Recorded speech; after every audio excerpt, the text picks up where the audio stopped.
Heaven Officials Blessing Chapter 195 to Chapter 212. Bai Wuxiang was sent flying with a kick. He flipped twice in the air. He steadily landed on the ground and shouted, "Are you crazy?" He was furious. After so long, this was the first time Xia Lian had seen such a strong emotional fluctuation from this thing. This made him very happy. He grabbed the black sword on the ground and attacked. He said, "I'm not crazy. I'm just back." That kick just now was because he was caught off guard. The next attack wouldn't be so easy. As Bai Wuxiang dodged, he coldly said, Have you forgotten? How your parents left you, how your citizens treated you, how your believers betrayed you. Just for one person, an insignificant passerby. You've forgotten all of this?" Xia Lian said, "I haven't forgotten." But, he swung his sword and angrily shouted, "None of your business." Bai Wuxiang grabbed the edge of the sword. He held it extremely tightly. Blood flowed down and his joints made cracking sounds. He lost some control. Then he muttered in disbelief. "Trash, trash. You're really trash. At this step, you can actually go back on your word and turn back." Xia Lian also forcefully pushed the edge of the sword down. He gritted his teeth and said, You disgusted me. So, I absolutely don't want to become as disgusting as you." Bai Wuxiang seemed to calm down a bit. He once again recovered the tone of having everything under his control. He said, "Forget it. This is just your final struggle. Did you forget what I said to you?" Xia Lian gasped for breath. Bai Wuxiang said word by word, "The undead on the battlefield have already been recalled by you. Now, it's already too late. They are unstoppable." In the pouring rain, the black sword in Xia Lian's hand emitted a sharp buzzing sound. The sound caused his ears and brain to feel a stabbing pain. Bai Wuxiang said, "What do you plan to do? Is it worth it? Bear the eternal curse for these people?" From the moment he kicked him, Xia Lian had been in a state where his blood was boiling and his brain was in a feverish state. He swung his sword and spoke from his heart. He didn't think about what to do next. Hearing him ask this, he didn't know how to answer. He said, "You can't see what I plan to do. Before that, I'll deal with you first." Bai Wuxiang grunted coldly and said, "You overestimate your ability." Just as he finished speaking, Xia Lian felt his body become light, and his whole person flew up. He immediately calmed his mind and looked for his center of gravity, but before he could find it, a white shadow flashed above him, and another fierce attack came. It was as if Xia Lian had turned into an iron ball and was heavily thrown down. With a loud bang, he smashed deep into the ground. If it was said that Xia Lian was still holding on to the idea that he could win with a burst of power, then this attack had completely sobered him up. He couldn't win. It was too strong. To him, this thing was overwhelmingly strong. Xia Lian had never had this kind of overwhelming thought appear in his mind when he was facing any enemy. It was only when he was facing Junwu that this thought occasionally flashed through his mind.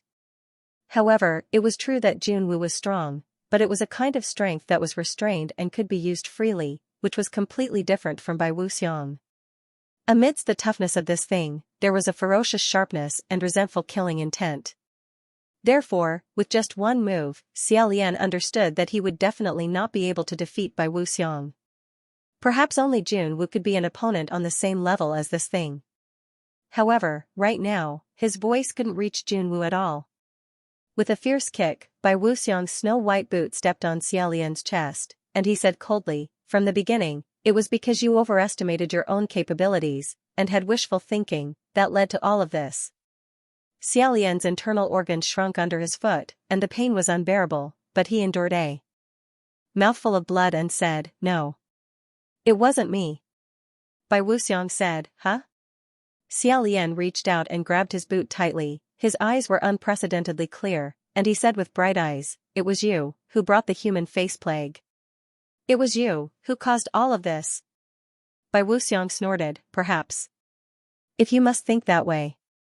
Then, he smiled and said, "But you must understand, if it wasn't for you overestimating your own capabilities, and vainly trying to go against the heavens, I wouldn't have appeared in this world. I was born in accordance with the will of the heavens. Not only was the fire in Xiaolian's eyes not drenched by the heavy rain, it burned even more fiercely. He said, "Don't think too highly of yourself. I don't need you to teach me, I can learn by myself. If what you represent is the will of the heavens, then, something like the will of the heavens, should be destroyed." Thunder rumbled in the sky, and the wind blew violently.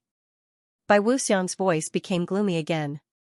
He said softly, "I've taught you so carefully, but you're so stubborn. Crown Prince, I've lost my patience." Xiaolian coughed a few more times. Bai Wuxiang said, "But it doesn't make any difference, in any case, you've already awakened them, there's only one last step left. This last step, let me help you." Xiaolian said warily, "What do you want?" Bai Wuxiang bent down, grabbed Xiaolian's hand, and forced the black sword into his hand. Holding it, he raised the sword towards the sky. A bolt of lightning struck down from the sky, and entered the heart of the black sword, and was reflected back. Dense dark clouds began to stir, and a black sea of clouds appeared in the sky above Yong'an City. Countless human faces, hands, and feet were tossing and turning inside, as if hell had moved to the sky. At the same time, the sun had set. Xiaolian lay on the ground, his eyes reflecting the rolling black clouds and the lightning and thunder in the sky. Bai Wuxiang threw him down, and the black sword also fell to the ground with a clang. Above the clouds came the screams and roars of a magnificent army. This battle could be said to destroy the heaven and earth. In the streets and alleys, many people were startled. Holding umbrellas, they asked one after another, "What's going on? What's all the noise? My mother? What's that in the sky? Isn't that a human face? The world is in chaos, the world is in chaos." Xiaolian's body and face were covered in mud. He staggered up from the ground and shouted, "Go back! Go back to the house! Don't come out! Go back to the house, run!" The human face plague was about to break out again. Xiaolian waved his hand with all his might, while Bai Wuxiang softly smiled at the side. Xiaolian suddenly turned his head, and angrily glared at him. Bai Wuxiang folded his hands in his sleeves, and calmly said, "Why are you so angry? Since you can't turn back, why not properly experience the sweetness of revenge? Enjoy it to your heart's content, this is your masterpiece." Xiaolian said, Do you think I don't have a way?" Bai Wuxiang said, "If you still have a way, please?" Xiaolian took a deep breath, grabbed the black sword on the ground, and walked to the front of the crowd on the street. Everyone recognized that this was the crown prince of the previous dynasty who had been lying on the street for 2 days. He was neither a ghost, nor a god, nor a human. One by one, they cautiously retreated. Xiaolian shouted, "Everyone stop!" They didn't know why, but even though he was covered in mud, he still had a strange imposing manner. Sure enough, everyone stopped. Xiaolian said, "Do you see those things in the sky?" Everyone nodded their heads in confusion. Xiaolian said, "Those are the resentful spirits that caused the human face plague. The human face plague is about to break out again." That black sea of clouds was truly frightening. Without needing any more convincing, everyone believed his words. Greatly shocked, they said, human face plague? Why is it coming again? Could it really be?" Some people were scared out of their wits, some turned around and ran, but the vast majority anxiously stayed where they were, waiting for him to say more. Xiaolian didn't say anything more. Instead, he held the sword in his hand and raised it forward. He raised this lethal weapon that flashed with a cold light, scaring everyone into retreating a few feet. Xiaolian shouted again, "Take it." Everyone timidly said, "What?" In the rain, Xiaolian raised the sword and said in a deep voice, "As long as you use this sword to stab me, you won't be infected by the human face plague." Bai Wuxiang's smile seemed to break. In a flash, he calmly said, "Crown Prince, have you gone crazy?" Everyone was also stunned. "This? What are you saying? Is he crazy? Stab him with a sword? Seriously? What does he want to do?" Bai Wuxiang burst into laughter and said, "Have you lost your mind, or have you not tasted enough of the feeling of 100 swords piercing your heart? No, this time I'm afraid it will be 10,000 swords piercing your heart. Open your eyes and look at the sky." He suddenly stopped laughing and pointed at the sky. The resentful spirits have covered all of Yong'an. In other words, if you want to save the common people, you will need everyone in Yong'an to stab you with a sword. Within a day, you will become a pile of meat paste. How is this stupid method different from when you went against the heavens to pray for rain? Do you think you can save all of them? Xiaolian turned his back to him and said, if 1 day isn't enough, then 1 month. If 1 month isn't enough, then 2 months, 3 months. If 10,000 can't be saved, then 1,000. If 1,000 can't be saved, then 100, 10, even 1. Bai Wuxiang angrily said, why? Xiaolian raised the sword with both hands and shouted, no, why? Because I want to. Even if I tell you. He turned his head slightly and said with contempt, a piece of trash like you won't understand either. The contempt in his eyes was too obvious and too deep. Bai Wuxiang seemed to involuntarily raise his voice and said, what did you call me? Xiaolian ignored him and calmly turned to the crowd and said, 1 stab and it'll be fine. I won't die. You all have seen it these 2 days. But each person is only allowed to do it once, and you are not allowed to do anything reckless. Listen to me. Otherwise, I will blow up the head of whoever does anything reckless. Believe me, I can blow up 100 of you with 1 hand. Bai Wuxiang said in disbelief, you are a piece of trash that caused your country to fall and your family to perish. You dare to call me a piece of trash? No one dared to take the sword in Xiaolian's hand. But they didn't dare to take it and they didn't dare to run. Bai Wuxiang was ignored by him and became even angrier. He said coldly, fine. Then I will see with my own eyes what will happen to you if you insist on doing things your own way. But no matter what happens, you asked for it. Don't break down and cry in the end, saying that you regret it and then come find me. After pushing and shoving for a while, the black cloud in the sky became heavier and heavier as if it was about to collapse. Countless people's screams were still ringing in his ears. Finally, a father couldn't take it anymore and dragged a child over to take the sword. He said, I will take my Xiaobao to try first.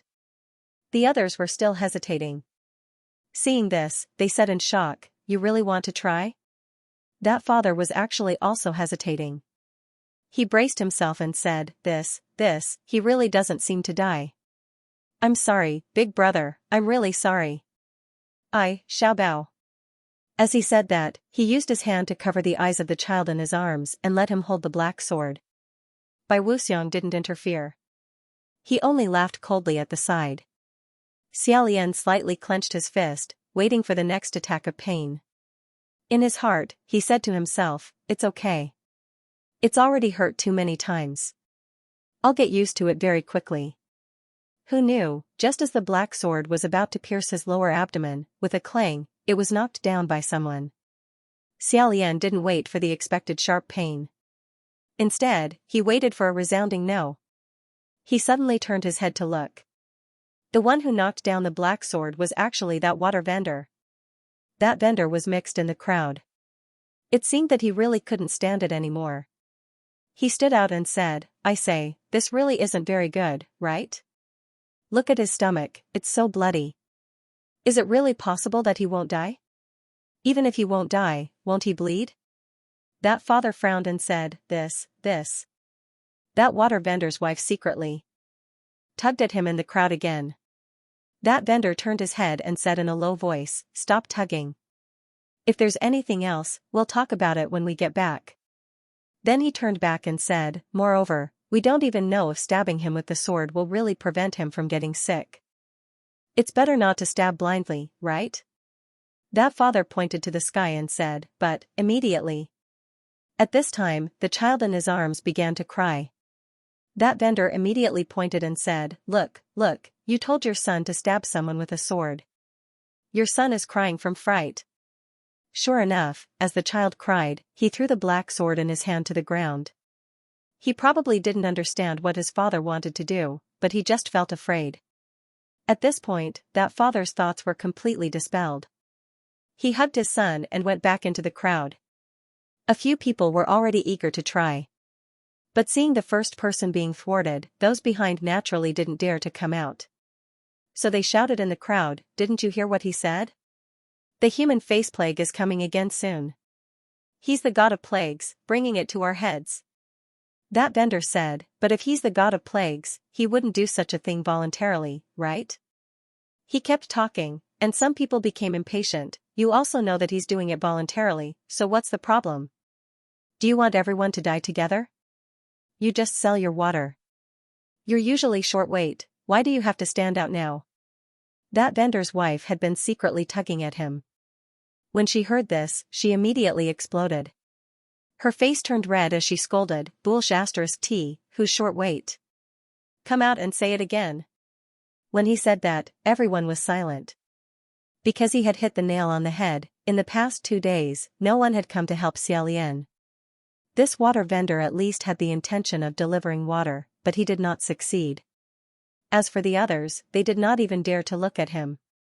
Someone shouted, then what should we do now? If you don't want to give way, give us a way. Seeing that the crowd was about to be in an uproar again, there were still people who desperately squeezed forward. At this moment, another voice shouted, who's noisy? Whoever makes another noise, I'll cut him. When he looked again, it was the fat chef who was the first to come up and pull out the sword when Xiaolian fell down on the first day. He seemed to be angered by something. He said, this brother is right. If it weren't for a few people who insisted on stopping me from going up yesterday, I would have pulled out that sword. Why haven't I moved now? Those who stopped me were the fiercest. Pui, are you worthy? It's rare to see such shameless people. This chef was big and had a loud voice. He was in a fit of anger and was holding a kitchen knife. It seemed that he had just come out of the kitchen. The few who had shouted the loudest immediately did not dare to shout anymore. Some people who did not know the situation in the past 2 days found out what was going on and said in shock, no way. None of you went up? Yes, just let him lie there for 2 days? Not even a little help? Some of the people who were being scolded could not take it anymore. They said, don't say it as if you will go up and help if you are here. What a hindsight. Don't forget, when those damn things come down later, none of you will be able to escape either. Hey, I'm telling you, if I were there, I would definitely go up and help him pull out the sword. Of course it's not tiring to talk after the matter. Wait a minute. What are you all arguing about? It's not a matter of drawing the sword now. As they argued, the 2 groups of people were about to quarrel, and the rain gradually lessened. However, the black cloud became even thicker, pressing down on the hundreds of people below, making it hard for them to breathe. Suddenly, the crowd burst into a cry. Several people pointed at the sky and said, it's here. Xiaolian also suddenly raised his head. The human faces rolling in the dark clouds suddenly moved violently. With long tails behind them, they fell rapidly like black meteors. The human face plague had arrived. Everyone was shocked and flustered. Some of them ran away, some of them hid inside their houses, and some of them tried to grab the black sword. However, the black sword that had been knocked to the ground had somehow disappeared, and he had grabbed nothing but air. Xiaolian had been startled by everyone's reaction just now. Only now did he realize this matter. Where's the sword? Who took it? No one had the time to answer. Everyone scattered in all directions. But how could they fall as fast as the vengeful spirits? Soon, the screams of the living and the screams of vengeful spirits came from all directions. After those vengeful spirits caught up to the living, they were like surging black smoke, entangling endlessly. They were everywhere, slowly merging into their bodies. Xiaolian did his best to drive them away, but there were still too many vengeful spirits. He couldn't drive them all away by himself. He watched as countless people were chased in front of him until they were wailing like ghosts and howling like wolves. The water vendor couple and the fat chef were also entangled by the black smoke, causing them to roll all over the ground. Meanwhile, Bai Wuxiang was standing not too far away, sneering incessantly as he watched with folded arms. Xiaolian was angry and anxious.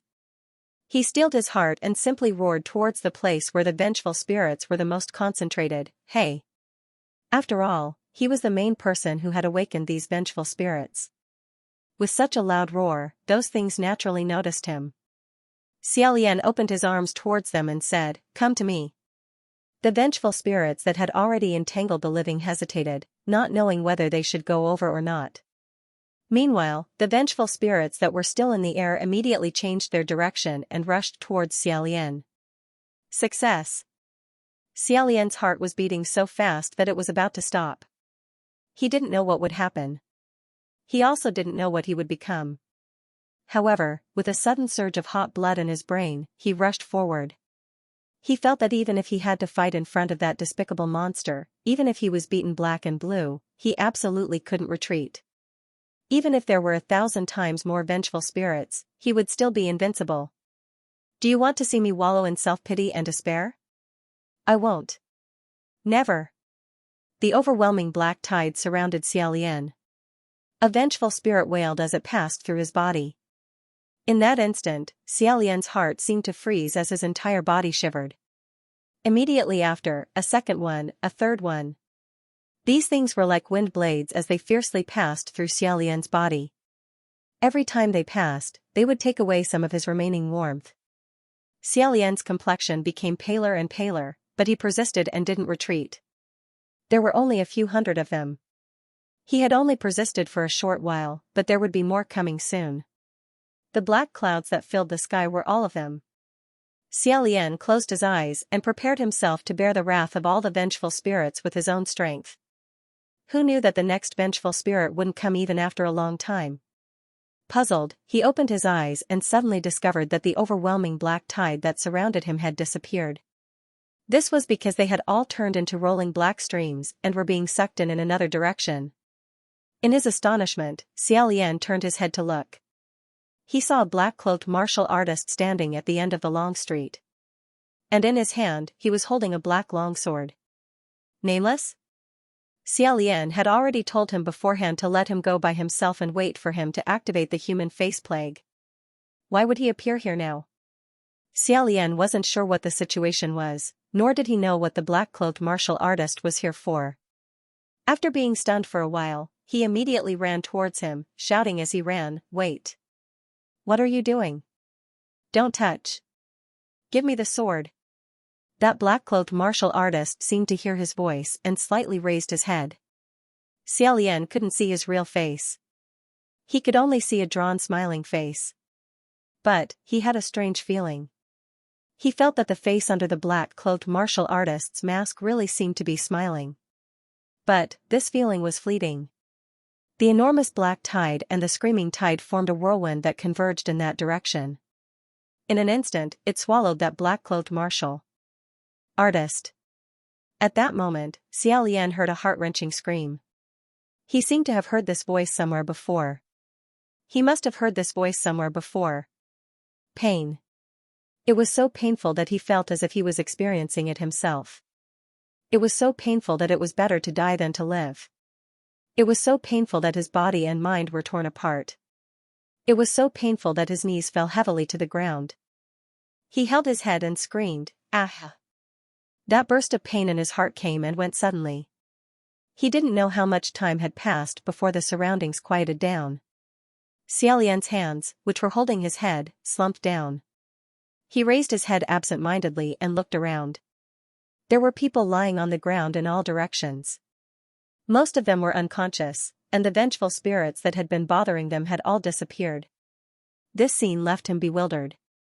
What happened to the human face plague? What happened to the vengeful spirits? What had happened to him? The black torrent had long since vanished into thin air. As for the place where the black-cloaked nameless ghost originally stood, only a black sword was left on the ground. Beside the blade of the sword, there was also a small white flower. Xiaolian staggered to his feet, walked forward, and picked up the flower and sword. He touched his face and looked at his arms. He did not feel anything different on his body. It did not seem like he had suffered some kind of powerful curse. In the midst of his bewilderment, a voice suddenly came from behind him. "Ah!" Xiaolian turned around. Bai Wuxiang stood behind him with his hands folded in his sleeves. His wide sleeves fluttered in the wind. Xiaolian still hadn't realized what was going on, but he had a faint bad premonition in his heart. Bai Wuxiang glanced at him and chuckled. That bad premonition became even stronger. Xiaolian frowned and asked, "What are you laughing at?" Bai Wuxiang asked instead, "You still don't know what happened?" Xiaolian asked, "What?" Bai Wuxiang asked, "Do you know who that ghost was?" Xiaolian said, The undead of the battlefield?" Bai Wuxiang said, yes. But at the same time, he was also your last believer in this world. Now, he's gone. Believer? In this world, he actually still had believers? After a long while, Xiaolian was finally able to say a few words. He said with difficulty, what, do you mean, gone? Bai Wuxiang unhurriedly said, his soul flew away and scattered. Xiaolian found this a little hard to accept. How did his soul fly away and scatter? Bai Wuxiang said, because he was cursed in your place. The undead you summoned back ate him until not even a scrap was left. The undead he summoned back? He was cursed in his place? Bai Wuxiang then said, that's right. This isn't your first time seeing him. Xiaolian stared at him blankly. Bai Wuxiang said with great interest, this ghost seems to have been following you. At first, I saw that he had a deep grudge, so I grabbed him and asked him about it. Who knew, the results were very interesting.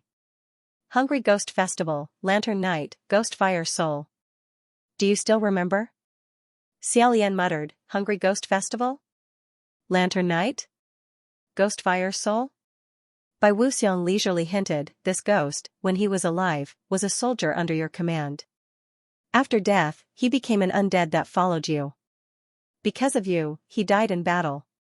Because of you, 100 swords pierced his heart and turned him into a malicious spirit. Also, because of you, he activated the human face plague and died. Xiaolian seemed to vaguely remember something. However, he hadn't even seen this believer's face. He didn't even know his name. What could he possibly remember, and how much could he possibly remember? Perhaps there really are believers of your highness who are worshipping you in this place. Yes. There are. Furthermore, he's the only believer. Bai Wuxiang seemed to say a lot more, but Xiaolian was in a trance and didn't hear anything. Finally, Bai Wuxiang said, a god like you is pitiful and laughable enough. Being your believer is even more pitiful and laughable to the extreme. Previously, Xiaolian hadn't reacted to Bai Wuxiang's ridicule.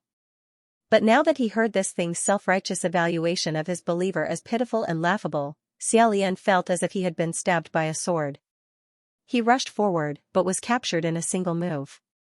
Bai Wuxiang coldly said, you won't be able to defeat me like this. How many times do I have to repeat myself before you recognize the truth? Xiaolian didn't have any intention of defeating Bai Wuxiang, and it didn't matter even if he couldn't win.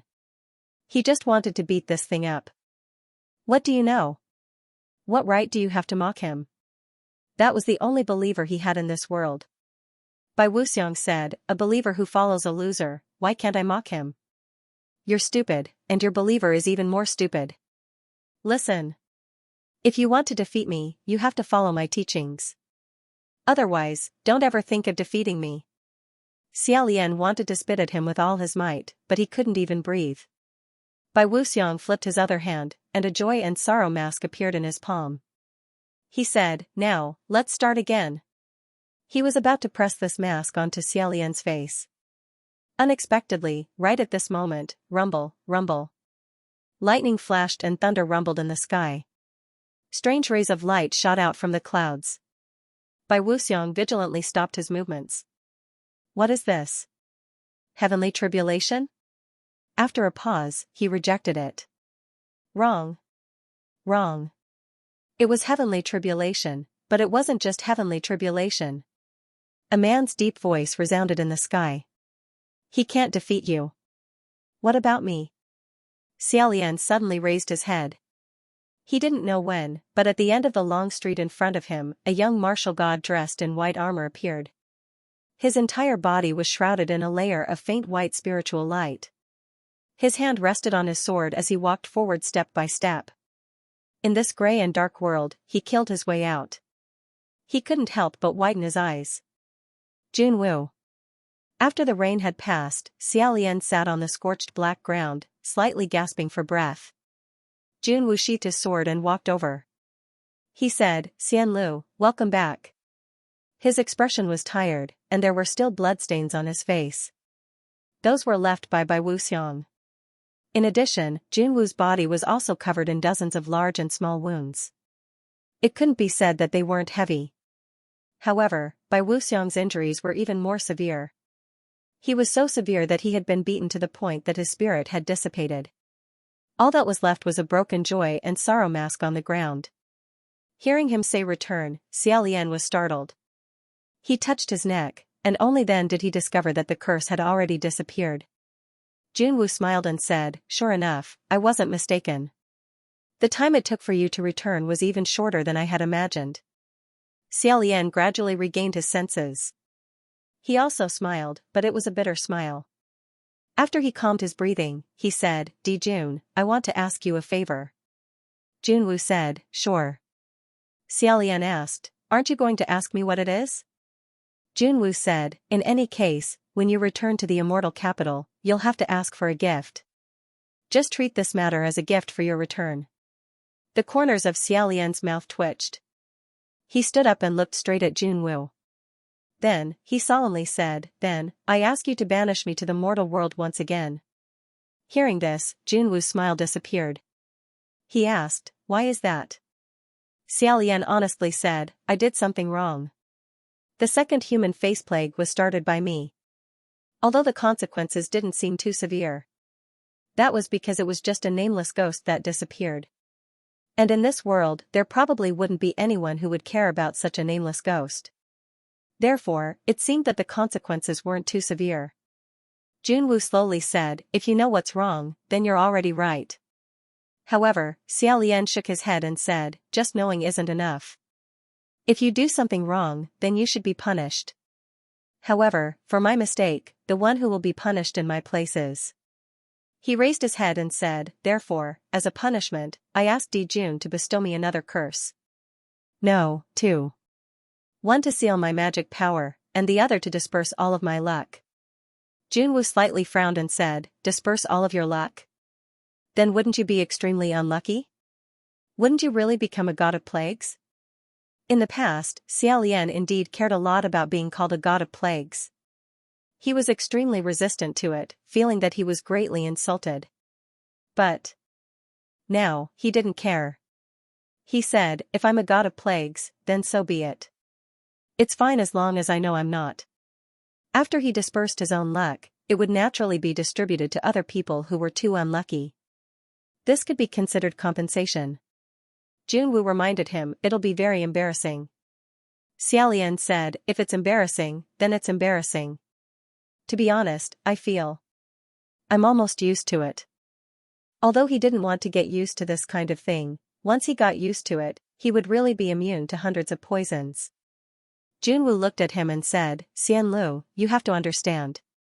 Without magic power, you aren't a god. Xiaolian sighed and said, Di Jun, I understand this better than anyone. Pausing, he was a bit vexed and disappointed as he said, people say that I'm a god, so I have magic power. But in reality, I am not the god they think I am, and I may not be invincible like they wish. Would a god fail like this? He wanted to protect his own people, but he let their corpses litter the land. He wanted to take revenge, but he stopped at the last moment and failed at the last step. Bai Wuxiang wasn't wrong about this failure. If it's not, then it's not. Junwu carefully stared at him. After a long time, he said, Xianlu has grown up. These words should have been said by Xiaolian's elders. Unfortunately, his imperial father and imperial mother didn't have the chance to say this. After a while, Junwu said, since this is the path you chose, then fine. However, if you want me to demote you to the mortal world, there must be a reason. He couldn't casually demote a heavenly official like it was child's play. What did he think the heavenly court was? This Xiaolian actually had an idea. He said, Di Jun, I don't think we've ever fought with our full strength. Junwu immediately understood what he meant. He smiled and said, Xianlu, I'm injured. Xiaolian said, I'm also injured. Let's call it even. Junwu nodded and said, if that's the case, then I won't be lenient. Xiaolian smiled and his eyes flashed with eagerness. He said, I won't either. His Royal Highness the Crown Prince was demoted again. After the spectacular second heavenly tribulation, Xianlu Crown Prince Xiaolian aggressively returned to the heavenly court. However, he only ascended for less than the time it takes for a stick of incense to burn before he was beaten down by the martial god emperor. All the heavenly officials couldn't understand what this person was trying to do. However, Xia Lian also couldn't understand what the other heavenly officials wanted to do. Was there a need to be so curious? They watched him every day. They pretended to be mortals and animals. They had been peeping at him for a few days. Was a big man moving bricks and pasting mud so good to watch? Just as he was wondering, the foreman behind him shouted, "Newcomer, it's you, I'm talking to you. Work honestly, don't be lazy." Xia Lian hurriedly sat up and loudly responded, "Oh." He grabbed a broken palm leaf fan and fanned himself. In front of him, there was a small stove built with bricks. On the stove, a big pot of rice was cooking. This was the construction site where he moved the mud. However, the bricks had already been moved. Not far away, 2 new temples had already been built. Now, his task was to cook. While he was cooking, 2 carriages pulled 2 tall statues of gods over. Xia Lian absent-mindedly threw things into the pot. While he was busy, he took the time to look. The 2 statues were carried into 2 different shrines. The one on the left cheered, "Hello, General Xianxia. General Xianxia is kind-hearted." Xia Lian was speechless. Using the word kind-hearted to praise Mu Qing, was this group of believers serious? However, they seemed to have a good reason for it.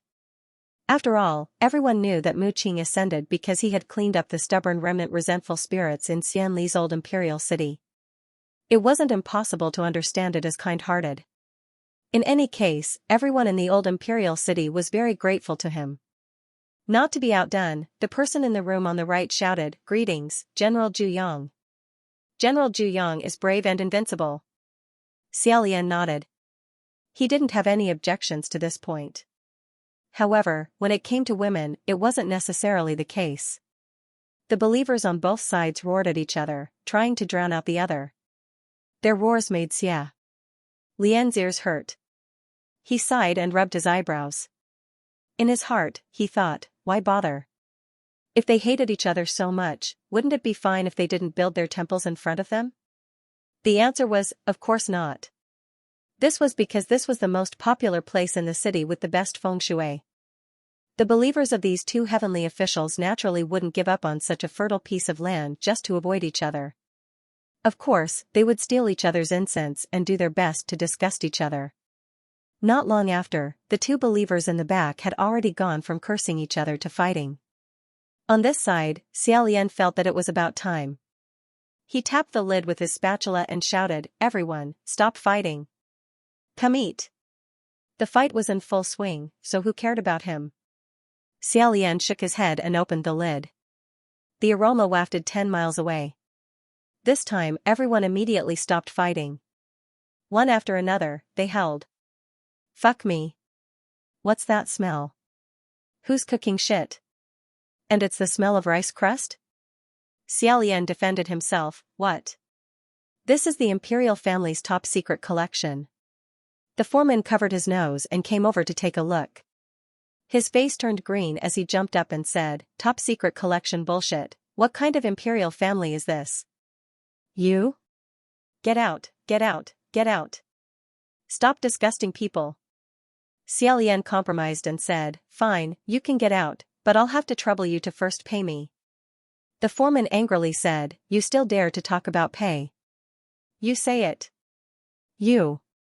Ever since you came. How much have I lost? Ah? When it rains, the lightning doesn't strike anywhere but on your body. The house caught fire 3 times. And it even collapsed 3 times. You're practically a god of plague. You still dare to ask me for pay? Quickly get out. If you do it again, I'll hit you again." Xia Lian said, "You can't say it like that. You already said you came for me, but aren't other people fine every time? I think you're trying to renege on your debt." Before he finished speaking, the foreman and his workmates could no longer stand the smell coming from the pot. Like a whirlwind, they ran away without a trace. Xia Lian said, "Wait a minute?" Turning his head, he saw that the 2 groups of people who had been fighting had long since left due to the smell. Xiaolian was speechless and muttered to himself, if you don't want to eat, you still want me to cook such a big pot. Do you think you can casually waste money?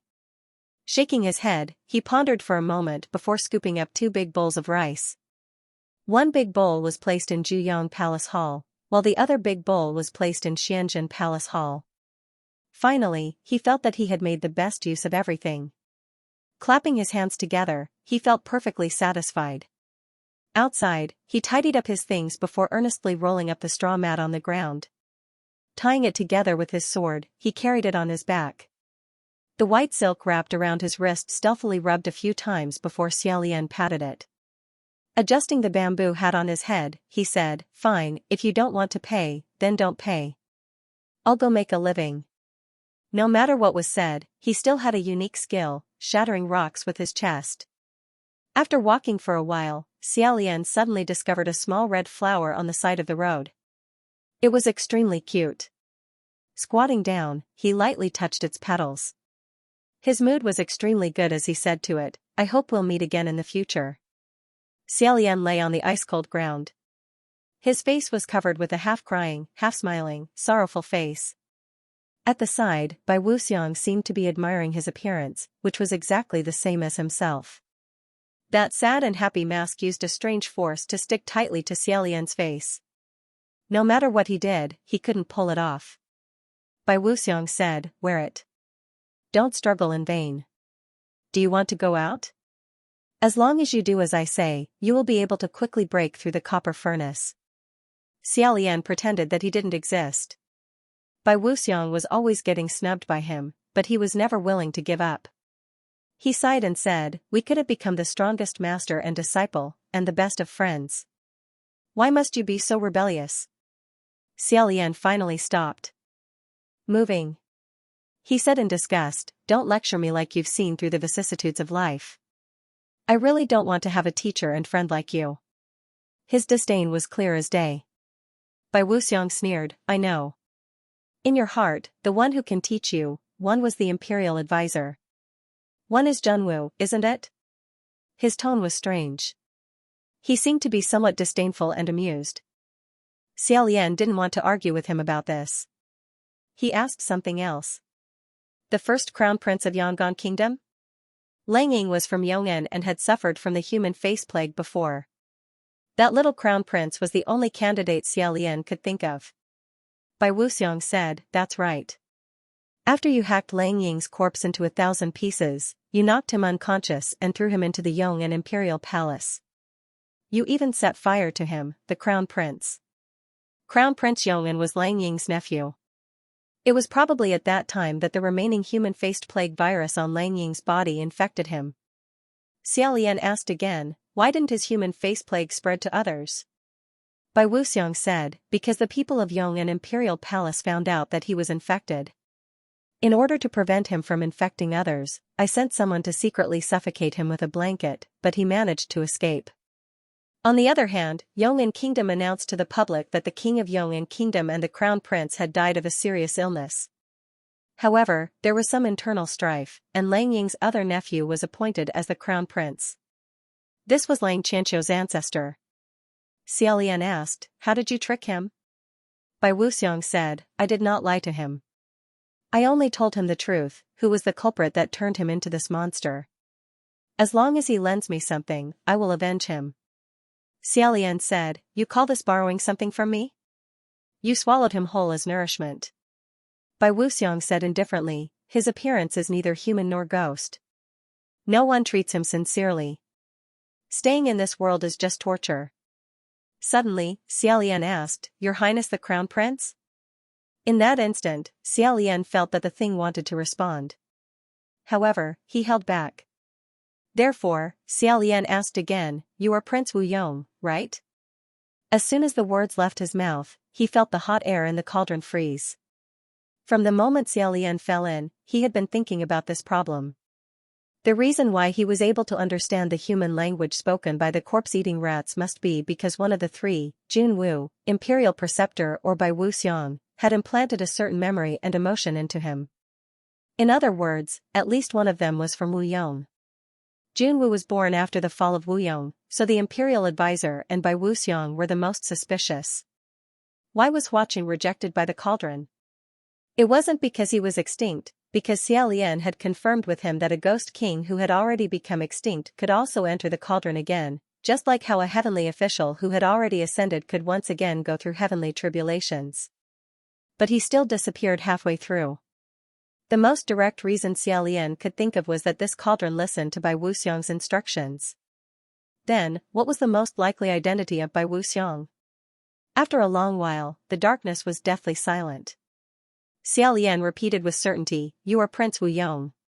Finally, Bai Wuxiang was no longer silent. He suddenly grabbed towards Xia Lian, the wind from his palm incomparably swift and fierce. This time, it was Xia Lian's turn to dodge. He jumped up and said while dodging, "Your Highness the Crown Prince, let me ask you a question. Why do you never show your true face to others?" Bai Wuxiang said in a low voice, "Your Highness the Crown Prince, I'm warning you not to call me that." Xia Lian said, "You can call me Your Highness the Crown Prince, why can't I call you that? If you don't answer, I'll guess it myself. There are only two reasons why you don't want others to see your true face. Either you're someone I know, or I don't know you, but as long as I see your true face, I'll be able to easily find out who you are. Or, your true appearance is extremely ugly, so ugly that even you can't stand it. For example." With two caw-caw sounds, a burst of pain came from his arm. Bai Wuxiang ruthlessly pinched him and said, "Crown Prince, oh. Crown Prince, is it because if I treat you a bit more kindly, will you feel that you don't need to fear me anymore?" This voice overflowed with coldness. Amidst the pain, Xia Lian still remained clear-headed. Bai Wuxiang seemed to be really angry. With one hand holding that black sword, he approached Xia Lian and said, "You named this sword Fragrant Heart?" Helplessly watching that eerie sword edge get closer and closer to his throat, Xia Lian's expression didn't change. He said, "Can't I?" Bai Wuxiang snorted and said, "You don't know how to name things. Listen well, this sword's original name is Executioner." Suddenly, Xia Lian opened his eyes wide and said, "Who?" Bai Wuxiang didn't even turn his head and said, "To deal with me, you still want to use this kind of trick to deal with children?"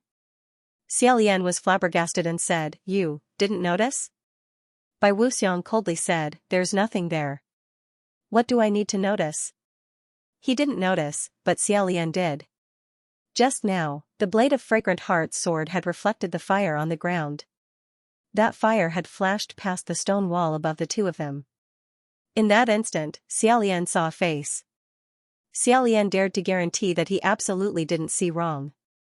What he saw was definitely a human face, an enormous human face. Bai Wuxiang's cultivation was only higher than Xia Lian's, not lower. How could he not notice it? Unless, it was something even more frightening than Bai Wuxiang. The amount of time he saw that face was too short, but the vision still remained in his memory. That face had all five senses, moreover, it was somewhat familiar. Xia Lian felt his blood run cold and said, "There's something else in the copper furnace." However, Bai Wuxiang said, "In the copper furnace, aside from you and me, there's only stone and magma." Xia Lian was about to say something when he suddenly thought to himself, "Wait a minute, stone? Face? Familiar?" With a flash of inspiration, he suddenly understood what he was looking at. So that's how it was. Once he understood, Xia Lian's hands quickly formed a seal behind his back. Bai Wuxiang noticed his unusual movements and said, "It's useless. Even if you..." Unexpectedly, before he could finish speaking, a loud rumbling sound came from above and behind the two of them. At the same time, rocks and dirt fell down like a rainstorm. Bai Wuxiang sensed that something was attacking him and quickly dodged. His dodging was indeed fast enough. No one could move faster than him, so he should have been able to perfectly avoid it. Unfortunately, the thing that was attacking him was too enormous. It was a giant hand. Its 5 fingers formed a fist, and it heavily smashed down, smashing right into Bai Wuxiang. This hand was a giant stone hand. It was really too big. Just its fist alone was comparable to a large house. The fire on the ground could only illuminate this part of the hand. Everything above the wrist was completely submerged in darkness. Amidst the rumbling sounds, it turned its hand towards Xia Lian with its palm facing up. Although it was enormous, its fingers were slender with slender knuckles. It could be used to pick up flowers or hold a sword. Xiaolian snatched the sword, rolled up from the ground, and jumped onto the palm. Just as the hand was about to lift him up, Xiaolian suddenly remembered that he had forgotten something. He hurriedly said, "Wait." He jumped down again, grabbed his bamboo hat, and jumped back up again. Then, the giant hand rose up, getting further and further away from the fire. Xiaolian also felt himself rising higher and higher. His hands once again formed a seal and he said, "Rush out." With this order, he felt a slight falling sensation, as if the giant supporting him had slightly bent its knees in preparation. In the next moment, he felt his entire body suddenly sink. That giant soared into the sky, rushing towards the mouth of the volcano where the copper furnace was sealed off. Boom! Boom! Boom! Along with the violent vibrations, Xiaolian heard an extremely clear caw-caw sound. That was the sound of rocks being unable to withstand the fierce impact and about to shatter. Immediately, a ray of white light fell from above. They rushed out. The top of the copper furnace was broken, and a large amount of dazzling white light poured down like a waterfall. Fierce wind swept in, howling and whistling.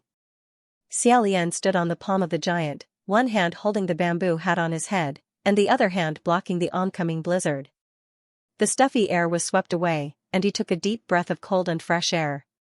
He loudly said, "San Lang." The first echo was still echoing when he was suddenly pulled into an embrace from behind by a pair of hands. Xiaolian stiffened at first.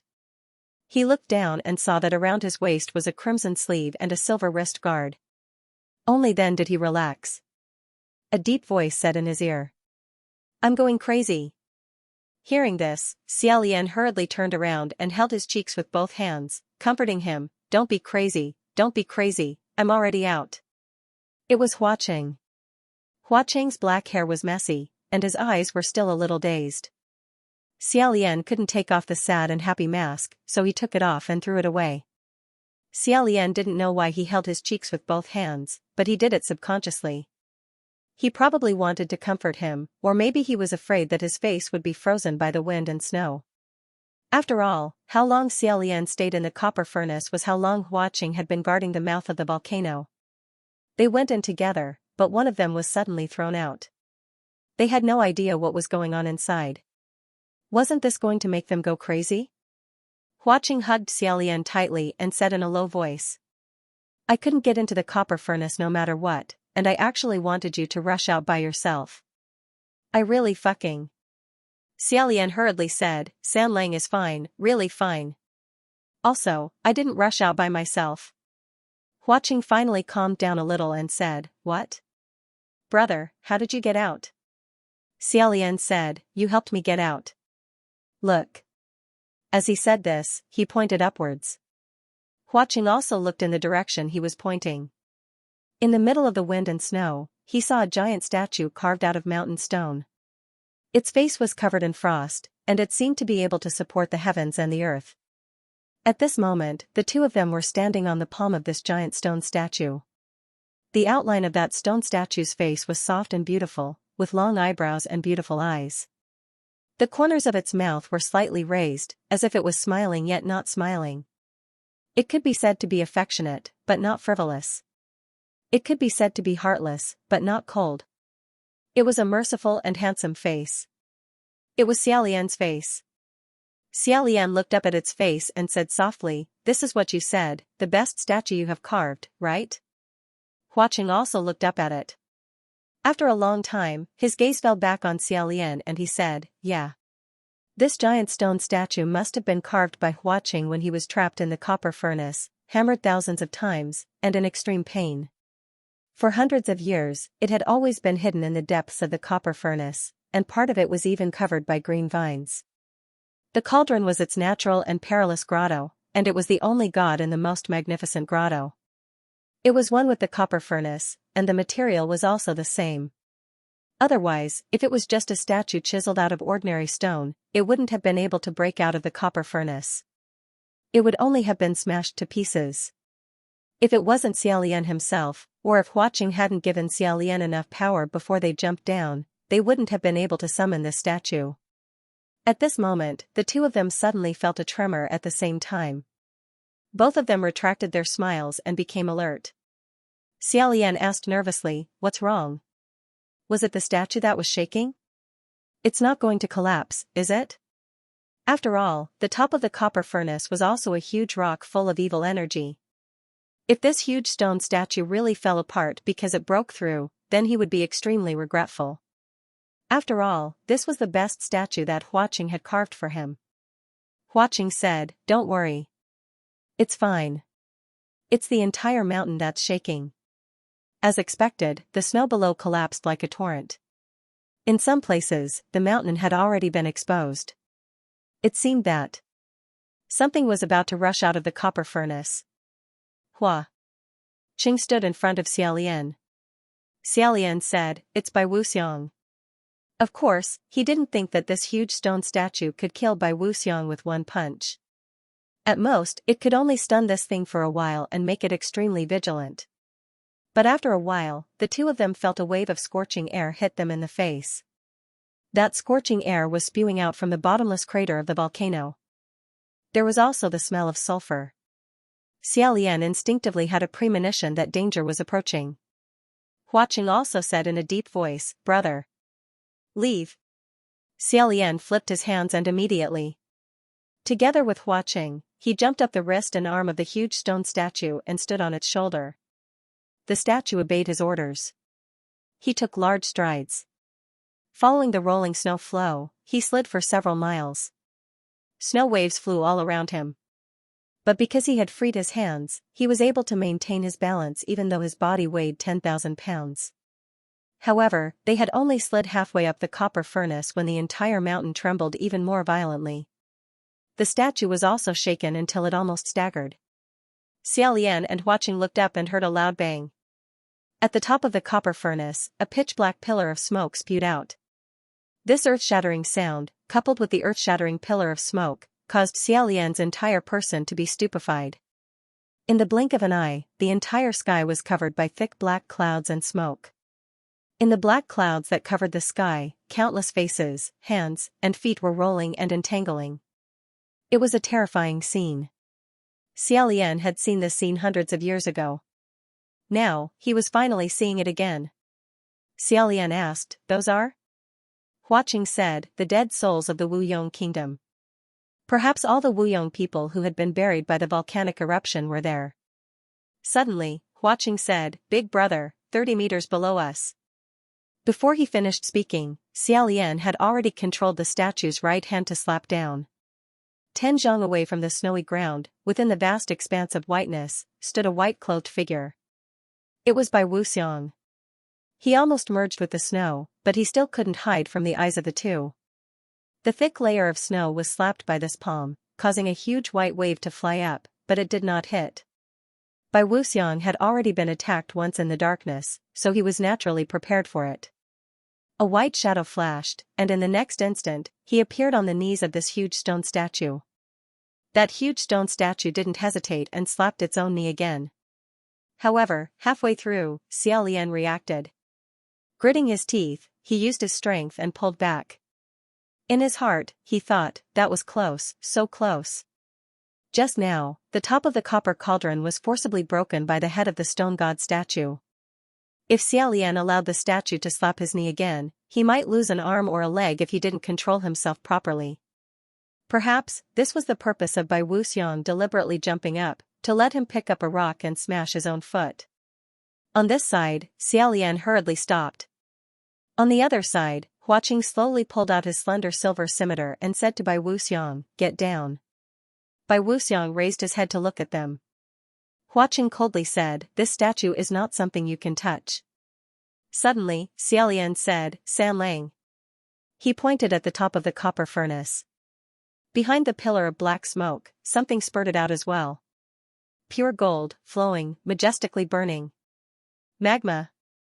That pure gold magma mixed with the rolling black smoke, covering the sky and covering the earth as it flowed towards the bottom of the copper furnace. Taking advantage of this opportunity, Bai Wuxiang jumped up and disappeared into the snow. Xiaolian couldn't care less about catching him. He shouted, "Run!" That huge stone statue listened to his command and took large strides. With a few loud thuds, it jumped down the copper furnace.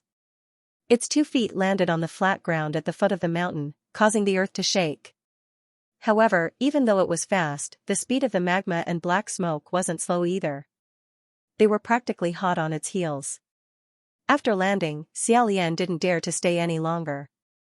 He urged the statue to stand up and continued to run with them. As they ran, Xiaolian felt that its speed seemed to have slowed down. He felt strange and bad. Just as he was wondering if it was an illusion, he felt his body stop. The statue suddenly brought him down. Unexpectedly, that huge stone statue didn't listen to his command. It stopped and knelt on one knee. After kneeling, its upper body slowly leaned forward. It seemed that its strength was not enough and it was about to faint. Xiaolian's heart immediately jumped to his throat. Oh no! I'm going to fall. And that stream of fire and black smoke is about to catch up. Just at this moment, Xiaolian suddenly felt his waist tighten. It was Huaqing who pulled him over.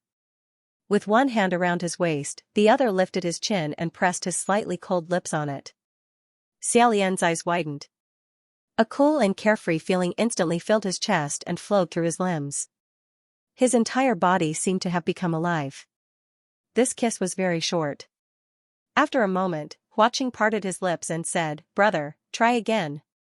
Xiaolian instantly came back to his senses. He made another hand seal. Just as the huge stone statue was about to fall face down, it suddenly stretched out both its hands and supported itself on the ground. The next step was to stand up again. It turned out that this huge stone statue didn't look like it was out of strength. In fact, it really was out of strength. The amount of magical energy needed to control such a gigantic statue of a deity was extremely frightening. The wave of magical energy that Huaqing had lent to Xiaolian had already been completely burned away. Naturally, the statue's speed had slowed down and it was on the verge of collapsing. Only when it was injected with mana again, did it come alive again. This time, it ran even faster than before. Its movements were also more agile. Huaqing said, "Brother, run faster." Xiaolian also wanted to run faster, but he was worried that this method of controlling the statue would consume too much mana. He said uncertainly, "Can I hold on no matter how fast I run? What if I don't have enough mana?" Huaqing confidently said in his ear, "That won't happen. Just keep running. Don't ever be afraid, I'm right here." Huaqing stood behind him, his hands holding onto his waist firmly. With just this one person, it was as if the entire world was standing behind him. Xiaolian took a deep breath, closed his eyes, and said, "Okay." In a flash, he stretched out both his hands and released all of his mana. He made the strongest hand seal and shouted, "Run!" Boom! Boom! Boom! Boom! The huge stone statue ran like crazy. Each step it took was a few miles. It crossed over ravines and leaped over hills. As expected, it left the black clouds and lava far behind. It was truly a huge object that couldn't be ignored. Every step it took was like a meteorite falling from the sky, creating a strong shockwave. Countless demons and ghosts scattered around Bronze Cauldron Mountain felt the ground shake violently. They were shocked. When they looked up, many of them saw the black clouds in the sky. They were a little surprised, but they didn't really care. Anyway, they were in Bronze Cauldron Mountain, so it wasn't strange to see strange things. In any case, weren't those vengeful spirits in the black clouds? They were almost the same as vengeful spirits. They saw many of them every day, so what was there to be afraid of? What was that? Immediately, there was a wave of ghostly wails and godly howls. What a big man! They had never seen such a big statue before. It was too scary. Xiaolian originally wanted to circle around Wuyong Imperial City so that his statue of God wouldn't trample these 2,000-year-old houses into ruins. However, he suddenly remembered something and asked, "San Lang, are General Pei, Lord Rain, and the others nearby?" Huaqing said, "Yes." Xiaolian hurriedly said, come back, come back. I forgot something. Pick it up and take it away." Thus, the huge stone statue that ran past took a few steps back. Just as he was about to turn back, Xiaolian suddenly felt his whole body shake. The soles of his feet were empty, and his whole body flew up. Only when he was in midair did he realize what had just happened. The statue had fallen. Xiaolian and Huaqing landed steadily on the chest of the statue. Xiaolian urged it to stand up again as he looked forward. What made the huge stone statue fall wasn't him, but something else. A towering mountain. Of course, this mountain was far from being as tall as Bronze Cauldron itself. But compared to the huge stone statue, it was still taller. When Xiaolian came, he remembered very clearly that they hadn't climbed over this mountain. Thus, he looked past the mountain and behind it. Sure enough, behind it, there were two mountains that were about the same height. 3 huge mountains stood in front of the giant stone statue. The giant stone statue slowly climbed up from the ground. The first mountain monster charged at him.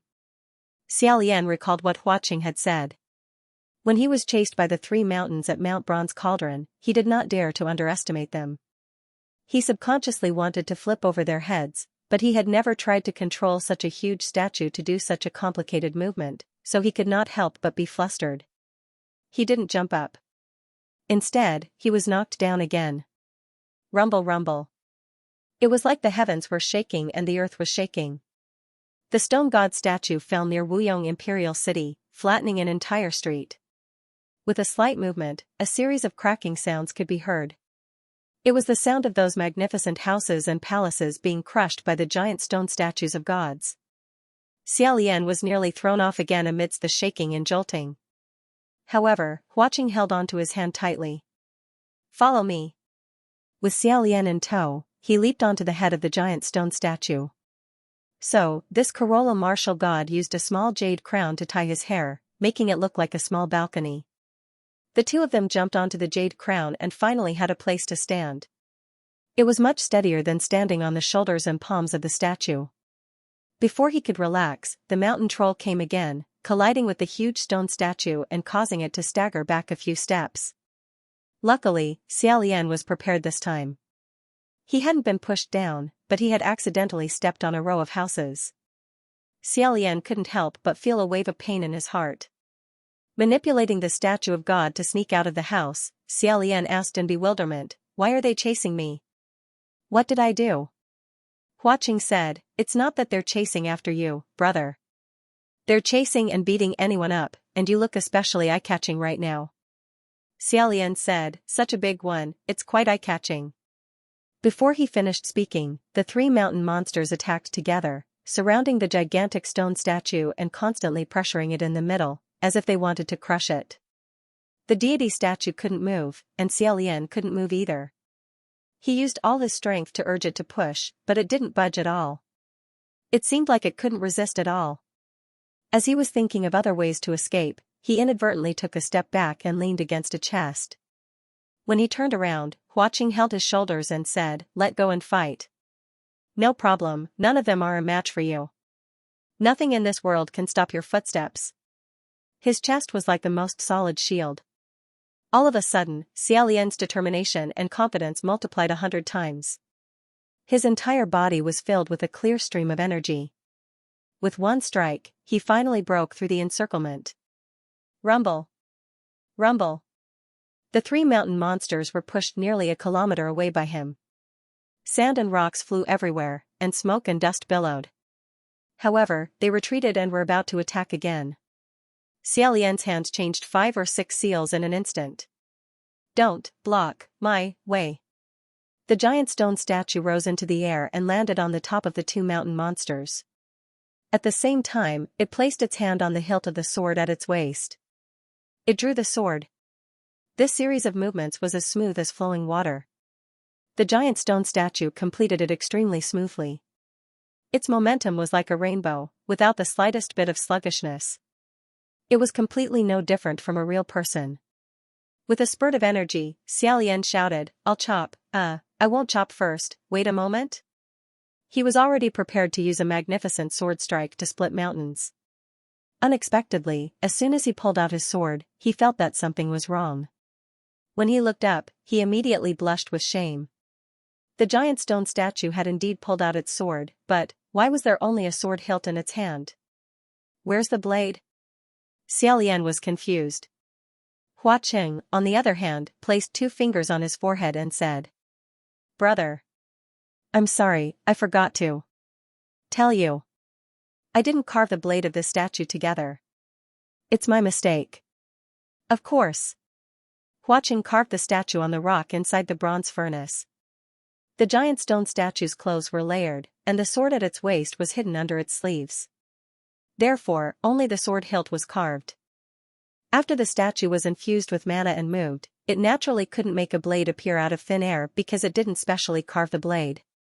Hua Qing frowned slightly and said with a serious expression, "I miscalculated. It's still not detailed enough. Next time, I'll carve out every detail." Xia Lian felt that he was serious. He hurriedly said, "No, no, no. It's already very detailed." "Really?" In short, without the blade, there was no way to split the mountain. Thus, Xia Lian immediately changed his strategy. He broke into a run. He hurriedly controlled the giant stone statue to jump down from the top of the 2 mountain monsters. He threw the useless stone sword hilt behind him and continued to run. The 2 of them stood on the jade crown on top of the statue. The wind whistled in their faces, and their black hair, white clothes, and red sleeves fluttered in the wind. Even if they were running, the scene was still beautiful. A silver butterfly flew to Xia Lian's ear. Several voices came from inside. He hurriedly grabbed it and said, "Is that Feng Xian and Mu Qing? And Lord Rainmaster and General Pei?" Sure enough, a familiar voice came from the silver butterfly. Pei Ming said, "I say, Your Highness, you don't need to ask a question so loudly." Xia Lian said, "Sorry, I have too much mana right now. I'll control it." Mu Qing's voice also came over, "What? You said you have too much mana?" "You?" Xia Lian said, "You've all gathered together, right? Where are they now?" Mu Qing said, "We met up with General Pei, Little General Pei, and the others. Right now, everyone is in the forest near Wuyong River. We're preparing to retreat together." Feng Xian's voice said, "What happened on your side?" Just now, the copper furnace seemed to have emitted a very strong movement. "Do you want us to go back and help?" Xia Lian hurriedly said, "No need. You guys just stay there. We'll immediately go pick you up. We'll talk when we meet." We're already here." In front of them was the dried-up Wuyong River. The giant stone statue crossed the ravine and squatted down beside the dense forest. Coincidentally, Xia Lian saw Feng Xian and Mu Qing walk out of the forest. They looked around as if they were looking for someone. However, they were looking in the wrong direction. Moreover, they didn't think to look up, so they didn't see Xia Lian and Hua Qing. Feng Xian said to the silver butterfly, "Your Highness, you still haven't come? Where are you?" Xia Lian cupped his hands around his mouth and directly shouted down, "I'm already here. Up, look up. I'm above you." Only then did the 2 of them discover that they were shrouded in a gigantic shadow. They slowly raised their heads. Thus, at the same time, they saw an incomparably gigantic Xia Lian squatting beside the forest and looking down at them. On its face, there was even an extremely kind and gentle smile on Xia Lian's face. Hua Qing didn't even bother to look at the 2 people below. He stood to the side with his arms crossed, his expression lazy. Xia Lian waved down and said, "Do you see it? Over here."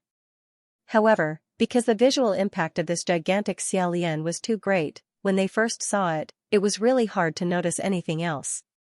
Mu Qing's entire line of sight was already completely occupied by this face. He muttered, "I'm afraid I've gone crazy." Feng Xian's 2 eyes were also completely occupied by this face. He muttered, "I'm F**king, F**king, I'm really F**king, what the F**ck is this thing?" Xia Lian, Hua Qing raised his eyebrows. He seemed to be restraining himself from giggling. To be honest, no one had ever seen such a large and lifelike statue before. The largest statue before this was Jun Wu's, but it was only half the size of this gigantic statue. Feng Xian and Mu Qing were too shocked, causing Xia Lian to shout a few times before he noticed where the statue was. The others also walked out of the forest one after another. When they raised their heads, almost all of them twisted their necks and sprained their ankles in fright by this gigantic statue. Xiaolian didn't know whether to laugh or cry. He had the gigantic statue place its hand on the ground and spread out its palm. He said, "The copper furnace volcano has erupted. I'm afraid the fire will reach here in a while. There are still 3 mountain monsters who are going to catch up to us. Quickly come up, I'll bring you guys away." Everyone climbed up the statue's hand and found their own spots. Xiaolian smelled the strong smell of sulfur in the air. He turned around and saw that the black smoke and flying ash were spreading rapidly. He put away the giant statue's palm and stood up, continuing to stride forward. Pei Ming and the others recovered from the shock, but Feng Xian and Mu Qing still hadn't recovered from their shock. It was probably because they were all too familiar with this gigantic statue's face, expression, and figure. So when it was magnified so many times, the impact was especially great. Feng Xian was already standing on the statue's shoulder, but he still couldn't believe it. Who did this? Who carved it? Why have I never seen this thing before? Never heard of it before? Huaqing faked a smile and said, "There are too many things you haven't seen before." Although no one said it explicitly, almost everyone, especially Feng Xian and Mu Qing, locked onto the answer at the same time. It was done by this person. Mu Qing said, "This is unbelievable. How did you make it move? How much magic power do you need? Do you have enough? Didn't you have no magic power at all?" This time, Huaqing didn't answer. Xiaolian glanced at him and pressed his fist against his mouth. He said vaguely, about this. Pei Ming said, "I can borrow it if I don't have it, right? It's so simple." Ha ha ha ha, that's right. Along the way, the demons and ghosts saw lava flowing backward and fire spewing out. They also realized that things were bad. Seeing many people climbing up the statue, they quickly said, "Wait for me too. Me too. Bring us along, bring us along." Huaqing said, "Scram." A wave of silver butterflies flew out, shining with cold light and wailing like ghosts and wolves. Yingyu hugged the snoring Guzi and said from below, "City Lord. Your Highness." Just now, those empty shell people and corpse-eating rats suddenly moved in groups. They seemed to be rushing out of Bronze Cauldron Mountain. Rainmaster rode on the black bull and looked at the sky. He said, "The things in the black clouds seem to want to fly out too." That was true. The things struggling in the black clouds were all vengeful spirits. They thirsted for fresh human bodies to possess and become the human-faced plague. There were no living people in Bronze Cauldron Mountain. They were either demons or priests that they couldn't invade, so they naturally wanted to fly out. Tens of thousands of twisted human faces with long smoky tails circled in the sky like deformed snakes. Xiaolian's hands trembled, but he still said, "Bronze Cauldron Mountain has a boundary. Those outside can't come in and those inside can't go out. Those vengeful spirits shouldn't be able to fly out for now." Unexpectedly, before he could finish his sentence, Huaqing suddenly grabbed his hand tightly. Xiaolian's heart tightened. He quickly grabbed him and said, "What? Did I expend too much energy? Sorry, I should have used it sparingly." Huaqing covered his right eye. "No, brother, don't worry about this. The boundary of Bronze Cauldron Mountain has been broken." Xiaolian was stunned. "What? Broken?" He just said there was a boundary and there was no need to worry. If they really let these vengeful spirits fly out, wouldn't there be a third human-faced plague? Xiaolian immediately said, "We have to think of a way to stop it." Mu Qing's black robe and black hair were blown into a mess. "What can we do to stop it?" The giant stone statue stopped in its tracks, stirring up sand and dust. Xiaolian said, "Everyone, hold your breaths." After saying that, the black smoke and ashes that were closing in on him caught up. The giant stone statue raised its hand and slapped. The wind from the palm was earth-shattering. If it was on the ground, it would be a hurricane that could uproot a 100-year-old tree. However, a portion of it was still scattered. Xiaolian couldn't help but think to himself, "If only I had a sword." It was as if Huaqing had seen through his thoughts. "Brother, there's a way." "It's not like there's no way." Xiaolian asked, "What way?" Huaqing said, that depends on whether your celestial advisors are willing or not. Feng Xian said, if you have a way, just say it. Don't talk nonsense to him. Xiaolian more or less guessed it. You're saying that.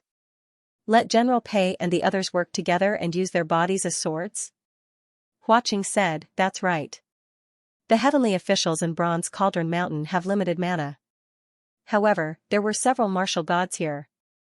If 4 of them transformed into their avatars, if 4 of them used their Dharma bodies, they should be quite powerful. Pei Ming was the first to respond. I think this idea is feasible.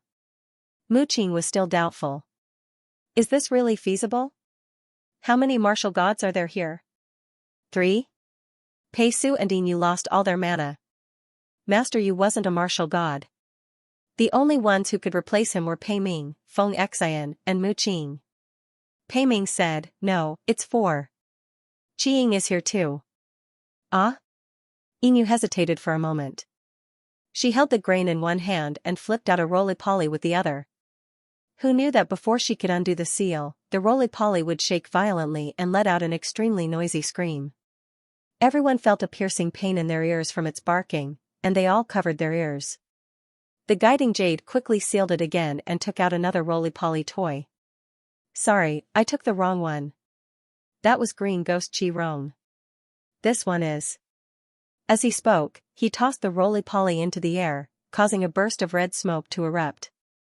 The figure of a youth appeared in the smoke and fell down. The gigantic stone statue raised its hand to catch the young man.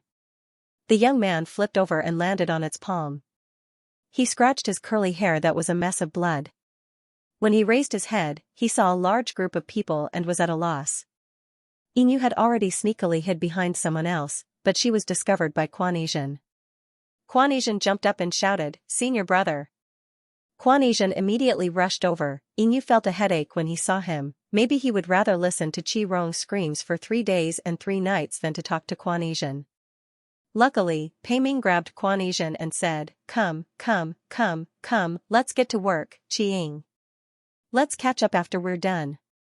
Quan Yizhen was baffled. In addition to the fact that he had a lot of opinions towards Pei Ming, it seemed like he wanted to casually punch Pei Ming, but when he raised his head, he saw Xiao Lian on top of him. Xiao Lian put his palms together and said to him sincerely, "It's been hard on you, Qiang." Even though he was completely unclear of the situation, he scratched his head and still joined in. It wasn't that he didn't have any objections to Mu Qing becoming another martial god's sword, but since there were 4 of them, he couldn't say that Mu Qing was the only one to suddenly wash his hands of the task, so he was speechless. Thus, on the palm of the statue, the 4 of them lined up in the order of Pei Ming, Feng Xian, Quan Yizhen, and Mu Qing. Huaqing propped his elbow on the edge of the jade crown platform, took a glance and said, "Isn't the order of the last 2 people reversed? According to reason, it should indeed be Pei Ming, Feng Xian, Mu Qing, and Quan Yizhen. Because comparatively speaking, Quan Yizhen's magic power wasn't too stable. If he was in the middle of the sword formation, he might just snap midway if he swung too fiercely." Xiao Lian wiped his sweat and said, "No, it's not reversed. Feng Xian and Mu Qing definitely can't be lined up together, because they might start to fight each other if they swung their swords, so there must be someone else in between." Hearing this, Huaqing raised his eyebrows. His expression seemed to be asking them to beat the other party to death. Looking down, the 4 of them emitted a spiritual light that grew stronger and stronger, extending out and connecting into one. In the end, it transformed into a sword of spiritual light. Once the sword was formed, the huge stone statue tossed it up and reached out to grab it. With the sharp sword in hand, Xiao Lian was like a tiger that had grown wings. His aura surged as he slashed forward. The resentful spirits with billowing black smoke trailing behind them screamed incessantly when they were slashed by this sword of spiritual light, then abruptly stopped. Taking advantage of his victory, Xiao Lian brandished the sword wildly, slashing tens of thousands of ghosts into pieces like a whirlwind sweeping away clouds. Everywhere the sword blade swept past, it was as if fireworks had exploded in the sky. It was extremely beautiful. The demons and ghosts below were all dumbfounded. Only when the huge stone statue's heavy boots stomped over did they remember to scatter in all directions. Just as he was slashing, the huge stone statue suddenly staggered, as if it was about to fall again. Xiaolian hurriedly used his sword to support himself, barely managing to stabilize it. The martial gods that formed the sword formation all asked, "What's wrong with His Highness the Crown Prince? Keep fighting. They're gathering again." Xiaolian had been controlling this huge stone statue for so long and he felt slightly tired. His forehead was covered in sweat and his mind was also highly tense. He said, "I'm fine." But it was just that his magic power had been burned up again. He abruptly turned his head and saw that Huaqing was standing right behind him, as if he was about to reach out to him. Thus, Xiaolian threw caution to the wind. He rushed over and held Huaqing's face in his hands. Standing on his tiptoes, he closed his eyes and pressed his lips against Huaqing's face. Xianxia was speechless. Muqing was speechless. Quanesian, ? Pei Ming, hee. Cupping Huaqing's face wasn't enough. Since things were already like this, Xiaolian thought he might as well suck more of Huaqing's face. Thus, he wrapped his arms tightly around Huaqing's neck and kissed him even deeper. The tiredness from before was swept away, and his whole body was filled with spiritual energy. At the same time, a series of shouts came from the sword in the hand of the statue. Xianxia exclaimed in shock, "What is this? What are you doing? Your Highness?" Xiaolian accidentally choked. Only then did they separate. He didn't even dare to look down as he shouted towards the sky, borrowing magic power. "I'm only borrowing magic power. It's very proper." Muqing was also shocked. Borrowing magic power doesn't need to be like this, right? You can even make an oath by slapping palms? Xiaolian didn't know what he was talking about and just randomly said, "Ha ha ha ha. You guys saw through me. Actually, I'm not borrowing magic power. Ha ha ha ha." Seeing him like this, Huaqing also laughed out loud. Holding Xiaolian's face with both hands, he lowered his head and kissed him on the forehead. Then, he softly said, "Don't be nervous, Gidge." Speaking of which, it was strange. After this kiss, Xiaolian suddenly became normal. He pretended not to hear Xianxia and Muqing's voices. With a solemn expression, he put his hands together. That huge stone statue pulled out the sword of spiritual light from the ground and madly hacked and slashed, as if its entire body had inexhaustible energy. Quanesian suddenly felt admiration. "So just now, you were really borrowing magic power. You suddenly became stronger." Muqing couldn't help but say, "Simply **T, what do you know?" Then, he probably thought that this kind of thing didn't need to be taught in detail to a big child like Quanesian, so he forcibly changed his words. "Yes, that's right, you're borrowing magic power." Pei Ming laughed and said, "That's right, but you can't just casually borrow magic power like this. Do you understand, Qing? Xianxia? What are you guys talking about? You guys actually believed it?"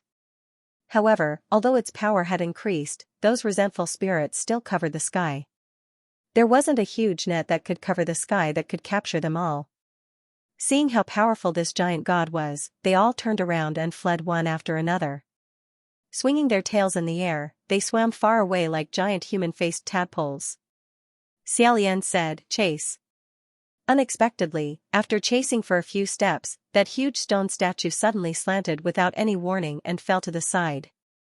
Just now, he had clearly absorbed enough magic power and Xiaolian's state was also extremely good, so there was no reason for this to happen. Just as it was about to fall, Xiaolian looked down. Only then did he discover that on one of the statue's legs, there was actually a big hole. Broken rocks were rolling down from the hole. A white-cloaked figure floated down from the statue's body. Leisurely landing, he immediately disappeared. He truly came and went like a ghost, leaving no traces behind. It was by Wuxiang. He actually broke one of the statue's legs with his bare hands. The huge stone statue crashed down. Fortunately, the people riding on the statue weren't ordinary people.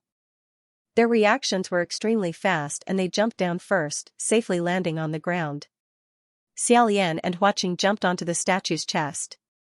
Xiaolian tried to get it to stand up, but it was extremely difficult. That huge stone statue laid on the ground and slowly struggled. It seemed to be in a rather sorry state. Within the sword array, Mu Qing said, "How is it? Can you still stand up?" Quan Asian said, "You don't have any magic power again? Do you still need to borrow more?" Pei Ming said, "No. This time, it's not a problem with magic power. Qing, don't remember this anymore. Just forget about it." Xiaolian said, "I'm afraid the injury is a bit serious. It's not suitable to move anymore." Although the stone statue didn't feel pain, if it was forced to stand up and continue to attack, it was very likely that this injured leg would fall off. This wasn't just a problem of its attack power being greatly reduced. After all, this was Hua Cheng's most painstakingly created masterpiece. It was also Xiaolian's favorite statue. If it was really destroyed to such an extent, it would be hard to not feel heartache. Seeing their enemy fall, those resentful spirits in the sky danced in joy and scattered in all directions. Could it be that they were going to watch helplessly as they escaped like this? He looked to the side and saw that Hua Cheng's expression was filled with anger. It was anger towards Bai Wuxiang. After muttering to himself for a moment, he said, "Gidge." Right at this moment, a strand of dazzling white light penetrated through the densely packed black clouds. It was as if something had lit up above the clouds. Soon after, a second, third, fourth. Countless strands of dazzling white light pierced downwards, piercing through the black clouds and piercing through the resentful spirits. The heavenly officials weren't the slightest bit unfamiliar with this white spiritual light that was so intense that it almost blinded them. The entire immortal capital seemed to be flooded with this kind of spiritual light all day long, illuminating everything. The powerful spirit light shone on the vengeful spirits. Large swathes of smoke dispersed into thin air. A white-armored martial god broke through the clouds with a sword in hand. It really was Junwu. As if they had seen their parents again, they all shouted, "Ah! Your Majesty!" Tears and snot almost flowed out of his eyes. Junwu stepped on the wind of light and slowly landed on the ground. He said, "Don't panic, don't panic. Is everyone all right?" The four people in the sword formation quickly split up. He returned to his original form. Pei Ming said, "Celestial Emperor, aren't you guarding the celestial capital? Why did you come in person?" Junwu said, "The Rain Master used his spirit to inform me. Bronze Cauldron Mountain realm was breached and the situation was dire. So I hurried over." Everyone turned around to look. The Rain Master was still riding on the black bull. So that was how it was. Since the world was broken, he should be able to use the spirit communication technique as well. Just now, their blood had surged to their heads. Everyone wanted to shoot down these flying things, and almost no one had the time to think about channeling their spirits. Xiaolian took a step forward. "Monarch, it's Bai Wuxiang. He's back." Junwu nodded slightly. "I'm guessing that he'll haunt us as well." Xiaolian replied, "He appears and disappears unpredictably. As soon as you came, I don't know where he ran off to." Junwu replied, "It's fine. I'll deal with those vengeful spirits first. We'll find him again." Everyone looked up at the sky. The dark clouds in the sky rumbled as they were being purified by the strong light that Junwu brought down. Pei Ming said, "So this time, the Ghost King was stopped, right?" Xiaolian replied, "You can say that. The one who broke through the bronze furnace wasn't anyone, but this." Everyone's gaze shifted to the side. After Xiaolian stopped manipulating it, the gigantic stone statue still obediently lay on the ground. It was a finely sculpted colossus. Even when it fell down, it still looked like a small mountain. Xiaolian, who was standing nearby, raised his hand and stroked its cheek. He turned to Hua Qing and asked, "San Lang, what should we do with it?" Hua Qing seemed to be deep in thought. Upon hearing his question, he came back to his senses and said, "Brother, don't worry. Before we fix it, let it stay here for the time being." Xiaolian asked, "Can it be fixed?" Hua Qing said, "Of course you can, as long as you have the raw stone for the copper furnace. I will definitely fix it and let it stand up again." Xiaolian said, "Then let's just leave it for now. Right now, the volcano at the copper furnace is still erupting. I don't know when it will be safe." At that moment, the wraith circling in the air suddenly shrieked and turned into a tornado, attacking in one direction. The crowd didn't know what was going on. They looked over and saw that it was the Wuyong Divine Hall underground. Originally, these things had nowhere to hide under the strong light and would disappear sooner or later. However, after a large number of vengeful spirits surged into the underground Divine Hall, it was as if they had been sucked dry, disappearing completely. Mu Qing was stunned. What's going on?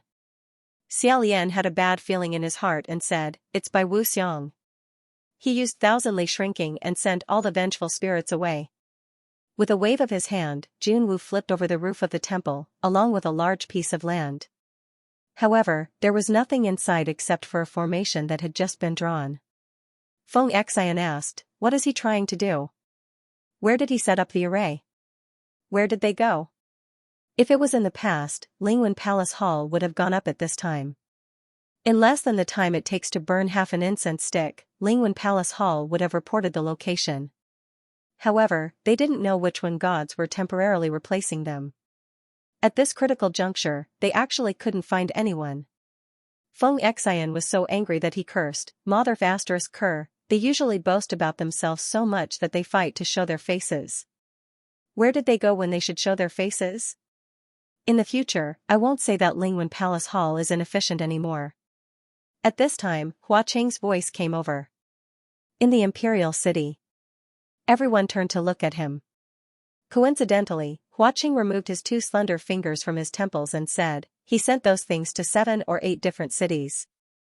Currently, he only found the Imperial City because the demonic energy there suddenly rose sharply. The immortal capitals when gods were useless. They actually had to rely on the head of the ghost realm to help them determine the location of the fleeing evil beings. The few heavenly officials present couldn't help but feel a little embarrassed. However, the situation was critical, so this feeling of embarrassment was fleeting. Mu Qing said, Bai Yi's intentions couldn't be clearer. He specifically sent those things to places with a lot of people. Once the human-faced plague breaks out, it will also spread extremely quickly. The Imperial City is the most densely populated, so it's only natural that he wouldn't let it go. Pei Ming also said, hurry up and deal with it. There's no time to lose. Otherwise, if we delay for too long, the consequences will be unthinkable. Junwu was also speechless at the headache of the Lingwen Palace Hall substitute when gods. He turned to Hua Cheng. Your Excellency, are you able to find out the detailed location of the other cities? Hua Cheng said, I'm currently investigating. It won't be long. Yin, connect with him. Yin hurriedly said, yes. He had originally been demoted by Junwu. Although Junwu was only doing official business, Yin still couldn't help but feel nervous when he saw Junwu. After communicating with his subordinates at the Ghost City for a moment, he cautiously reported the specific location. 300 li south, 270 li north. Junwu said to Feng Xian, Nanyang, you go south. Feng Xian didn't immediately respond. Instead, he hesitated for a moment. Xiao Lian guessed that he wanted to find Jianlan and her son. Just as he was about to speak, Feng Xian responded and walked to the side to draw an array. Pei Ming consciously said, I'll go north? Junwu said, naturally. You'll go. Pei Ming nodded, turned around and walked a few steps. Pei Su followed, so he turned back and said, your injuries haven't healed and the poison hasn't been cleared yet. It's better if you follow Master Yu first. Pei Su asked doubtfully, General, I'm not poisoned? Pei Ming patted his shoulder with pity and said, you haven't recovered from your broken sentence yet, and you still say you're not poisoned? After saying that, he slightly tilted his head, nodded to Master Yu, and left on his own.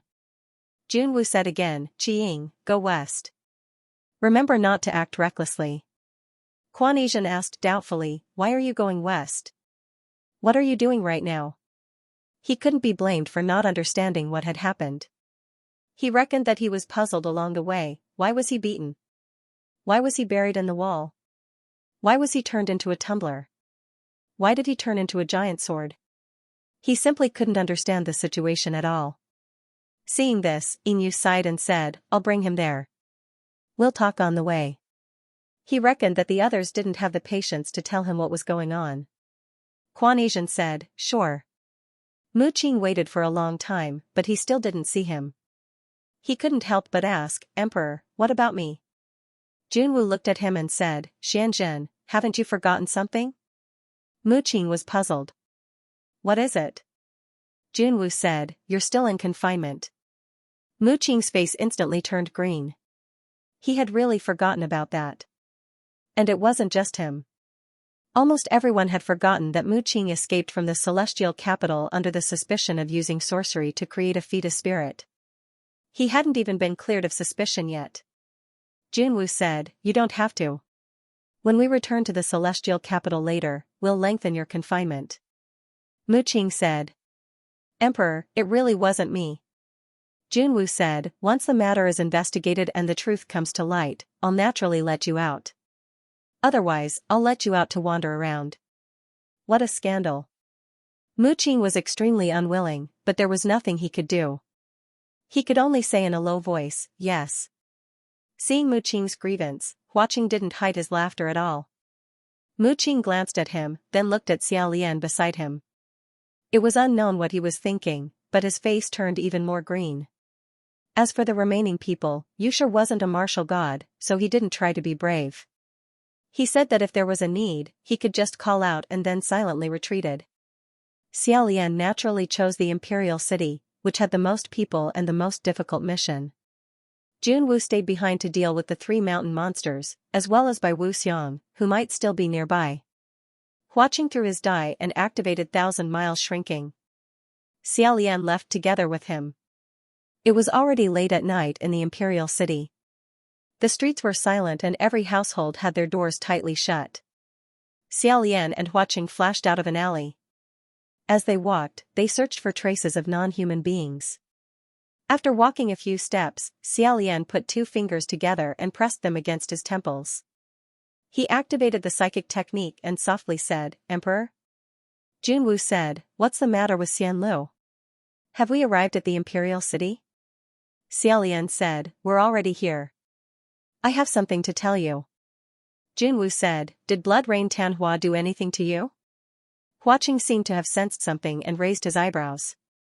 Xiao Lian said, no, he didn't do anything to me. It's something else. The situation just now was dangerous and I didn't have time to talk about it. He restrained his expression and said, Emperor, do you still have an impression of my master? Hearing him mention this person, Junwu seemed slightly surprised. After a moment, he said, you're talking about that Xianlu state preceptor from back then? Xiao Lian said, yes. In the past, you should have had a lot of contact with him, right? Did you notice anything strange about him? Xianlu country's rituals were all managed by the state preceptor. The state preceptors were the bridge between mortals and gods. After a moment of silence, Junwu said, yes. Xiao Lian held his breath and said, what's strange about him? Junwu said, Xian Lu, do you really want to listen to it? Xiao Lian said, yes. Junwu said, even if you heard it, would you be disappointed? Xiao Lian glanced at Hua Qing and said, yes. After a long time, Junwu slowly said, that master of yours becoming the state preceptor of Xian Lu is a waste of his talent. His knowledge and ability far surpass your imagination. Xiao Lian calmly listened. The next sentence made his heart sink. Junwu said, I think that the actual age that the state preceptor has lived in this world might not be lower than mine, maybe even higher than mine. Part of his guess was confirmed. If the state preceptor really lived longer than Junwu, then the possibility of him being one of the 4 protectors of Crown Prince Wu Yong was even higher. Xiao Lian couldn't help but ask, why didn't you tell me this before? Junwu said, because for a long time I couldn't be sure. Xiao Lian said, then how did you confirm it later? Junwu said, after Xianlu country was destroyed, I found him and made my move. Now it seems that he still escaped in the end. Aside from Bai Wu Xiang, there was actually someone else who could escape from Junwu's hands. Xiao Lian had always thought that the state preceptor had escaped because of the chaos of the war. He never expected that it was actually Junwu who personally made his move. Xiao Lian said, then why did you make your move against him? And why didn't you tell me after you were sure? Junwu said, these 2 questions of yours are actually one question. Xiao Lian said, what is it?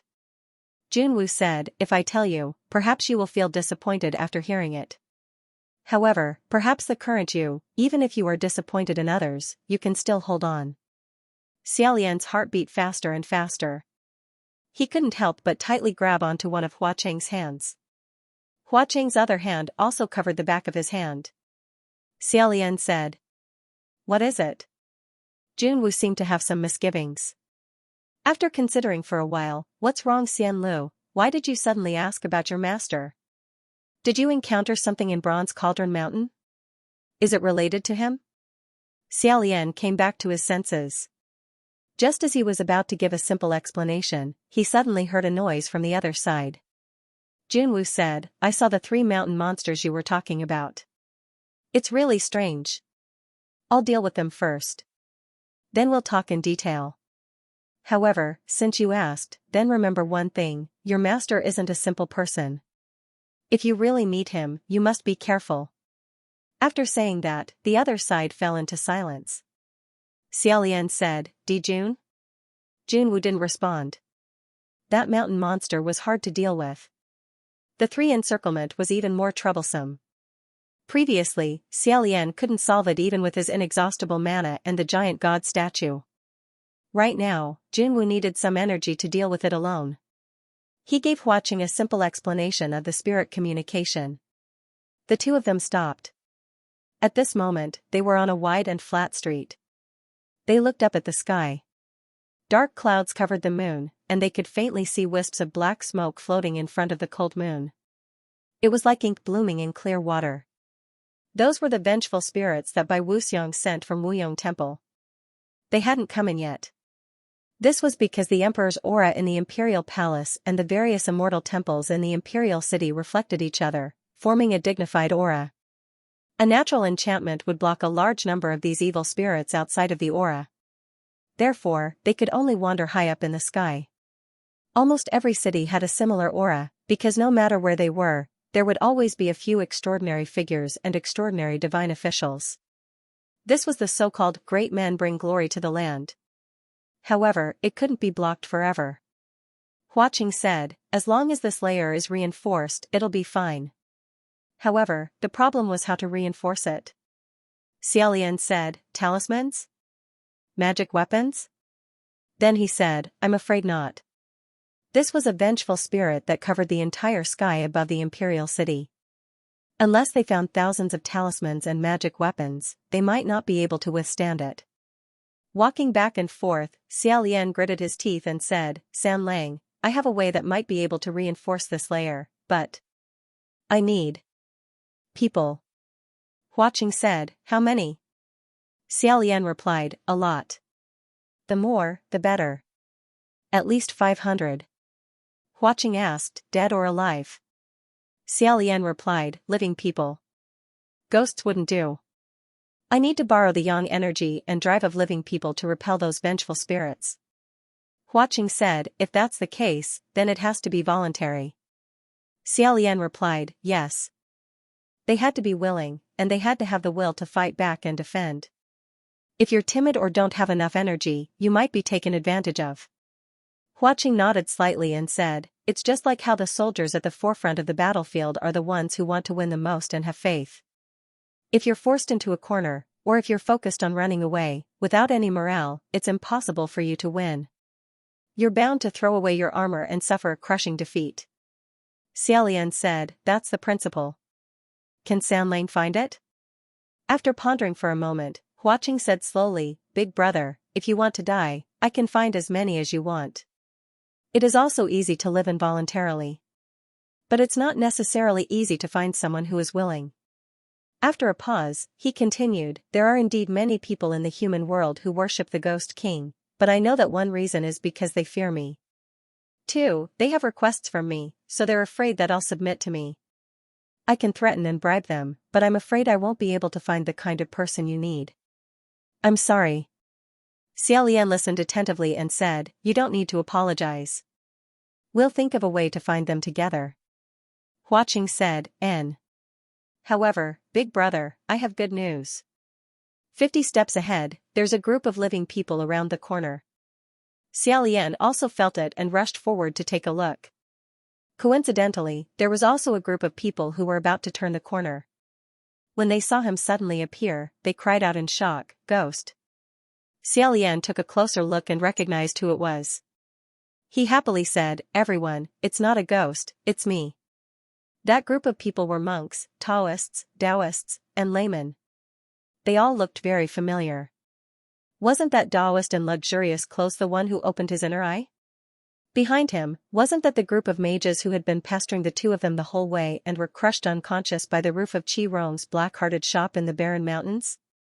Behind Xiaolian, watching leisurely walked up with his hands behind his back. He wasn't in the form of a child now. He was careless and smiled eerily, scaring the inner eye and the others into taking a step back. "You still say you're not a ghost? If you're a ghost, then you're a ghost. And a ghost king." Hua Cheng's fake smile disappeared and he clicked his tongue impatiently. He was too lazy to even comment. Xiaolian was currently looking for people everywhere. He hurriedly raised his hand. "Everyone, you've come at the right time. There's something." Unexpectedly, when he raised his hand, the reaction of the opposite side was several times more exaggerated than he imagined. They all knelt on the ground and were extremely vigilant. They all said, "Be careful of hidden weapons." Xiaolian thought for a while before he remembered what the so-called hidden weapons were. After a moment of silence, he said, "You don't have to be afraid. I don't have any hidden weapons on me. The pill of clear ice and clean jade wasn't that easy to make. Just the knife skills alone would take a long time to carve it." He then said, "Moreover, last time you guys forced us into such a state, yet we didn't do anything to you. Now, we have even less of a need." Hearing this, everyone thought for a moment. It was reasonable, so they hurriedly got up from the ground. One by one, they patted off the dust and tidied up their clothes. However, they still maintained their distance and didn't put down their Buddhist staffs, treasured swords, or other magic tools. The inner eye said, "I say, Taoist priest, I haven't seen you for a long time. The ghost energy on your body has become even more serious. I think it's better for you to repent as soon as possible. Speaking of which, why is it so serious? I'm not trying to scare you, but I can't even see your face clearly." Xiaolian simply wanted to blush when he heard this. He didn't dare to look at Hua Cheng and interrupted, "We'll talk about this later. Everyone, I've been observing the sky at night and I've seen some bad things. Have you guys seen them?" The inner eye said, "Of course I've seen them. Observing the sky at night is something we must do every day. I thought it was some kind of demon or ghost causing mischief. Could it be Hua Cheng's master again?" Xiaolian said, "Naturally not. Otherwise, I wouldn't have reminded you guys. We've also come for those things. We're currently thinking of ways to reinforce the Imperial City's aura." The inner eye said in doubt, "You guys? Thinking of ways? Would the Spirit King be so kind?" Hua Cheng smiled and said, "It's not that I'm being kind. It's just that if I wanted to do something in the Imperial City, this layer of aura wouldn't be able to stop me." The expressions of the mages changed unpredictably. Xiaolian knew that vigilance wasn't that easy to remove, so he didn't force the issue. He said, "I've dealt with those things in the sky before. They're extremely troublesome. If we let them break through the Imperial City's protective field and enter, there will definitely be chaos. That's why I'm currently looking for people to help set up a defensive array. I need 500 people." The inner eye was speechless. 500 people? What kind of array is this? You need so many people. I've never heard of it before. Xiaolian didn't have the nerve to say that 500 people was the minimum requirement. In reality, if he were to say it openly, he'd probably need 800 people. The crowd of mages also started talking at once. "I've never heard of it either. Has anyone read about it in a book? Are those things that powerful? I've only heard of demons eating 500 people in one bite. I've never heard of an array that requires so many people. Is it dangerous?" After careful consideration, Xiaolian honestly said, "I can't say for sure. Maybe not. I'm only 70 to 80% sure. That's because I've never tried this array before. It was also impossible to find the records of predecessors. This was because this array wasn't something Xiaolian had read or learned from anyone. Instead, it was something he'd constantly thought about over the past 800 years. He thought about what he should do if one day, the human face plague broke out again. Could it be that he could only sit and wait for death?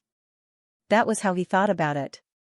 At that time, he didn't really think that he would face this big crisis again in the future. He didn't expect that it would still come in handy. The group of people discussed for a long time. In the end, the inner eye turned around and cautiously said, "We can't gather that many people." Moreover, they didn't trust Xiaolian and Huaqing. This was something that couldn't be helped. After all, they didn't know what the human face plague was or how powerful it was. Moreover, in the past, Huaqing had formed a grudge with them and had played them like bugs. Xiaolian originally thought that since these people were all mages, they should have their own sects and disciples. Perhaps with a random mix of people, they could gather 300 to 400 people. As for the rest, he would think of another way. However, it seemed like his hopes were dashed. Huaqing said, "Brother, there's no need to talk nonsense with them. Let's go." Xiaolian nodded his head. He wasn't discouraged and left with him. However, the inner eye and the others didn't leave. Instead, they sneakily followed behind them, thinking that they had hidden themselves well. Xiaolian was extremely speechless. However, when he thought that this group of mages was probably afraid that they would bring disaster to the imperial city, he felt that it was funny. He didn't care anymore. At this time, Huaqing suggested, "Why don't we go to the place where the poor people gather? There's no lack of desperados and daring people there. Perhaps we can gain something there." Thus, the two of them turned around and walked towards the dark parts of the imperial city. They walked in front of a temple that had been torn down to the point of being dilapidated. Glancing around, they saw that the inside of the temple was filled with people sleeping all the way to the outside of the temple. They seemed to be a group of tramps or beggars. The weather was cold and the ground was frozen. Almost everyone wore ragged clothes. There were men and women, young and old, and they didn't try to avoid arousing suspicion. Some occupied a broken straw mat, some hugged straw for warmth. However, some simply slept on the ground. The ones who were awake were either groaning in pain from the rotten sores on their bodies or picking at the lice on their bodies. There was even someone who dragged a lame leg around the temple, as if he was delivering a bowl of water to a sick person. Before he even entered, the smell of sweat and a strange odor wafted out, making people feel suffocated. The most prosperous area and the dirtiest and most dilapidated slum were actually so close together. They were practically separated by only a street. The contrast between the two made people sigh. However, Xiaolian obviously didn't have the time to sigh at this moment. He stepped over the threshold and said, "Everyone, can you help me with something?" Before anyone could answer, someone first started cursing, "Help your mother's egg. I still want people to help me. Won't you let people sleep?" Scram, scram. Xiaolian didn't get angry and said, "This is a very important matter. If everyone is willing to lend a helping hand, we will definitely benefit the common people." He originally wanted to say that he would definitely thank them. Naturally, he would thank them. However, if he went to thank them from the start, then his intentions would be impure. The beggars in the temple cursed even more fiercely, "What does benefiting the common people have to do with me?" Someone asked, "Is there a reward?" Xiaolian turned around and saw Huaqing's eyes flashing with a displeased light. It seemed like he wanted to be a bit more ruthless. Xiaolian hurriedly pulled him back and whispered, "Don't. San Lang, you said that coercion and bribery won't work. I'll talk nicely. There are 70 to 80 people here, we can definitely find a few that can be used." Only then did the strange light in Huaqing's eyes disappear. At this moment, a slightly hoarse voice said, "Hey, hey, hey. Everyone listen to me. Listen to me. Stop arguing. Let him say what it is first." Xiaolian heard this and turned around. He saw that the one who spoke was the lame beggar. His clothes were also ragged, his hair unkempt and his face dirty. He was thin, and his appearance couldn't be seen clearly.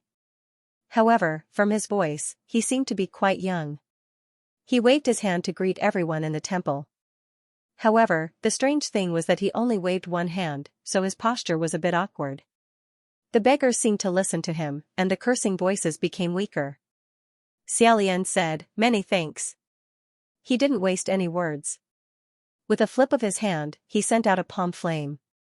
The flame leaped up high, scaring the beggars into screaming.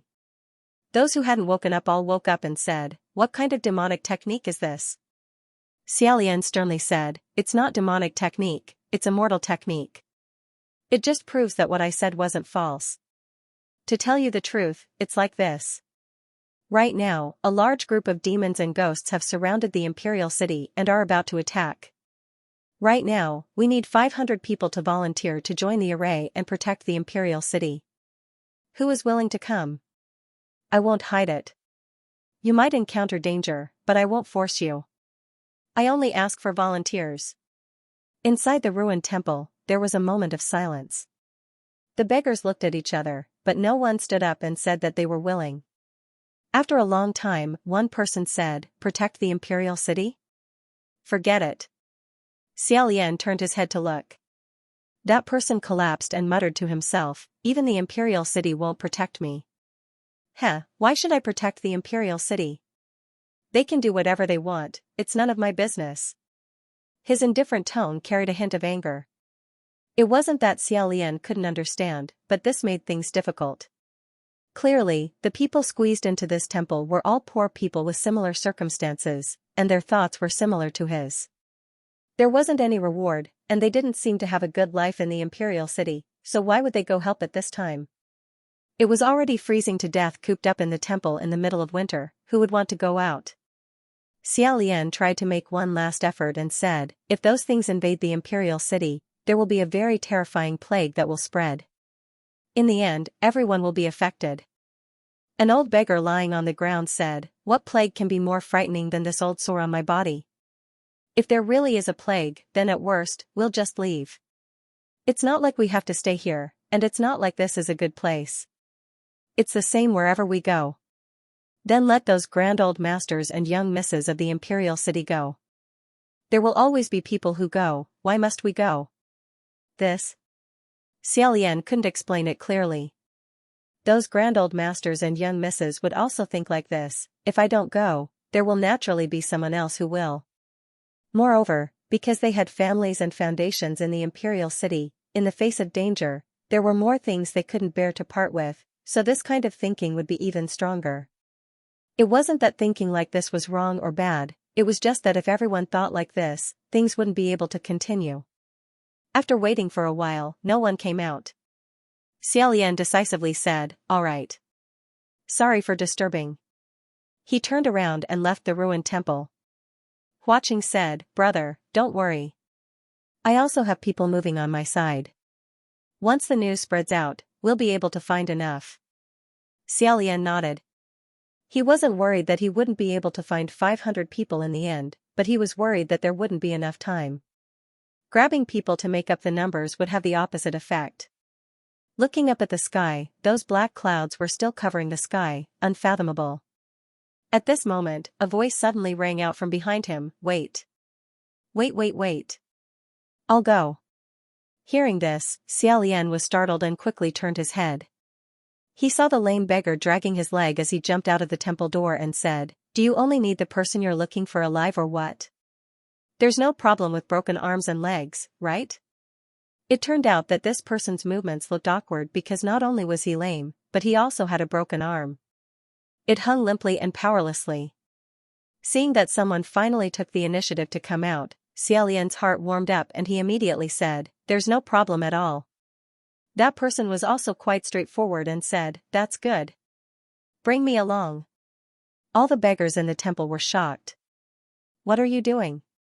Didn't you hear what he said? There might be danger." "Yeah. Moreover, he didn't even pay. After talking for half a day, he didn't even mention a reward. Don't get involved in this mess. Old Feng, quickly come back." Since just now, Xiaolian had always felt that this person was very familiar. However, because this person's appearance was too different from the person in his memory, and his voice was also slightly hoarse, he didn't recognize him. But the moment he heard the person beside him shout out the word "Feng," he finally came to a sudden realization. Xiaolian stared at him and said in disbelief. Master Feng? That beggar laughed out loud and stretched out a hand to brush the black hair off his face. You've recognized me, Your Highness the Crown Prince. Xiaolian was so shocked that he was speechless. Xianxia scratched his hair and said, ha ha ha ha ha, I originally wanted to pretend to be someone else, I didn't expect Your Highness the Crown Prince's eyes to be so sharp. There's nothing I can do. It must be because my charm is still unforgettable. Ha ha ha ha ha. Xiaolian placed his hands on his shoulders and said in a deep voice. Master Feng. Xianxia stopped laughing, but he still scratched his hair, as if his hair was full of lice and itched. He said, Your Highness the Crown Prince, I'm not a wind master anymore. Xiaolian said, okay. Xianxia. After a pause, he said, You. How did you become like this? Xianxia said, that's a long story. In short, it's like this and that, here and there, after that, it became like this. At this moment, everyone in the temple said, What? Old Feng. Do you know these two? Xianxia turned around, he put his arm around Xiaolian's shoulder and patted him vigorously. I know them. This is my good friend from the past. What? Your friend? Why didn't Old Feng say so earlier? Old Feng, you actually know this kind of guy who looks like he was spoiled by honey? She actually knew this pretty boy who looked like he had been spoiled and pampered? You actually know this kind of pretty boy who looks like he was spoiled by honey? It should have been funny to hear everyone making a fuss, but Xiaolian only felt uncomfortable in his heart. One had to know, among the three of them, only the Wind Master from back then was truly a fair-skinned, and pampered boy. Xianxia said angrily, What did you say? I'm not bragging. Come on, when you weren't well, you were talking nonsense all day long, do you think we've all forgotten? Xianxia shouted for a while and said, I'm going to help my friend now. Let's go, let's go. Is there anyone else coming? This time everyone looked at each other. After a while, they said, All right, if it's Old Feng's friend, then it's different. Let's go with Old Feng, lest he loses an arm or a leg and gets beaten to death. Xianxia said, Hey. There were still people who didn't want to give up and asked, Is there really no reward? Even if you don't want to pay, you can at least give me a few chicken legs to chew on. Xiaolian and Xianxia spoke a few words and both sides understood the situation. Xianxia thought about it and said, I understand that we can't use threats and promises on this matter, but can I give you some food? It's been a long time since we've had a good meal. As long as they weren't blinded by greed, then it wouldn't matter. Xiaolian said, It should be possible. But, you said it like this. After whispering a few words, Xianxia said, I think so too. He turned around and said loudly, After this, I'll treat everyone to chicken drumsticks and soup. Everyone will get a share whether they come or not. Remember, you don't have to go there to get a share. You have to be willing. This was a wonderful way of putting it. Everyone has a share. Regardless of whether they came or not, they would get to eat. In that case, those who chose to come were very valuable. Xianxia shouted, Is there anyone else? The more, the better. Come on, come on. Tell them that if they don't have money, they're just here to help me and save the common people. Surround the imperial city or whatever, it's up to them, as long as they're willing. After this, I'll treat everyone to a good meal. Perhaps it was because of someone's instigation, in the blink of an eye, the temple suddenly changed from deserted to bustling with activity. The group of beggars split up to inform more vagrants that they knew. Xiaolian, Hua Qing, and Xianxia stood in front of the dilapidated temple. Xiaolian raised his head and saw that the place where the plaque should have been was empty. He couldn't help but think of the dilapidated Fengshui temple in Boga town, as well as the statue of the Navy Master who was missing his head and the statue of the Wind Master who was missing his arms and legs. In the end, he couldn't restrain himself anymore. He turned to Xianxia and said uncertainly, Qingxian? Xianxia took his hand off his shoulder and said, What is it? Your Highness, I'm sorry, my hands are a little dirty. Your clothes, haha. Sure enough, his arm left a dirty gray mark on the shoulder of Xiaolian's white Daoist robe. It looked like he wanted to help Xiaolian pat it off, but he immediately realized that it would only get dirtier the more he patted. He withdrew his hand and awkwardly rubbed the bridge of his nose. Xiaolian wouldn't care about this, he was only worried about one thing now, and said, "Feng. Xianxia, your birth chart." Xianxia was stunned and said, "What happened to my birth chart?" Xiaolian said, "Could it be that black water changed?" Only then did Xianxia come to a sudden realization and hurriedly said, "No, no, no, no. You misunderstood, he didn't do anything." Xiaolian also felt that black water wouldn't change Xianxia's birth chart in the end, and said, "Then what happened to your hands and feet?" Xianxian grabbed his hair again and said embarrassedly, "This isn't him either. How do I say this? There's carelessness, and there's bad luck. Actually, I did it all myself." Since he didn't explain in detail, Xiaolian didn't ask any more. However, inexorably, Xianxia's current situation was still in accordance with Xian's prophesied act of venting his anger in the Fengshui temple.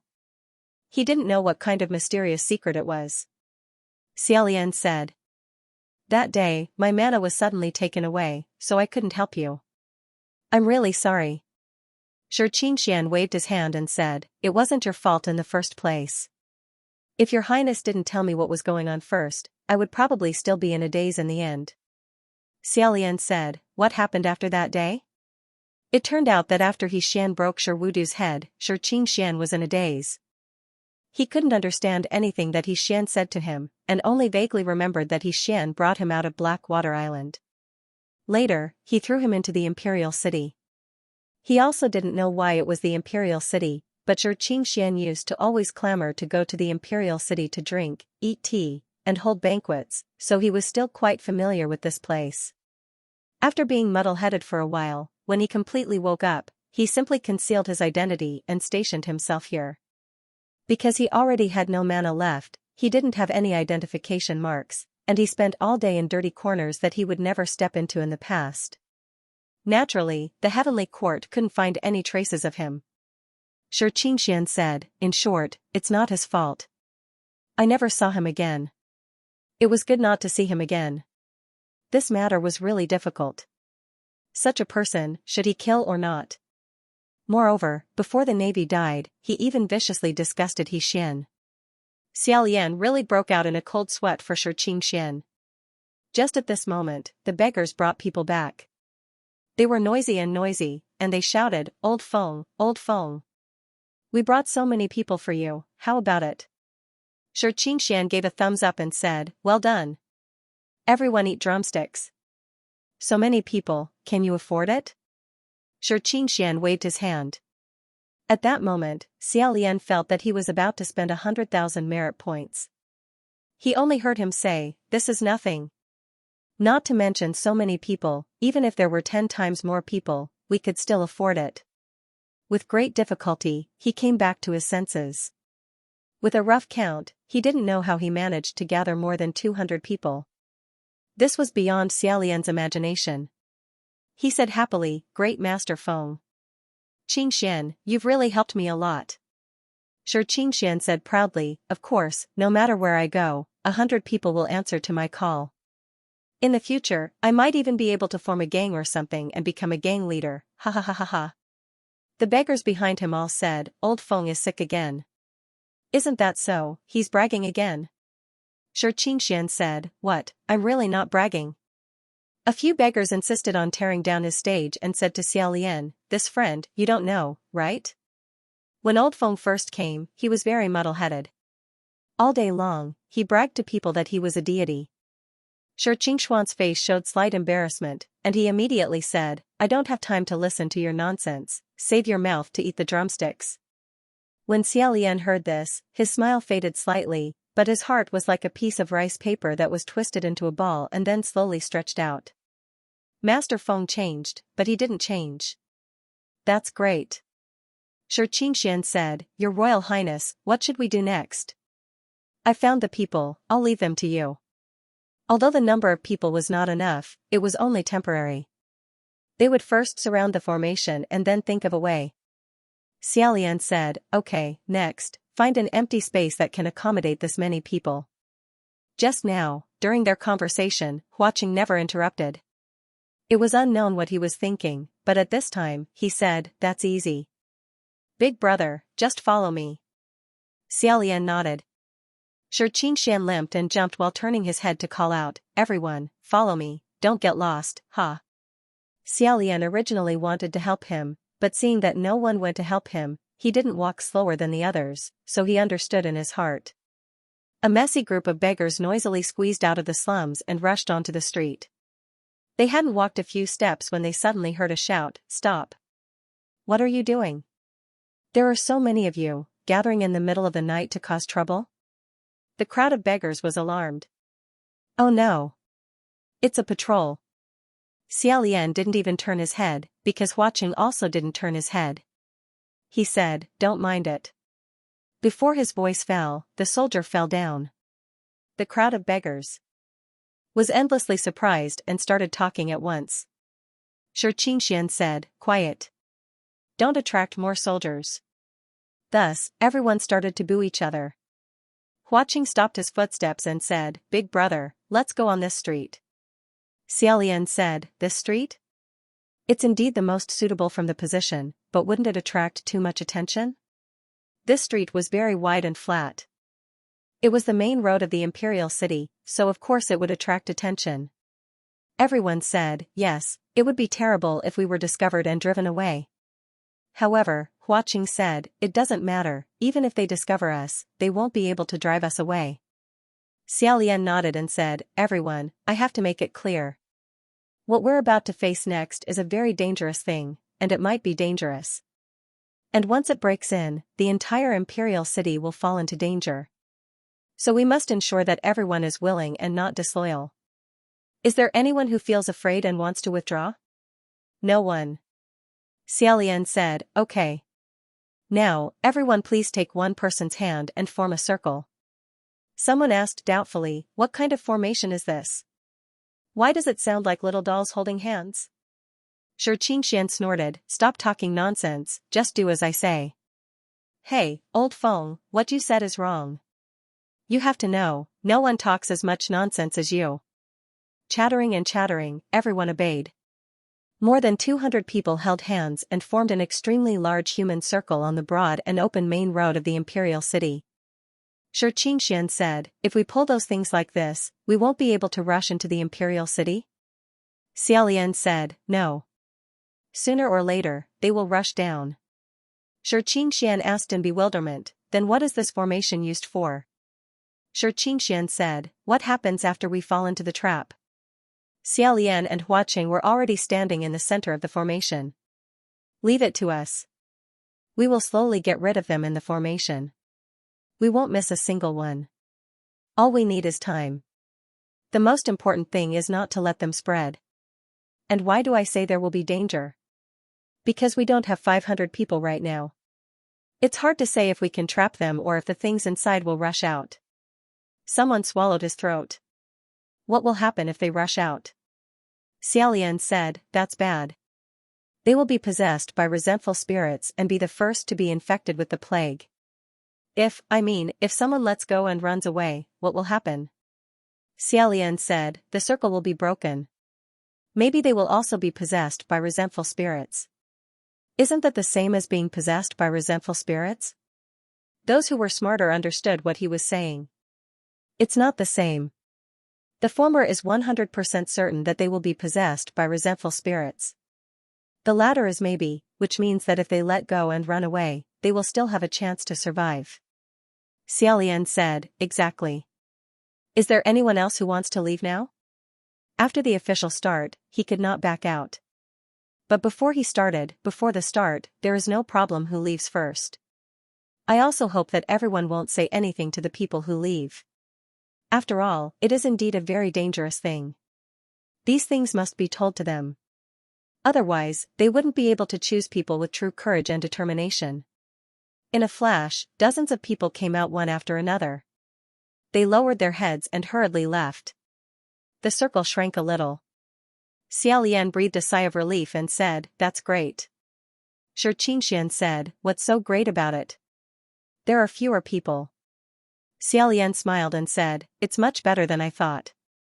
There are already a lot of people. He was originally seriously considering what to do if half of them left.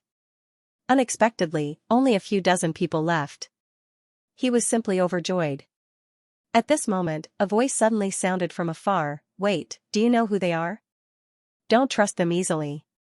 Be careful of being harmed by others. Xiaolian turned around and saw that it was Heaven's Eye-Opener and the others. Xianxia immediately shouted, then who are you people? If you don't want to help, go to the side and don't cause trouble.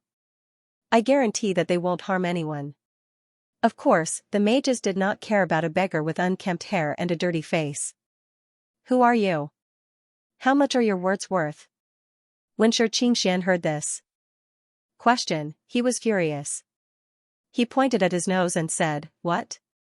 You're talking about money in front of me? I think you guys don't know the immensity of heaven and earth.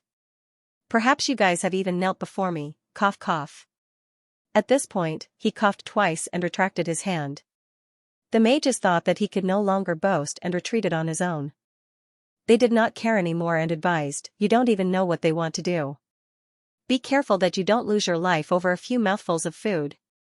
Xiaolian was about to explain that the beggars were helping out of loyalty and not because of a few mouthfuls of rice when Huaqing leisurely said, no, they're not doing it for a few mouthfuls of rice, they're doing it to save the common people. Xiaolian found it a bit strange. Why would Huaqing say that? However, the person on the other side sneered, what do you mean by saving the common people? What nonsense are you trying to pull? It's good enough that you managed to save your own lives. That's right. Beggars shouldn't join in the fun. Hurry up and go back. Don't cause trouble. Huaqing said slowly, oh. Does that mean that beggars can't save the world? Is it because I can't, or am I not worthy? As soon as he said this, the crowd of beggars became restless. Their expressions were rather dissatisfied. Heavens, I said angrily, we didn't say that. Xianxia immediately came out and pointed at him, hey, I don't think so.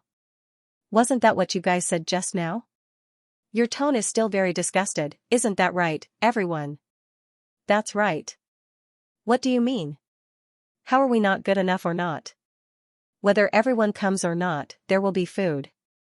Do you really think we came for food? Stop looking down on us. Xiaolian turned to the side. Huaqing raised his eyebrows at him, as if saying easy. In his heart, he thought, so that's how it is. Although there were quite a few people left, they weren't particularly resolute. It just so happened that Heaven's Eye and the others unintentionally showed contempt towards them. Why are you sloppy beggars blindly joining in the fun? This was caught by Huaqing and magnified. Instead, it aroused the rebellious hearts of the beggars. Do you think we can't do it? Then we'll prove to you that we can do it as well. Just like that, their morale rose again. Both sides shouted at each other. Xiaolian said to Heaven's Eye and the others, if you guys are really worried, just watch from here. If we do anything harmful, there's no harm in stopping us immediately. Huaqing added with a smile, however, it's best not to get in the way. The mages followed Xiaolian and Huaqing all the way. At this moment, they really couldn't hold it in anymore and finally mustered the courage to jump out. In the end, not long after, they were scared back by Huaqing's terrifying fake smile. Huaqing turned his head and said, brother, look at the sky. Xiaolian and he raised their heads at the same time. The black shadows in front of the full moon became clearer. Faintly, they seemed to be getting closer. While they were looking for people, the night had passed for an unknown amount of time. Those things were about to come down. Xiaolian's heart tightened. Oh no, there's no time to find more people. However, he did not show it and immediately said, everyone, stand properly. Hold on tight. Xianxia had long stood up straight and said, Your Highness.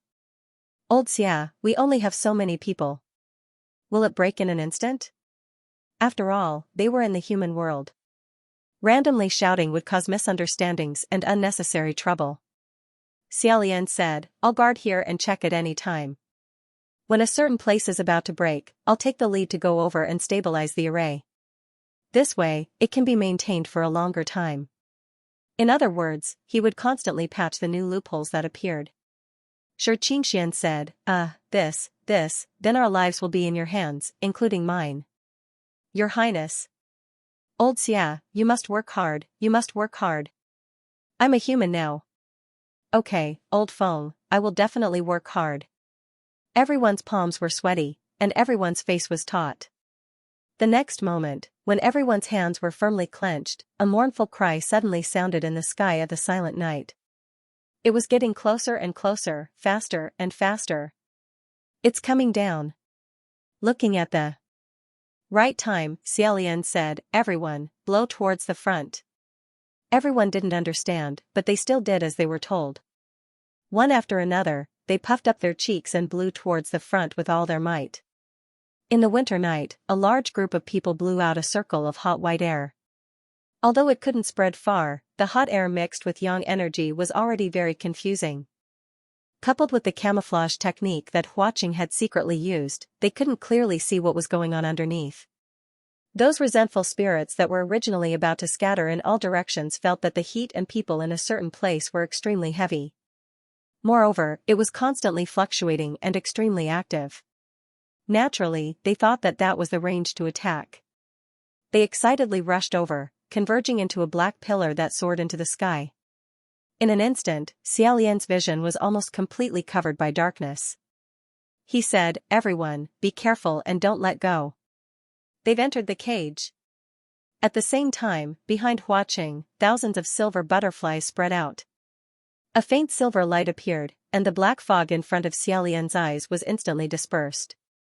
He saw Huaqing stretch out a hand towards him and said, Big brother, come over to me. Xiaolian was stunned for a moment, and immediately grabbed his hand. Huaqing used a bit of strength and pulled him over. Wrapping his arm around Xiaolian's waist, he calmly scanned the surroundings. Even though those resentful spirits had been trapped in the copper furnace for 2,000 years and had already become muddle-headed, they still didn't dare to approach. With them as the center, there wasn't even a single wisp of black gas within a 3-meter radius. Only now did the resentful spirits that had excitedly entered the circle of people realized that something was wrong. After tearing and biting for half a day, how come they hadn't bitten a single living person? Instead, they had bitten their own kind? Moreover, there were 2 people that they couldn't even touch. To them, those silver butterflies were like a rain of blades and arrows. They flapped their wings and pounced, killing them until their screams soared to the sky. The resentful spirits finally realized that they were trapped. They were evil beasts locked in a cage that was on fire. As for these 200 people, they weren't people playing outside the iron cage, but rather, they were the iron cage's railings. When the resentful spirits became aware of this, they couldn't restrain their anger. They rushed towards the beggars who were holding hands to stop them and fiercely screamed. Their mouths were wide open as if they wanted to swallow a person's head. Their hair flew up in anger, and their faces and bodies were extremely distorted. A few people were so frightened that they retreated a few steps, but they were quickly pulled back by the people next to them. Don't move. Xiaolian also said, don't move. If the formation isn't broken, they won't be able to hurt you. Hearing that, everyone felt slightly relieved. There was even a beggar who spat at the resentful spirits that were screaming at him. As he spat, he said, Pooey, pooey, pooey. Dirty to death, dirty to death. Quickly scram. Probably because he had heard the saying that ghosts were afraid of dirty things, Xiaolian didn't know whether to laugh or cry. He said, there's no need for that either. They're not afraid. At this moment, he suddenly sensed that a certain part of the human formation was in danger and was about to break through. He hurriedly raised his head and looked over. He saw a thin and small beggar with his eyes straight and his breathing rapid, as if he was so nervous that he was about to twitch. Many resentful spirits also sensed that this person's aura was weakening and flocked towards him. Xiaolian went up and whipped the resentful spirits, causing them to howl and scatter. He quickly let that person retreat and let the 2 people on his left and right take over. Before he could heave a sigh of relief, a new hole appeared 60 feet southwest. Xiaolian was about to go over when he discovered that a 3rd hole had appeared in the distance. It was on the person beside Xianxia. After all, the number of resentful spirits was still too large. This was still only the first wave. There would only be more after this, and it would be endless. There was no time to rush over. Xiaolian said, San Lang. Huaqing didn't move and said, "Gidge, don't worry." Xiaolian didn't believe that he didn't sense it, nor did he believe that he would ignore it. However, that hole was about to be drilled through by the resentful spirits. At this critical moment, a yellow talisman flew over and exploded beside Xianxia. Although this talisman didn't kill the group of resentful spirits, it still scared them into shrinking their heads. It was the group of mages who had been watching from the side for a long time. They rushed over and shouted, "I told you not to join in the fun. Since you've already joined in, then you should properly hold on until the end. If you can't hold on halfway, then aren't you just causing trouble?" Huaqing said to Xiaolian, "You see, I said, don't worry." He was always calm and unruffled. Xiaolian said, "N." In the end, the mages who had opened their heavens I couldn't hold back anymore and rushed over. This group of people were worthy of being called martial artists. Each and every one of them moved very nimbly. One after another, they grabbed the hands of the two people who were holding each other and separated themselves to take over. The several dozen newcomers immediately integrated into the circle and expanded the human formation. "Heavens," I said, "fellow Taoists. Quick, quick, quick, those who have sect disciples in the imperial city, quickly call them over. Go, go, go. I'll call my disciples over too." Not long after, more than 100 people majestically arrived on the streets. These 100 or so people were incredible. They were all monks, Taoists, and magicians. Every one of them was fully armed. They walked 2 steps at a time, looking valiant and formidable looking. Seeing this, Xiaolian cheered loudly in his heart. The crowd of beggars was dumbstruck. When the new wave of people saw this spectacular scene on the streets, they were all stunned for a moment. Then, they hurriedly joined in. After they integrated, the circle expanded quite a bit. The streets of the imperial city were practically filled to the brim. Moreover, not to mention the courage of these newcomers, every one of them carried a few messy treasures on them. Without a doubt, this greatly lengthened the duration of the formation. At this point, Xiaolian already had 90% confidence in his heart. He calmly said, "Everyone, don't be afraid. Now that the situation has reversed, we have more and more people. As long as we firmly hold our position, eliminating them is only a matter of time." Everyone could see that the situation had become advantageous. As long as there was hope, everything was good. Immediately, they were 100 times more confident. They loudly responded, "Eliminate them." On the other side, "Heavens," I said, "we have 168 people here. How many people do you have? How long can you last?" On this side, the head beggar Xianxia had also counted the number of people several times. He loudly said, "We still have 148 people left in the formation." Xiaolian said, "That adds up to 316 people. As long as we find more." However, Huaqing said, "That's not right." Xiaolian turned around and asked, "What's not right?" Although Huaqing only glanced at it, Xiaolian believed that he would not count wrongly. He said it in a low voice. Other than Xiaolian, no one heard him. Xiaolian quickly swept his gaze around. Everyone here was holding hands. When exactly did one more person appear? Could it be that Xianxia and the others had counted wrongly? Xiaolian said, "Are you sure there are so many people? Did you not count wrongly?" Xianxia guaranteed, "No. Didn't you say that the number of people is very important? That's why I've been counting repeatedly. Those who left midway have also been reduced. There were 148 of them. What's wrong? Is there something wrong?" It was temporarily inconvenient to say it. Rashly exposing it would only cause useless panic, and they couldn't let the people present identify each other who they didn't know. After all, there were too many people, and they didn't know all of them. Thus, Xiaolian said, "No, I'm just confirming." It was even more impossible for the warlocks to count wrongly. They had all reported the number of people they had pulled over and added them up. How could each of them not know how many people their own sect had sent? Xiaolian whispered, "When did the extra person sneak in? What does he want to do?"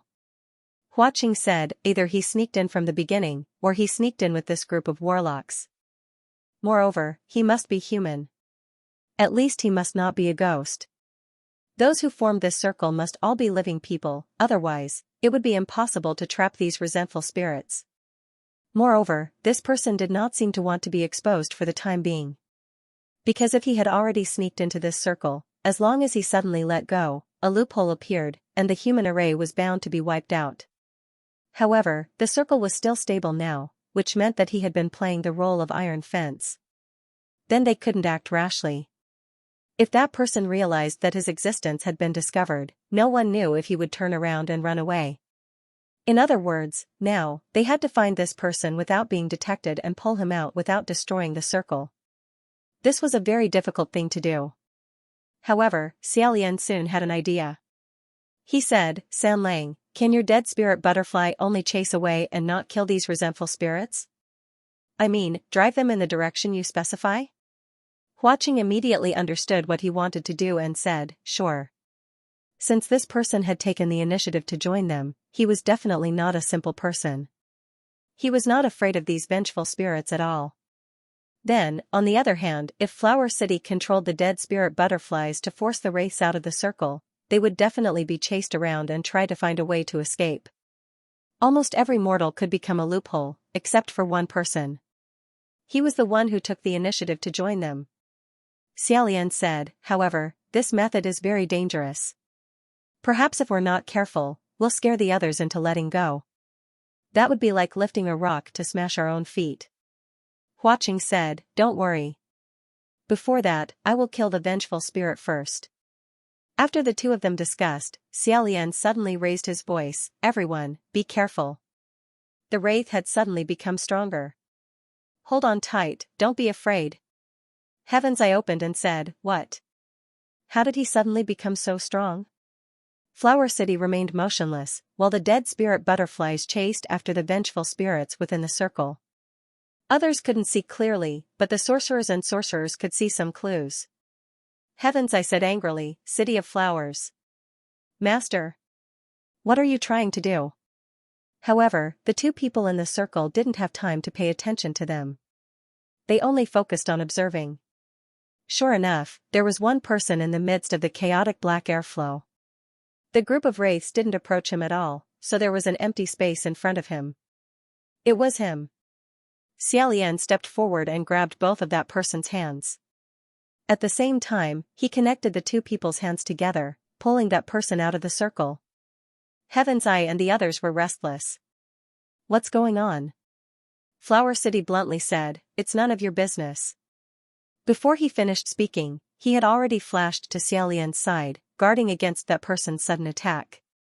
Xiaolian firmly restrained that person and turned him around.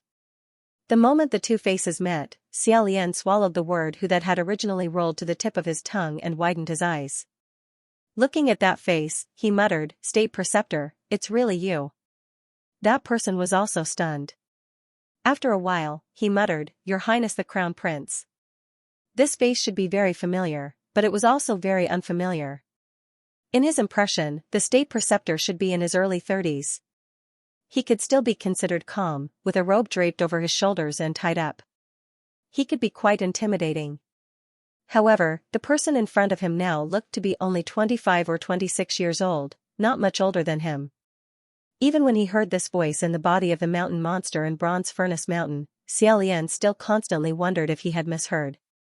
Even when Junwu told him that his master wasn't simple and that he should be careful, he also wondered if Dijun had made a mistake. However, the person in front of him was definitely not wrong. It was his master, the last generation state preceptor of Xianlu country, Mei Yanqing. The three people confronted each other in the circle of more than 300 people. The air seemed to have stagnated. As soon as Mei Yanqing reacted, he did something unexpected in the next moment.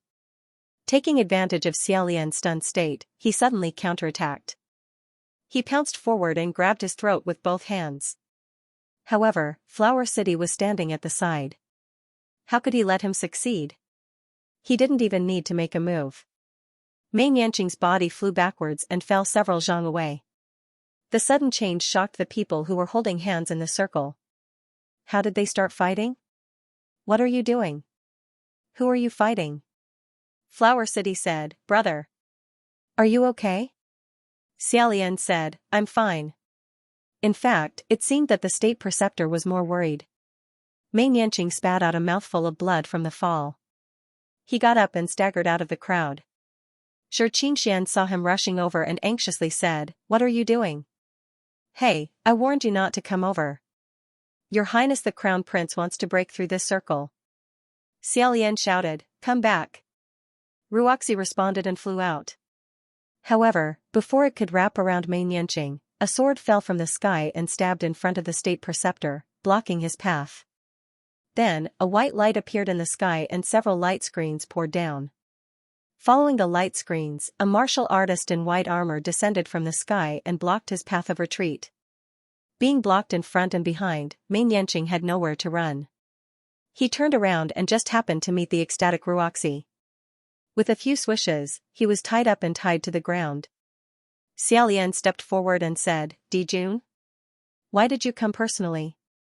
Junwu stood up and said with a solemn expression, "Bronze Furnace Mountain has been stabilized for the time being.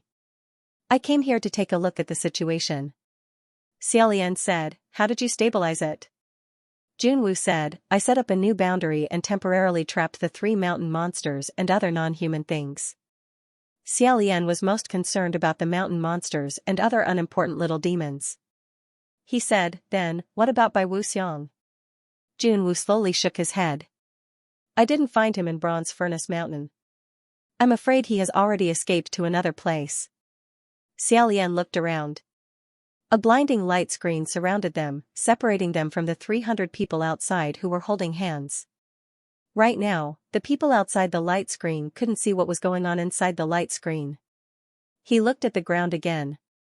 The state preceptor had turned over and saw Junwu.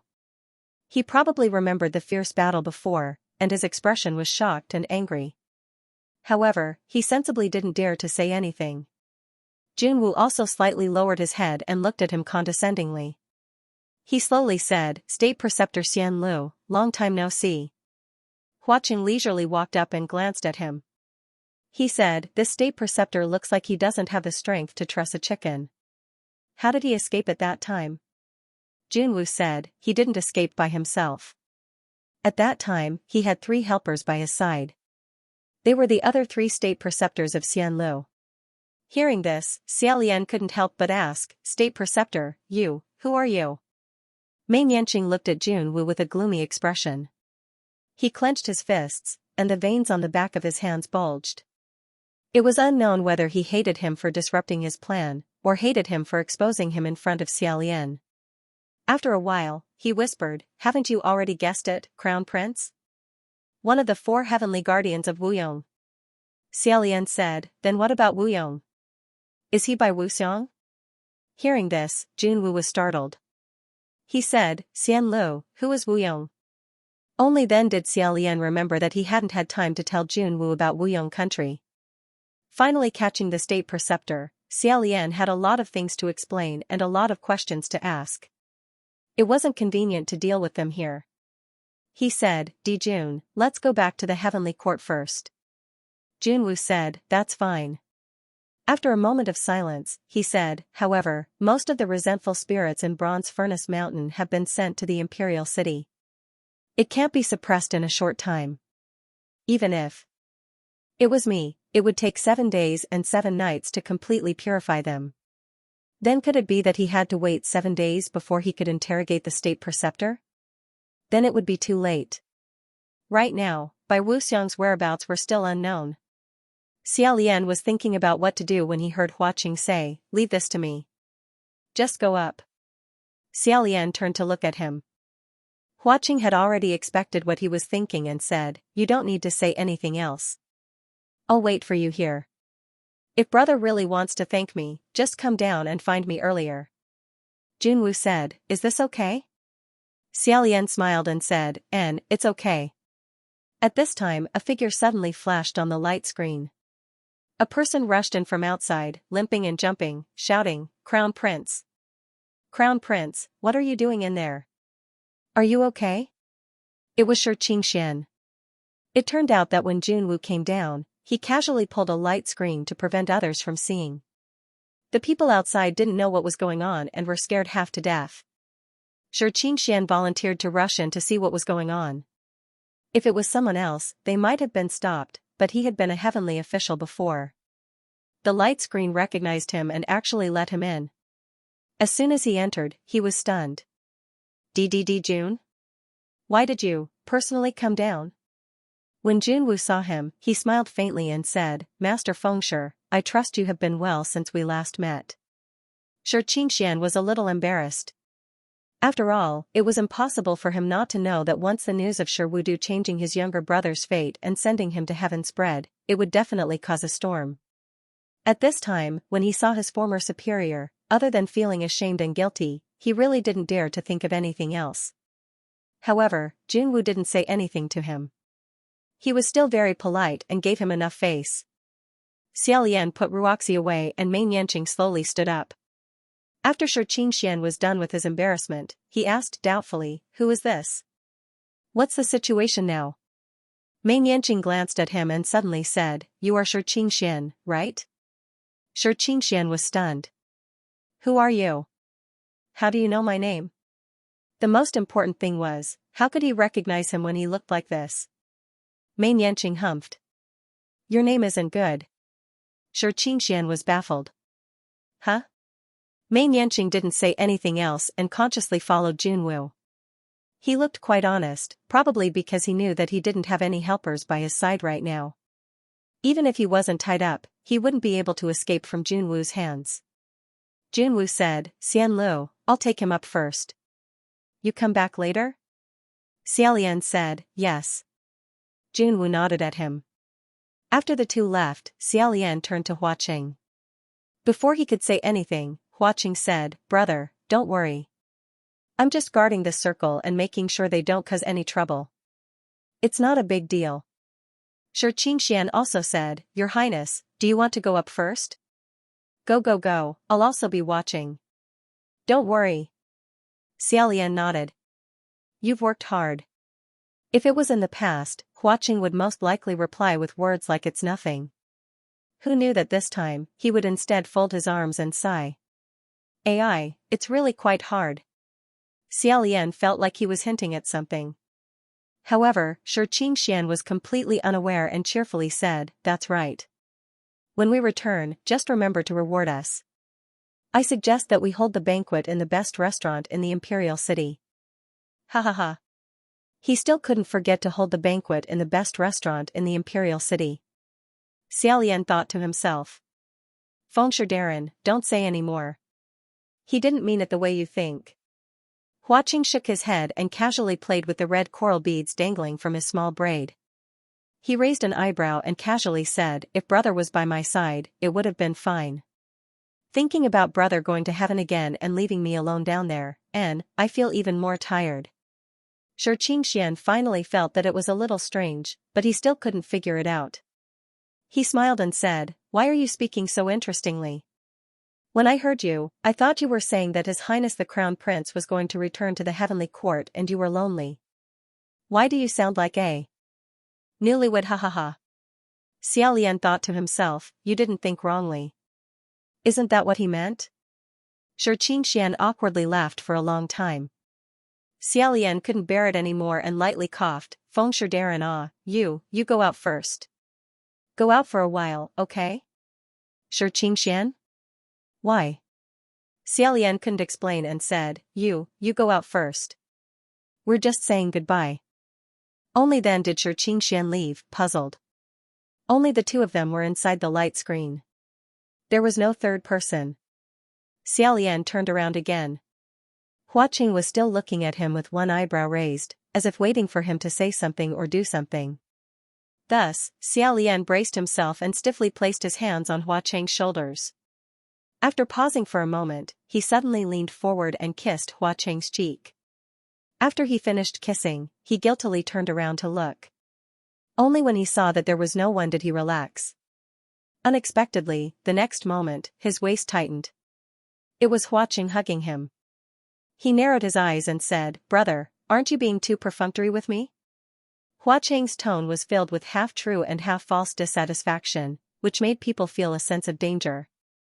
Xiaolian was shocked and hurriedly said, "No." Huaqing said, "Is that so?" You weren't like this when you asked me to lend you my spiritual power. Could it be that if I don't lend you my spiritual power, I can only get such a goodbye? Thinking about it this way, Xiaolian felt that it was quite insincere.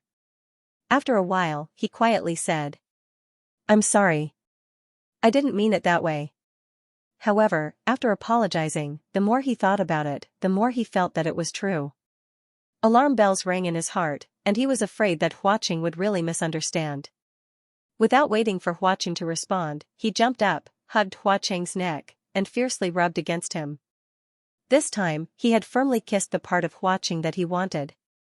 Unexpectedly, Shi Qingshuan's voice suddenly sounded, Your Highness, no matter how I think about it, it's strange.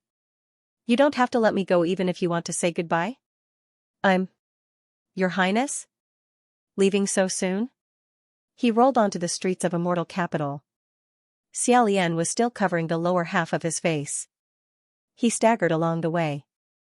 Although the little heavenly officials hurrying to and fro on the street didn't dare to come up and ask him, they couldn't help but look at him strangely. Xiaolian hurriedly put down his hand, straightened his waist, and very hypocritically rubbed his mouth. Lao Ai said, My mouth hurts a little. He did not know what was going on. Hee. The young priests looked at him even more strangely. What did he do to make his mouth hurt? It was indeed a little painful. He had jumped up and bumped into Huaqing, kissing him too forcefully. Huaqing was probably knocked down as well. However, Xiaolian could clearly feel it after sticking to it. He seemed to smile. Not daring to think too much about it, he lowered his head and continued walking forward. The other divine officials didn't waste any more time. Each hurried away. Perhaps it was because the copper cauldron had created too much of a ruckus, but the atmosphere in the entire immortal capital was solemn and uneasy. In the divine martial palace, many priests had already gathered there. Although the resentful spirits in the copper cauldron had spread to 7 or 8 places in the world, most of them had been sent to the most densely populated imperial city. Xiaolian and Huaqing took on the leading role. It was because he had chosen the weakest ones that he had been tossing and turning until now.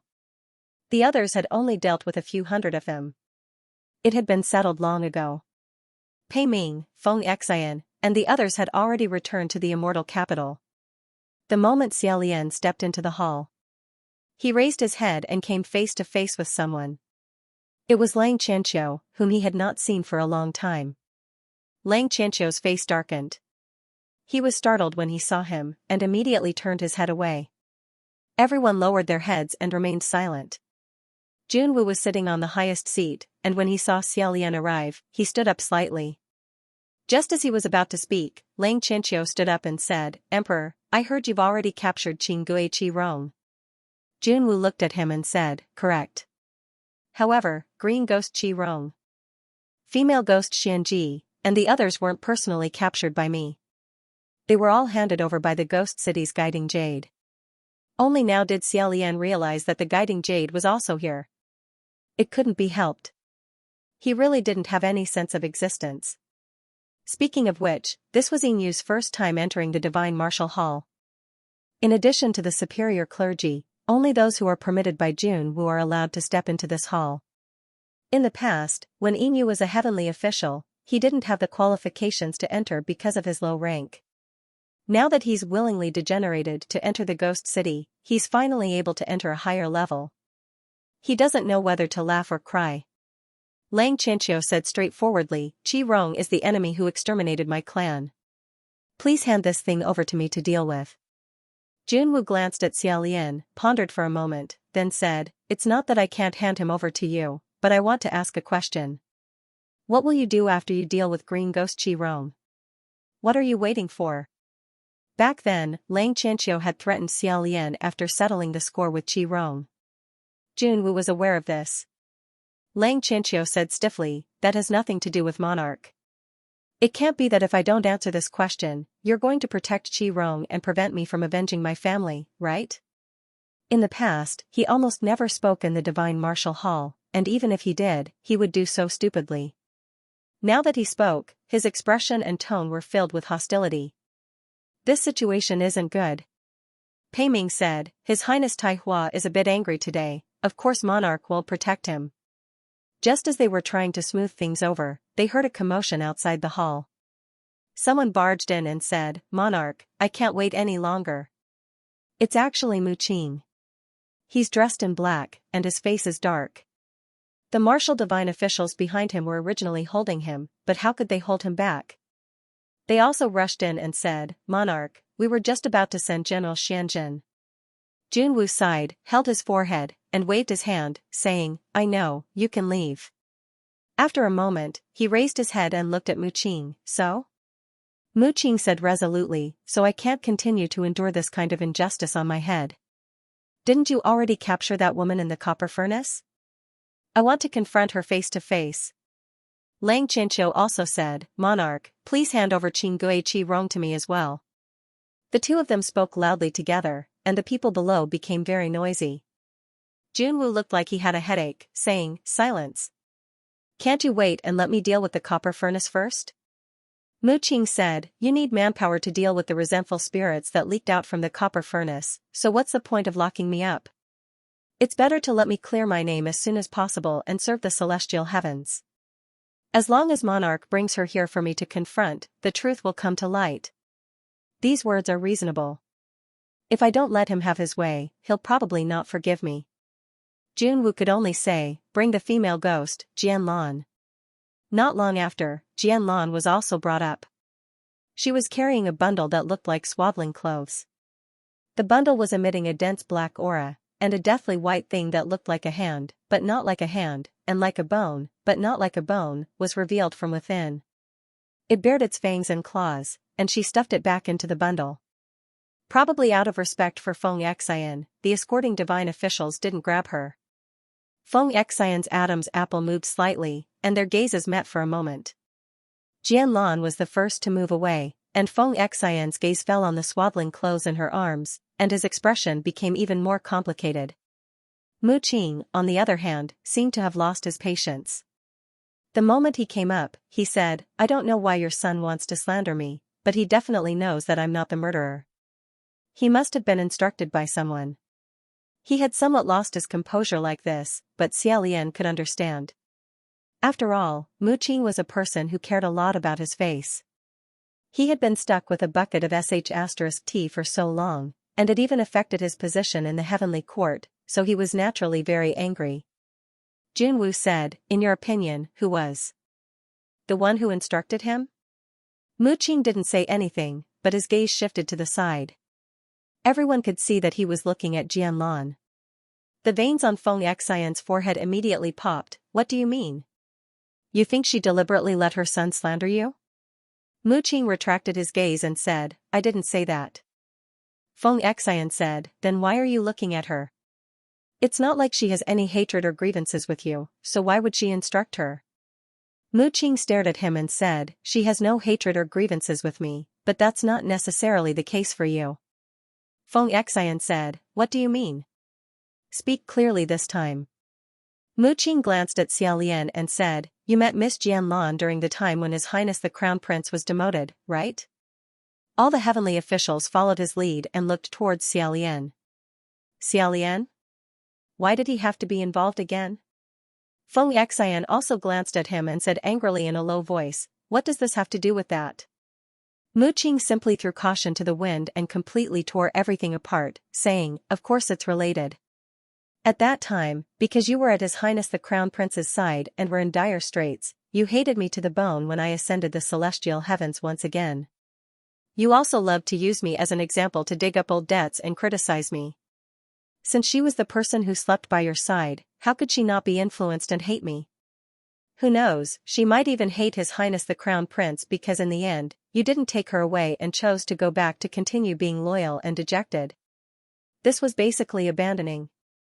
Feng Xian couldn't bear it anymore and roared, "Stop bullshitting." He threw a punch and Mu Qing retaliated with a backhand. Jianlan stepped forward to block, but the fetus spirit cackled strangely like an old crow cawing. It was extremely terrifying. Pei Ming and Yin Yu pulled back Feng Xian and Mu Qing respectively.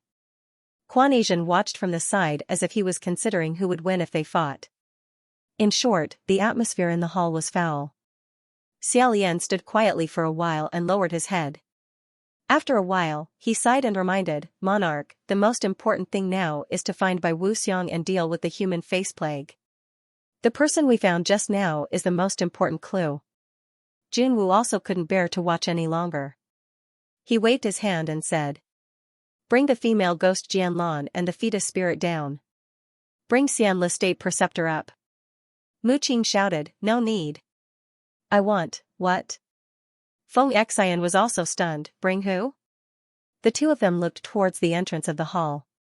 Wasn't the person being brought over by the group of martial officials the Xian Le State Preceptor that the two of them were very familiar with, Mei Nianqing? Feng Xian and Mu Qing were stunned. Feng Xian said, State Preceptor? It really is State Preceptor? Mu Qing didn't call him that, but he was also bewildered. No wonder. To be honest, even now, Xiaolian still felt that this person was unrealistic. He couldn't connect this person with the State Preceptor who asked him about the two people in a cup of water. Mei Nianqing slowly walked forward and brushed past Xiaolian. Junwu sat at the top of the hall and said, Xian Lu, when we were down there, you seemed to have something to say. Xiaolian slightly bowed and said, Yes. Thus, he picked out the important parts of his experience in Bronze Cauldron Mountain and Wuyong country. The more everyone listened, the bigger their eyes became, not to mention Feng Xian and Mu Qing. After listening, Junwu slowly said, I have never heard of the name Wuyong country. The other martial officials also echoed, I have never heard of it either. After all, it was 2,000 years ago. They must have purposely erased the traces. Mei Nianqing didn't say a word. Xiaolian said, State Preceptor, Prince Wuyong is by Wuxiang, right? Mei Nianqing said, Yes. As expected. Pei Ming pondered and said, Who left those murals? And who destroyed the last one? Xiaolian said, I don't know who left it, but I think it should be by Wuxiang or his subordinates who destroyed it. After all, he didn't want others to know his identity. He turned to Mei Nianqing and said, And you are Prince Wuyong's subordinate. In other words, you are by Wuxiang's subordinate. Mei Nianqing didn't say anything. Xiaolian had an impulse to ask him. When Xianle destroyed the country, did the State Preceptor know that the thing was by Wuxiang? Or could it be that they had colluded and the State Preceptor was their helper? But in the end, he still asked another question, where is Bai Wuxiang now? Xiaolian said, Why did Bai Wuxiang destroy Xianlu? Xiaolian said, Why did you want to kill me? Mei Nianqing finally spoke. He said, Your Highness, I didn't want to kill you. Xiaolian said, Then why did you want to take my throat down there? Mei Nianqing asked back, Would you die if I grabbed your neck? Would the one beside you let me succeed? Indeed, he wouldn't. But that didn't mean Mei Nianqing didn't have killing intent. Because at that time, his reaction was completely subconscious. Mei Nianqing probably knew he couldn't convince him, so he no longer tried to explain. After a moment of silence, Xiaolian finally asked the question he wanted to ask the most. He said, State Preceptor, what do you want to awaken from my body? Junwu told him that the State Preceptor seemed to want to awaken something from his body. What could it be? Mei Nianqing stared at him with a strange expression. Xiaolian clenched his fists under his sleeves and said, State Preceptor, please speak. Xiaolian's heart had always been faintly uneasy. That Prince Wuyong's fate was so similar to his. Could it be that there really was some secret connection between him and Bai Wuxiang? He definitely had to figure this out. Because he absolutely couldn't tolerate Bai Wuxiang having anything to do with him.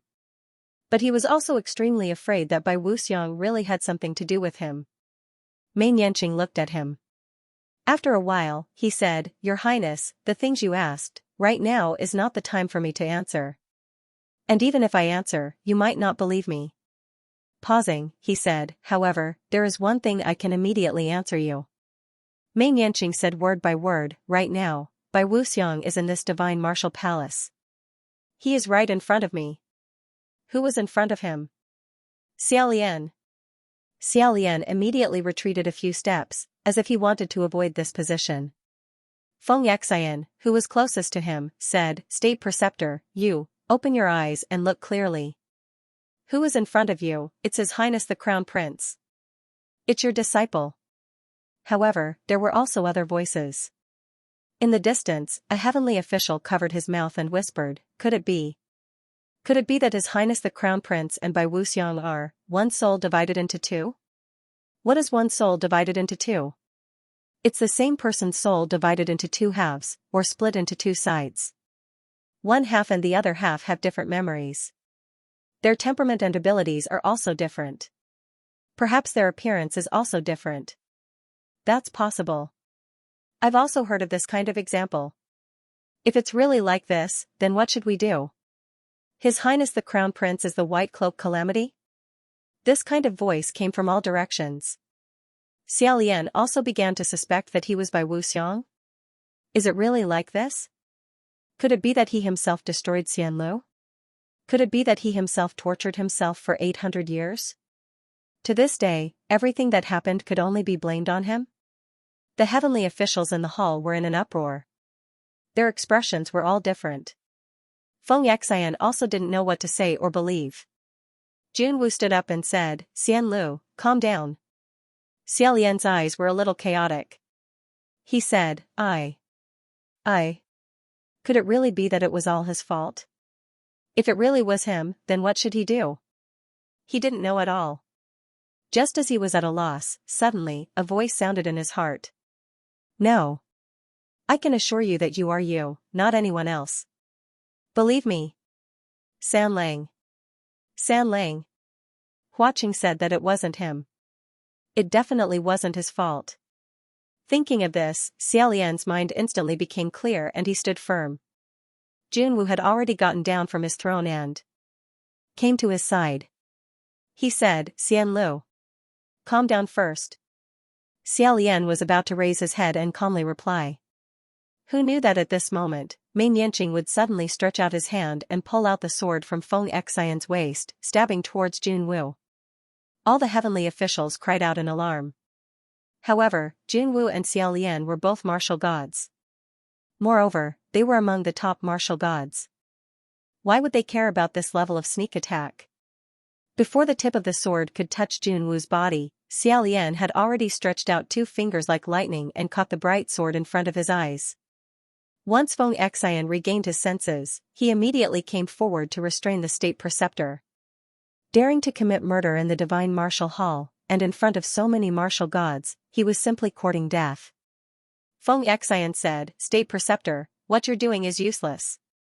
Mei Nianqing struggled in vain while shouting at Xia Lian, "Look. Quickly look." Yinyu ran over and said, "Your Highness. Are you all right? What's wrong?"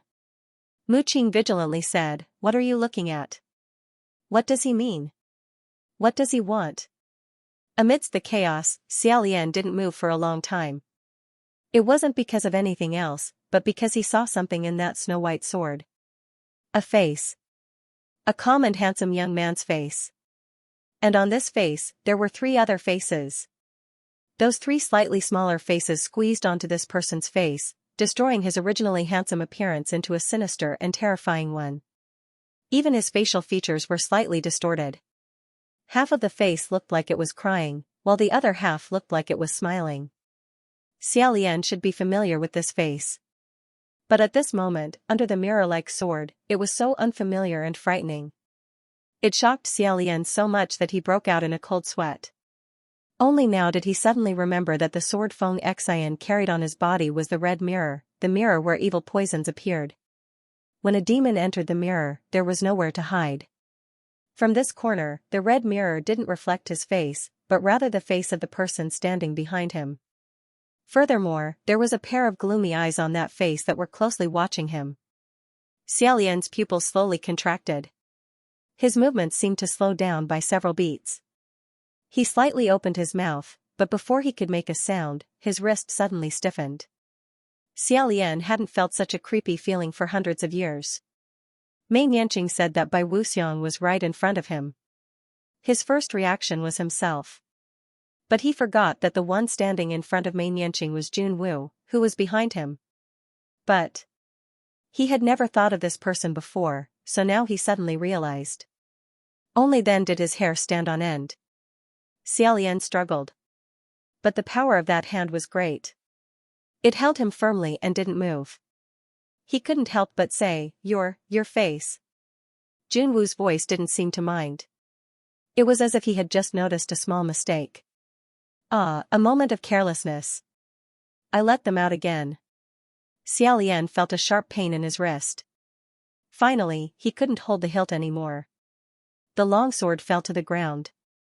It made a clear clang sound in the hall. However, it was too late. There were already many heavenly officials nearby. Just like him, they saw the terrifying face reflected in the red mirror. In the hall. Dead silence. Almost all the heavenly officials were stunned. Including Xianxia, who was standing closest and could see it clearly. Mei Yanqing took the opportunity to break free from his hand. He grabbed the red mirror and raised it in front of Junwoo. He said, "Look clearly. The person standing here, look at his face." The martial gods were the first to react. Pei Ming drew his sword and shouted, "Who are you?" The heavenly officials standing in the distance didn't understand and asked, "What's wrong?" "General Pei is asking who? Why are you pointing your sword at the emperor?" Mei Yanqing stared at Junwoo and said word by word, "He is by Wu Xiang." Mu Qing was stunned. How can he be by Wu Xiang? Bai Wuxiang is pretending to be the emperor? Then where is the real emperor? Xiaolian was also wondering if he had been replaced. But when did it start? Why didn't he notice anything? The Shenwu Great Emperor was not a low-key and elusive Earth Master. In any case, it was impossible for him to be impersonated, and no one in the entire heavenly court noticed it. Mei Yanqing was about to speak when Junwoo raised his other hand and sighed, "You disappointed me again." Mei Yanqing's expression changed greatly, as if someone had suddenly grabbed his throat. Lang Qianqiu raised his heavy sword, and with a hoo-hoo sound, he slashed at Lang Qianqiu. Junwoo turned his head to glance at him, and Lang Qianqiu was sent flying. In the next moment, Pei Ming, Lang Qianqiu, Xianxia, Mu Qing, Quan Yizhen, and almost all the martial gods in the divine martial hall surrounded him. However, after the period it took an incense stick to burn, Junwoo was still holding Xiaolian's wrist, but the martial gods who had surrounded Xiaolian fell to the ground. In the main hall, there were martial gods lying on the ground in disorder. All of them had lost their battle prowess. Only Junwoo and Xiaolian were still standing. Mu Qing spat out a mouthful of blood and angrily shouted at Xiaolian, "Move. What are you standing there for? Waiting for death?" He didn't know that it wasn't that Xiaolian didn't want to move, it was that he couldn't move at all. Junwoo was only holding on to him with a single hand, but it made him feel that even if he slightly bent his finger, Junwoo would be able to sense it and immediately break it, not to mention counterattack. No matter how one looked at it, it was best not to act rashly. This was the #1 martial god of the three realms. The outermost heavenly officials scattered in a panic, and after a long time, they finally thought of escaping. Their faces were pale as they rushed out of the divine martial hall, but just as they rushed to the door, the gorgeous 12 heavy doors suddenly closed on their own. They knocked on the doors in vain. The nearly 100 heavenly officials in the hall either couldn't leave or couldn't stand up. The world was truly in chaos. Meanwhile, Mei Yanqing's body was pulled forward by an invisible force. Junwoo grabbed his collar and smiled. "Did you think that just because you changed your mind at the last minute and said it in front of so many people, I wouldn't be able to do anything? Did you think that just because they found out and joined forces, they would be able to threaten me? I can annihilate them all with a single hand." It seemed that Junwoo hadn't brought Mei Yanqing here purely to let Xiaolian and Huaqing say their goodbyes.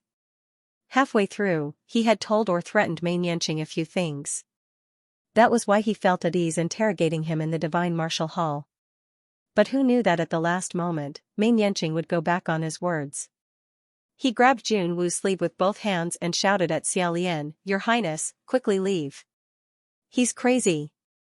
Xiaolian said, "State Preceptor." The next moment, Mei Yanqing couldn't speak anymore. It was as if something was strangling his neck. However, he always wore clothes that covered his neck, so Xiaolian couldn't see what was happening to his throat. Junwoo sighed, "Fool, you're just pushing them into a pit of fire." Originally, it didn't matter to them. But now, everyone here can forget about leaving this immortal capital alive. Desperate, Xiaolian immediately communicated with his spirit, San Lang. He had never taken the initiative to call out Hua Cheng's spirit communication password. However, at this extremely critical moment, he couldn't care less about his embarrassment. He silently chanted several times in his heart. However, there was only dead silence on the other side. There was no response. This feeling of being completely cut off was exactly the same as when he was at Mount Bronze Cauldron. Junwoo saw through his thoughts with a glance and said, "There's no need to try anymore. If I don't allow it, you won't be able to pass." The Immortal Capital was originally based on Junwoo's magic power. This was his territory and he was the most powerful. Naturally, he could do whatever he wanted. In other words, the entire upper heavens, the entire Immortal Capital, had been completely cut off from the rest of the world. It was absolutely true that the heavens wouldn't respond and the earth wouldn't respond. Suddenly, the Divine Martial Hall's doors opened. The heavenly official spirits rose and they were overjoyed. However, when they saw the entrance of the hall, they were stunned. They saw a tall man in black standing outside the hall. He had an eerie aura and came with ill intentions, blocking everyone's path. It was the embroidered celestial Lingwen. The heavenly officials didn't know what to do. However, they saw Lingwen enter the hall and kneel down on one knee in front of Junwoo. He said respectfully, "Monarch." Junwoo said, "Get up and do your work. You know what to do." Lingwen nodded and smiled. "Of course I do." Mu Qing supported himself against the wall and tried to stand up. Upon seeing this, he was bewildered. "Isn't Lingwen still hiding in Mount Bronze Cauldron?" Junwoo said, "That's right. However, I feel that Lingwen is very useful. He's more useful than most heavenly officials. He's a rare talent. After all, he only made a small mistake that's not worth mentioning. Therefore, I called him back again." To be honest, compared to the white-robed calamity, Lingwen becoming the embroidered celestial Lingwen was really a small mistake that's not worth mentioning. Right now, Lingwen and the embroidered celestial Lingwen were the subordinates of this Junwoo. At this time a white shadow flashed and another thing jumped in. It leaned against Junwoo's feet and intimately rubbed against his boots. Xianxia saw it and said angrily, "What are you doing? Hurry up and come back." That thing was the fetus spirit. Not only did it not listen to its father's words, it even fiercely spat out its bright red tongue at him. Xianxia had just been beaten by Junwoo until he vomited blood and couldn't get up. Now, his own son was hugging the thigh of the enemy who injured him. He simply didn't know who the father was. He was so angry that he wanted to vomit another liter of blood. Immediately after, another row of expressionless martial divine officials rushed in. These martial god officials were all appointed by Junwoo, and they only listened to his orders. Lingwen received Junwoo's orders and said, "Take all the heavenly officials back to their respective halls and watch them carefully." Pei Ming, who was sitting nearby, said with a complicated expression, "Lingwen, you really don't have a conscience." Lingwen patted his shoulder and said, "I don't have a conscience. Didn't you already know this from the first day you met me? How about it, do you want to come together? You're welcome anytime." Pei Ming laughed dryly and didn't say anything. Xiaolian received special treatment again. Junwoo personally sent him to Xianlu Palace. Junwoo said, "Let's go." Xiaolian turned around and looked at Mei Yanqing. "What is going on? Who are you? What do you want to do? Who is this person? Is it Junwoo or Bai Wuxiang? What does he want to do?" He had too many questions that he wanted to ask in private and in detail. These questions could only be answered by Mei Yanqing. But Junwoo definitely wouldn't give him this opportunity. Xiaolian was slightly startled when he stepped out of the Divine Martial Palace. On the main street of the Immortal Capital, the sky was gloomy and the clouds were treacherous. It was completely different from the bright and dazzling sky of the past. Only the Divine Martial Palace's Junwoo's martial divine officials were moving as usual. They escorted the heavenly officials back to their respective palaces. The young priests, who were originally in a hurry, were all lying on the ground, unconscious. Needless to say, it was definitely Junwoo's doing. There was even a dang-dang sound of a bell coming from afar. It seemed like there was a problem with that bell sound. The two walked along the main street of the Immortal Capital and slowly headed towards Xianlu Palace. On the way, Xiaolian quickly thought of a way to escape. However, all the little tricks he could think of were useless in front of Junwu's absolute strength. Moreover, Junwu didn't only have strength. He could always see through Xiaolian's thoughts with a glance. After entering Xianlu Palace, Xiaolian still couldn't think of a way. He thought to himself, forget it. It's fine if I can't think of a way. As long as I don't communicate with Huaqing for a long time, Huaqing will definitely notice something. As long as the situation isn't irredeemable before then, it's fine.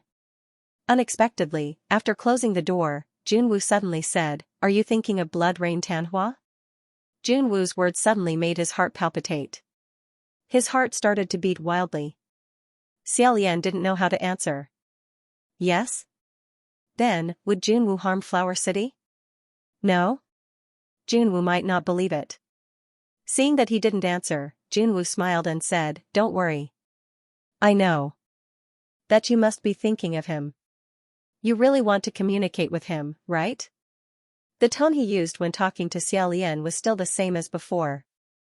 Gentle, tolerant, steady, reliable. There was no change. But the more it was like this, the more confused and frightened Xiaolian became. Then he heard Junwu say, "If you really want to, then you can communicate with him and talk to him." He had guessed what Xiaolian was thinking when he entered the door. He knew it like the back of his hand. Junwu's smile didn't change. He said, "Xianlu, you know what to say. Just tell him not to worry too much. Your blood rain Tanhua will definitely be very happy that you went to communicate with him." After saying that, he placed his hand on Xiaolian's shoulder.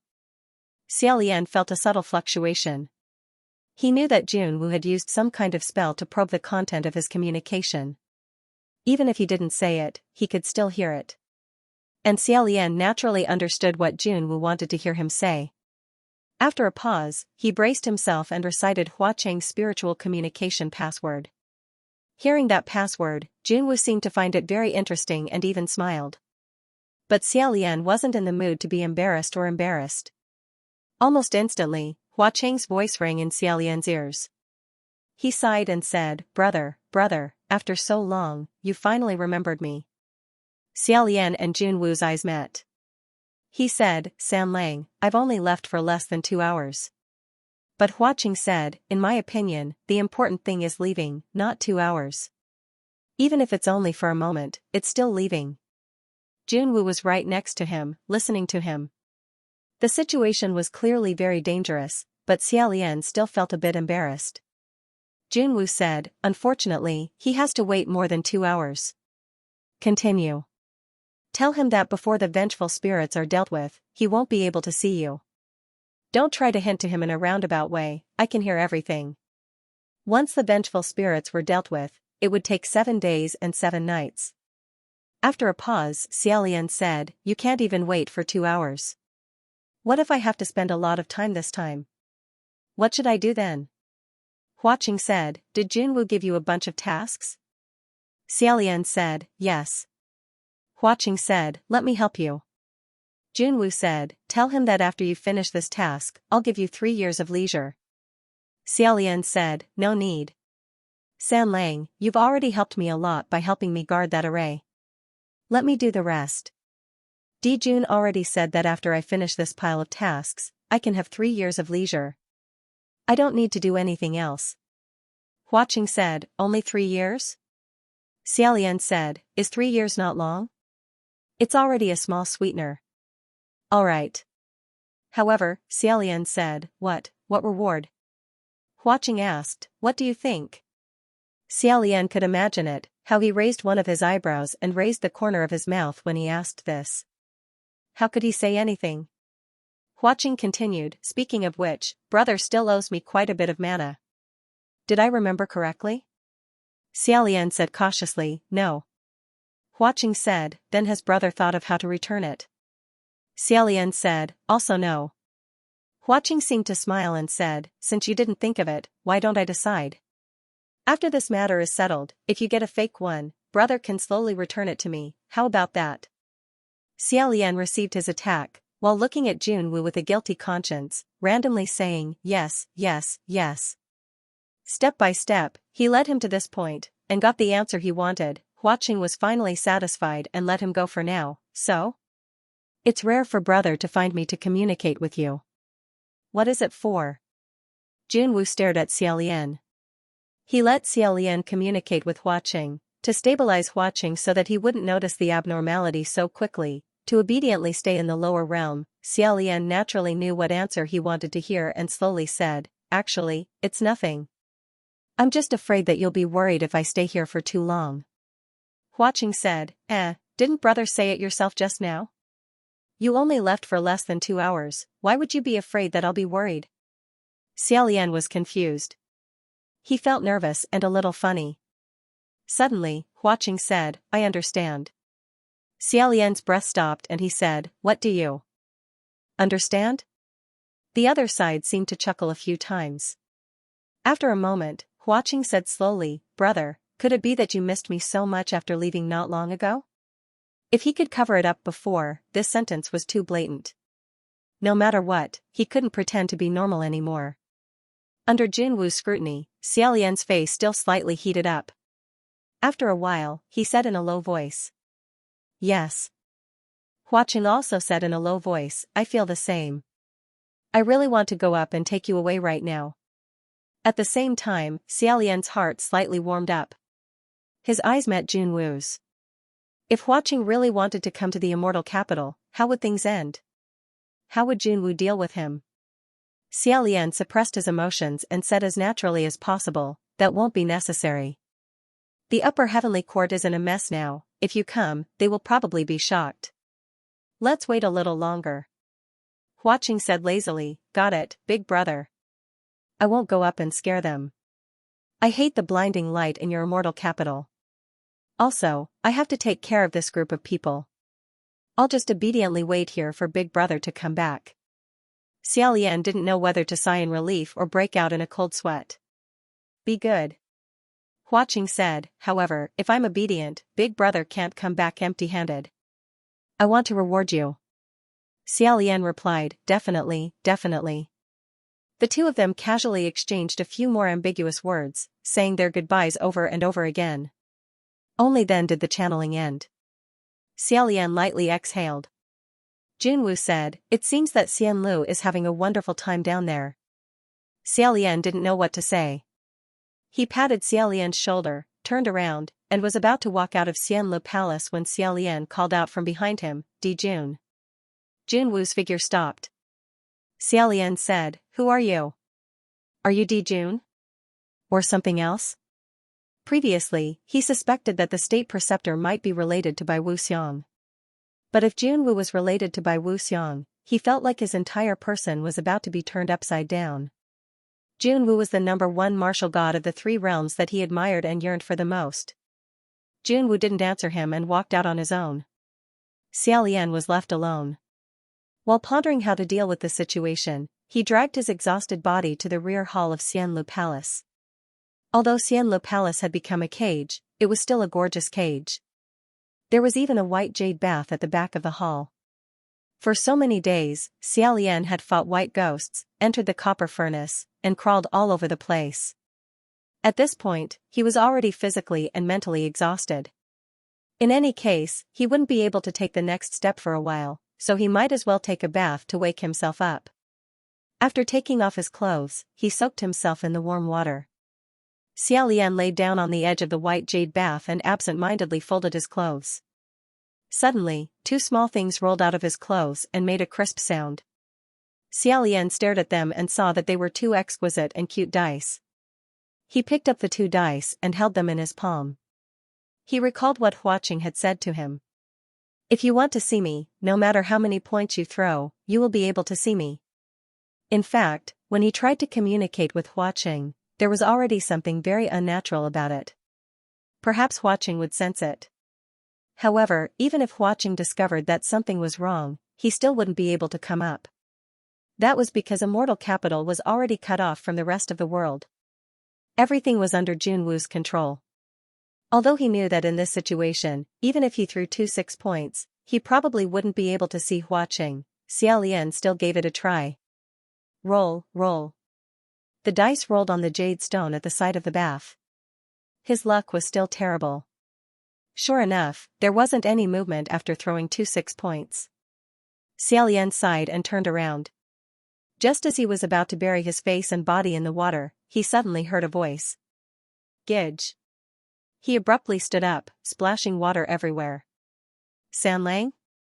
Could it be that he had really summoned watching over? However, when he looked around, he didn't see a single person. However, that voice just now definitely wasn't a hallucination born from his excessive anticipation. Xiaolian's heart was madly thumping when he heard another voice. Your Highness the Crown Prince. Only then did Xiaolian discover that that voice had actually come from his mouth. That was his own voice. It was just that in the warm and spacious white jade bath and the sound of splashing water, he couldn't hear it clearly. Xiaolian stared blankly for a moment. Then, he immediately understood the great soul-shifting technique. Xiaolian was both surprised and happy. Great Wind Master? From his mouth came another extremely excited voice. That's right, it's me. Ha ha ha ha, you didn't expect it, right? This Wind Master, no, I have mana again. As mentioned before, the great soul-shifting technique wasn't commonly used. Furthermore, it burned up a lot of mana. It was stronger, more evil, and rarer than the art of psychic communication. Therefore, conventional shielding fields wouldn't think of blocking this kind of technique. When dealing with the true immortal, Xianxia and Xiaolian had used the great soul-shifting technique on each other. Later on, Xianxia's mana was completely lost. His method of using the technique on Xiaolian was unilaterally blocked. He didn't expect it to come in handy here again. Xiaolian said, Xianxia, the great soul-shifting technique burns up a lot of mana. Where did you get it? As soon as his voice fell, he reacted. Where else could he get his mana? Sure enough, Xianxia said, it's a long story. It's not long either. Your blood rain Tanhua gave me a few black candy balls to eat. They were extremely magical. After I ate them, my magical powers suddenly increased. Although it was only temporary, it could still last for a period of time. Passing a message wasn't a problem. It's just that the taste was really strange. Ba ba ba. Xiaolian couldn't help but think of the ghost-flavored candy balls that Pei Ming had eaten before. Thinking about it, the candy balls in Hua Cheng's hands should be high-end magic power candy balls. He said, who was the one who called me brother just now? Xianxia said, it was me. Xiaolian didn't know whether to laugh or cry. He said, why did you call me that? I thought. Xianxia said, I know. You thought it was Blood Rain Tanhua who came to find you, right? Xiaolian coughed lightly. Xianxia said, he was the one who told me to call you that. He said that if you call me that, you will know it's him. He told you to feel at ease. That was true. Just now, when he heard that brother, although he was shocked, he felt more at ease. Xiaolian said, is he right next to you? Are you guys doing well in the Imperial City? Did anything happen to those resentful spirits? Xianxia said, the Imperial City is fine. The resentful spirits are still being eliminated. Just now, when you and Blood Rain Tanhua finished communicating, he was still smiling as if I didn't know what he was talking to you about. The moment he put down his hand and the message was cut off, his face suddenly sank so much that it scared people to death. Then, he asked me to see if I could move to your side. Oh, that's right, Your Highness the Crown Prince, he asked me to pass on a message, Your Highness, put on your clothes first. He urged me several times. Why are you so particular? It's not like you will catch a cold in the heavenly court. Xiaolian almost fainted. With lightning speed, he grabbed his clothes and put them on. He said, Sanlang, he can see? Xianxia said, that's right. It's also very troublesome for me to always relay it, so I directly transmitted everything I saw and heard to him. He knows everything you do and say. It's just that he can't directly tell you or control your body. Wind Master, you are too straightforward. If he had known earlier, he wouldn't have taken a bath. He thought that he would have to think about it again before there would be a turnaround. Xianxia said, it's okay, Your Highness the Crown Prince. I didn't expect you to care so much about this kind of problem. Anyway, we are all men. Didn't you see City Lord Hua before? And I didn't see much. He was really too straightforward. Xiaolian slapped his forehead and quickly put on his clothes. He grabbed the dice and walked out of the rear hall. He quickly changed the topic. San Lang, how did you find out that something was wrong? After a pause, Xianxia said, Blood Rain Tanhua said that he found out the moment you looked for him. Well, this is what City Lord Hua told you. Brother is so shy. If something big didn't happen, why would he take the initiative to call my password? As expected, that was the reason. Xianxia seemed to be talking to Hua Qing. Alright. I won't talk nonsense. I'll get down to business. He then said, Your Highness the Crown Prince, what's the situation over there? Is the Emperor not here? Xiaolian simply didn't know where to start. He said, It's because he's here that it became like this. After picking up the main points, Xianxia was already stunned. My mother. Your Highness the Crown Prince, are you really not talking in your sleep? The Emperor, that's the Emperor, ah. Xiaolian said, Whether it's him or not, I can't be sure anymore. What about San Lang, what do you think? After a moment, Xianxia said, Blood Rain Tanhua wasn't that surprised. He just said, It's not strange. He's been an eyesore for a long time. Xiaolian couldn't help but laugh and said, Could it be that you find everyone an eyesore? This sentence was said to Hua Qing. Xianxia said, He said, except for you, yes. I say, City Lord Hua, that's not right. I'm still here. Do you find me an eyesore too? What's wrong with me? Xiaolian said, Okay, it's all a joke. In short, the martial god has been beaten down by him. All the heavenly officials are locked in their respective halls. The entire immortal capital is isolated from the world and can't go up to the sky. Xianxia said, Blood Rain Tanhua said that it's not impossible to go up to the sky, but he needs a person's help. Xiaolian said, Who? Immediately after, he shouted, Who? The last who was not said to Hua Qing and Xianxia, but because there was a strange movement coming from behind him. Ruaxia had already taken it off his wrist, it was ready to go, however, when Xiaolian saw the other party clearly, he stopped. Xiaolian said, You? Inu? At some point in time, a large pit that could fit 2 people had appeared on the ground. Inu poked half of his body out of the pit, holding a sharp shovel with both hands. He heaved a sigh of relief and wiped his sweat. Your Highness the Crown Prince, it's me. Fortunately, I didn't dig in the wrong place, let's go. He actually forgot that Inu still had a divine weapon in his hands, the Earthmaster's treasure shovel. This thing was actually not searched, the heavens were really helping him. It seemed that sometimes, it was also a good thing to have no sense of existence. For example, in a chaotic battle, the enemy would definitely not specially attack this person, but on the other hand, our people might accidentally injure this person. Xiaolian was about to go up and pull him out, his body involuntarily took a step back. Inu asked curiously, Your Highness the Crown Prince? What's wrong? Xiaolian was also curious. Why did he take a step back? Then, he remembered that the one who took a step back was not him, it was Xianxia who had moved into his body. That Earthmaster's shovel could be said to be very familiar, it was hard not to think of the people who had used it in the past. Xiaolian's heart palpitated for no reason. It was probably Xianxia's subconscious reaction. Fortunately, Xianxia's reaction was not too extreme, he quickly returned the initiative of his body to Xiaolian. Xiaolian also forgot to ask who the person in Hua City who could help him to the heavens was. He quickly jumped into the pit and fell into the ground of the immortal capital with Inu. The pit above closed in a short while. After crawling in the dark tunnel for a short distance, Xiaolian suddenly thought of something and said, Inu, can this Earthmaster's treasure shovel dig through the realm that locks the immortal capital? Inu said, It can't dig through, right? Ah? Xianxia said, That means that although this treasure shovel is a divine weapon, it will still be in the immortal capital. Isn't that useless? Inu scratched his head and said, It's not useless. Right now, there is an array outside the martial god officials' hall. That array will weaken their magic power and slow down the recovery speed of their injuries. I thought that if I continued to stay in their hall, I wouldn't be able to recover my strength even after a few years. Why don't we use the earthly master shovel to dig out a secret room and send all the martial gods there? When they have recovered, we can try to break out.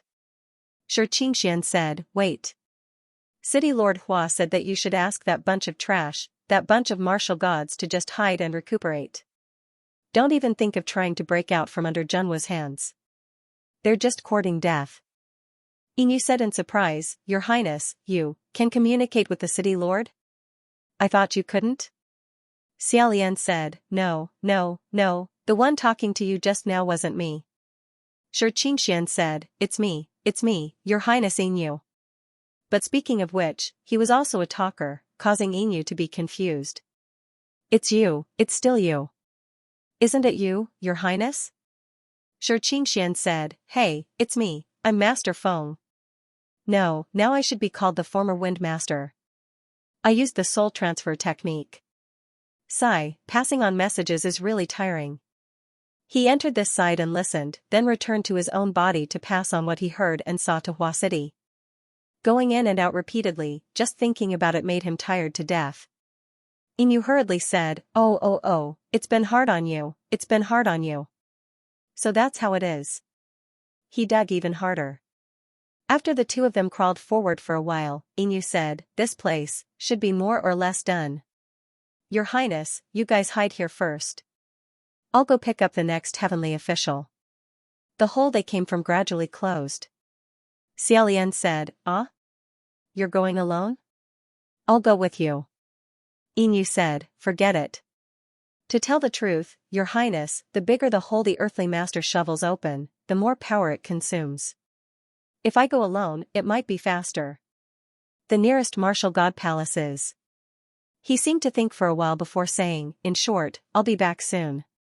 Xianxia repeatedly used the soul transfer technique and frequently consumed a large amount of spiritual energy. This also infected Xiaolian. He sat on the ground and reluctantly nodded. He felt that his head and body were a little heavy. Using his hand to support his forehead, he said, Okay. Thus, Yinyu opened a new hole and continued to dig forward. Xiaolian lay on the ground and closed his eyes. After an unknown amount of time, he suddenly woke up and said, Yinyu? The surroundings were dark and dead silent. It was obvious that Yinyu had not returned yet. Xianxia opened his mouth and confirmed this point, Your Highness, you're awake. You must be very tired, right? Yinyu hasn't returned yet. After resting for a while, Xiaolian regained his spirit and said, How long has he been gone? Why hasn't he returned yet? Xianxia said, It's almost the time it takes for 2 incense sticks to burn. He couldn't have gotten lost, right? Xiaolian felt that something was wrong and said, I'll go find him. As he said this, he turned around and crawled toward the tunnel that Yinyu left from. Because Yinyu still had to come back from this tunnel, after the Earth Master shovel dug it open, this tunnel did not automatically close up. Xiaolian carefully crawled inside. After a while, Xianxia said, Blood Rain Tanhua said, Brother, it's best if you don't go. Xiaolian stopped crawling and said, I'm afraid it's not good, right? Xianxia said, Yeah, I heard that Master Hua's tone was quite serious. Xiaolian said, It's precisely because it's not good that I have to look for him. Otherwise, if something happens to Yinyu. Right at this moment, a chill suddenly ran up his back. Xiaolian was startled and suddenly turned around. Xianxia also felt the chill in his body and said, Oh my god, what happened just now? My back suddenly shivered. Behind him was a pitch-black, empty tunnel. There was nothing there. However, Xiaolian stared for a long time before saying, I'm fine. Xianxia immediately shut up and held his breath. Because after Xiaolian said that he was fine, he silently mouthed 5 words, Don't make a sound, there's someone. In this tunnel, there were other people. Just now, they were right behind Xiaolian, but when he turned around, they disappeared. Xiaolian's intuition towards danger would never be wrong, so he couldn't let the other party discover that he had already sensed it and pretended that nothing happened. Xianxia hated this kind of situation the most. Goosebumps appeared on his arms as he mouthed, Isn't it his Highness Inu? Xiaolian said, if it's him, there's no need to be so sneaky. After a moment of silence, Xiaolian silently said, did San Lang say anything? Xianxia said, that San Lang of yours looks so scary. He said, brother, if there's no other choice, first use the great soul-shifting technique to move into Master Feng's body. However, not to mention whether or not he had enough mana to perform the great soul-shifting technique, even if he had enough, Xiaolian couldn't just pat his butt and leave this mess in Immortal Capital to slip away by himself. Xiaolian said, don't worry, San Lang. Before he could say what to worry about, he suddenly raised his head and looked ahead. Ahead. Just now, the feeling of danger came from behind, but now it came from in front. But looking over, it was still so dark that he couldn't see anything clearly. Xianxia mouthed, Your Highness Crown Prince, what did you notice? What should we do?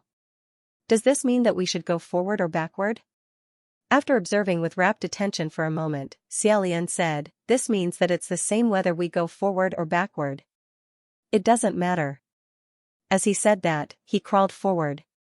As he crawled, he stopped again, slightly stunned. Xianxia couldn't help but say, how could this be? What appeared in front of him was actually a fork in the road. There were 2 tunnels. Xianxia said, this. Could it be that Inu dug a road, but found out that he dug a wrong one, so he dug another one? Xiaolian thought, Inu is definitely familiar with the route in Immortal Capital, how could he dig a wrong one? I'm afraid it's even more terrifying. But he didn't say it out loud, only saying, Qingxian, help me ask San Lang which one to choose. Left or right? After a moment, Qingxian said, Blood Rain Tanhua said. This suggestion can't be given. Don't choose either one. Xiaolian didn't know whether to laugh or cry.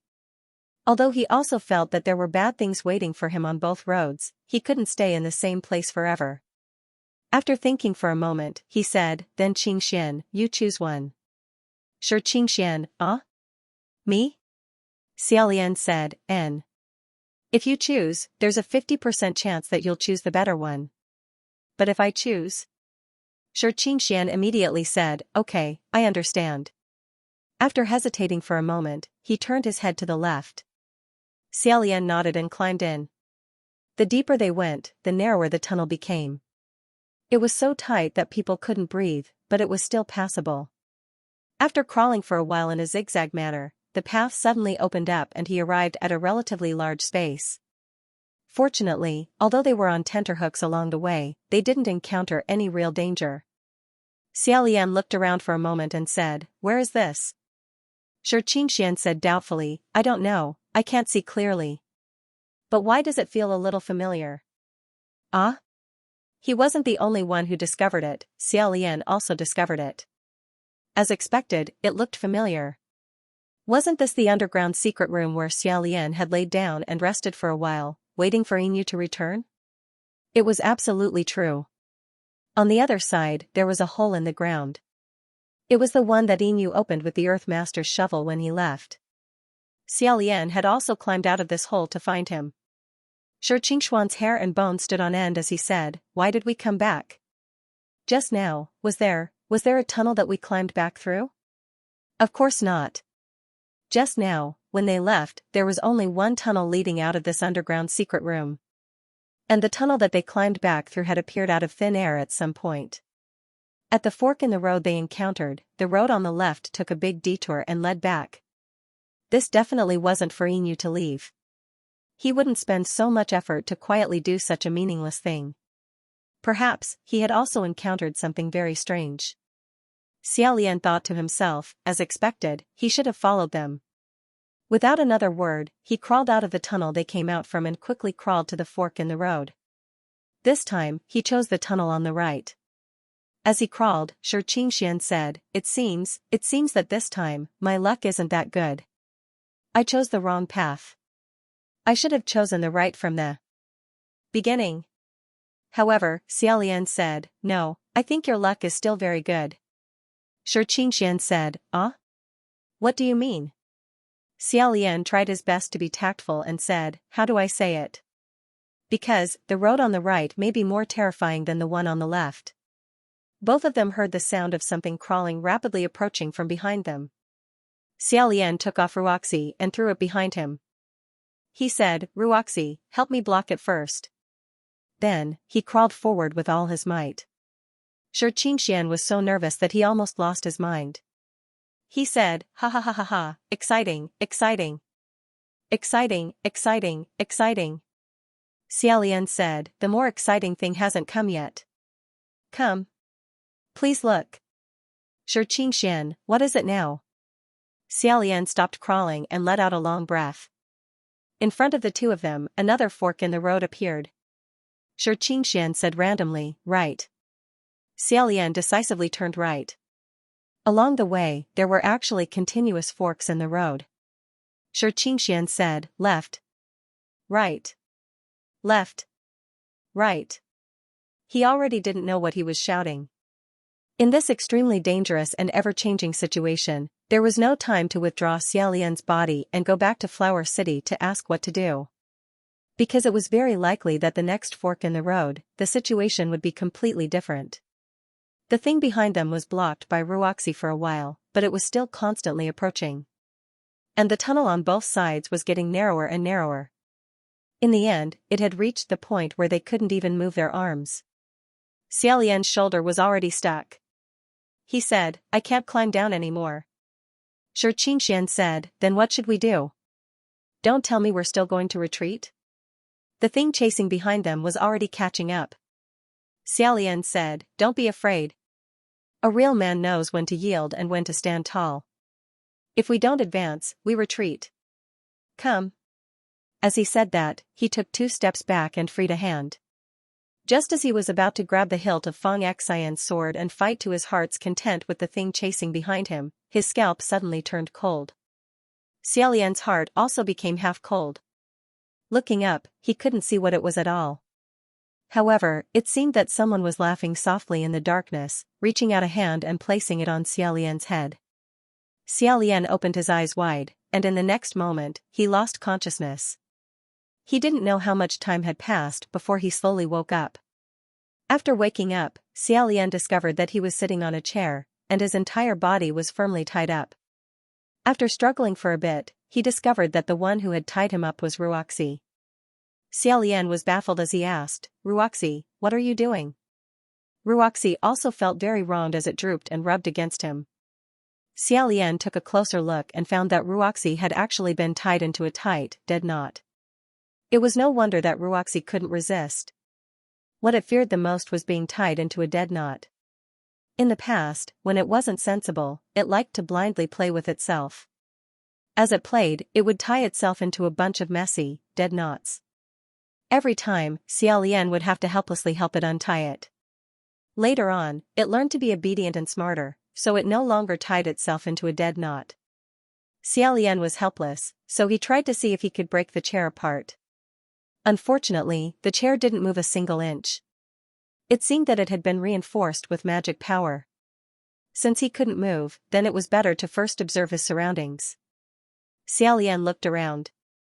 This should be the interior of some divine palace. It was rather new and gorgeous, but he didn't know which one it was. In any case, it wasn't the divine martial palace. Just as he was thinking this, a hand was placed on his shoulder. A person on top of his head gently said, "Xianla, oh Xianla, you're really too mischievous." Hearing this voice, Xiaolian's scalp suddenly went numb. The person behind him turned around with his hands clasped behind his back. Sure enough, it was Jun Wu. His hand was still on Xiaolian's shoulder. "Step by step," he said, "you've been here for more than half a year. Immortal capital has been broken here and there, smashed here and smashed there. Tell me, aren't you mischievous? You're not a little mouse. Is it fun to drill around in the ground?" This kind of gentle and benevolent tone, as if an elder was watching a beloved younger generation fooling around, caused Xiaolian's hair to stand on end. He felt extremely uncomfortable and didn't know how to talk to him. Then, he suddenly felt something cold at his feet. Looking down, he saw a lump of white hugging his boots. It was currently staring at him with an extremely evil gaze. It was that fetus spirit. Xiaolian raised his head. He had roughly guessed what it was. The Earthmaster shovel that Inu was digging a hole had been caught by Junwoo. Junwoo had sent some things to block it underground. That was how Xiaolian had experienced that terrifying experience just now. Xiaolian finally knew what to say. After being speechless for a while, he said, "You're really extremely vile." That chase in the hole reminded him of the days when he was chased by Wuxian to the point where he couldn't breathe and trembled in fear. If he wanted to catch him, he could just directly catch him. Why did he have to make it so strange and terrifying? Junwoo, on the other hand, looked extremely happy. He smiled and said, "Shanla, on the other hand, is much braver than before." Xiaolian didn't know how to respond to this, so he asked, "Where's Inu?" Junwoo placed his hand on the back of the chair and helped Xiaolian turn around. He said, "Don't worry, you'll see. Moreover, he's not the only one." Xiaolian turned around and faced a mirror. However, the person reflected in the mirror wasn't him. Instead, it was Inu with a pale complexion. At his feet, there was another person lying unconscious. Her head was bleeding, her nose was bruised, and her face was swollen. Xiaolian could only tell that this person was Quan from her head of curly hair. In the mirror, it reflected the situation on the other side of the wall. On the other side, Inu pushed Quan and said, "Wake up, wake up." Quan woke up with great difficulty and said in a daze, "Brother, did you hit me just now?" Li?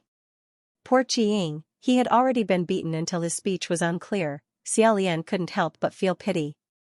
Inu said, "Can I beat you?" Quan scratched his head, only then did he remember, "Oh, the fourth monarch hit me." As if he suddenly thought of something, he became excited again. He snatched Li's shovel away. "Do you want me to help Li get it back?" "Inu, can you beat him?" Xiaolian finally saw that this was Qiying Palace. It seemed that Inu was caught by Junwoo when he came to find Quan. Taking advantage of the fact that Junwoo went behind him again, Xiaolian lowered his head and mouthed silently, "Lord Windmaster, are you still there?" Who knew that before Xianxia arrived, he would wait for Junwoo? Junwoo said from behind him, "Of course not." Junwoo said, "I suddenly remembered that there seems to be a loophole in the Immortal Capital's lock boundary. So I just banned the soul-shifting technique." Junwoo patted Xiaolian's shoulder and said cordially, "Back then, I was the one who taught you the soul-shifting technique. I'm really gratified that Xianla learned it and used it." After saying that, he walked out. Not long after, Junwoo's figure appeared in the mirror. Quan was the first to notice! Inu also suddenly turned around and said vigilantly, "Monarch?"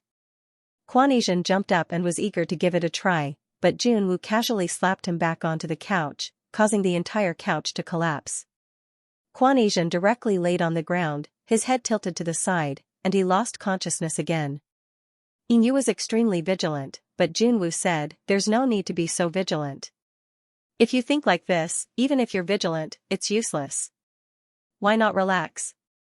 This was the truth. Inu didn't know what to say, so he could only habitually smile awkwardly and quickly stop. Junwoo was very relaxed and said, "Inu, I don't think I've ever talked to you like this before, right?" Inu cautiously said, "It seems so." Although he used to be the martial god who guarded the West, his rank wasn't high, his power wasn't great, and his status wasn't high either. Although he was not at the bottom of the Heavenly Court's divine officials, he was probably below the middle level. There was almost no chance for him to be so close to the divine martial emperor of the Heavenly Court. In the past, when Junwoo passed by his palace door, he was nervous. Now, he was even more nervous. He continued, "But in the Heavenly Court, many heavenly officials have never talked to me, and they don't know me." But Junwoo said, "That might not be the case. A lot of people know you. Even if they haven't seen you before, they know you." Inu was startled. "Is that so?" Junwoo said, "Because a lot of people know your junior brother. When your junior brother is mentioned, you will often be mentioned together with him. The one who serves as a foil." These words were very stinging. Although it was just an emotionless statement, it was precisely because the narrator was not biased and was only describing the facts that it was even more piercing. Quan is still in a daze. Inu lowers her head and clenches her fists. Xiaolian faintly guessed what Junwu wanted to do.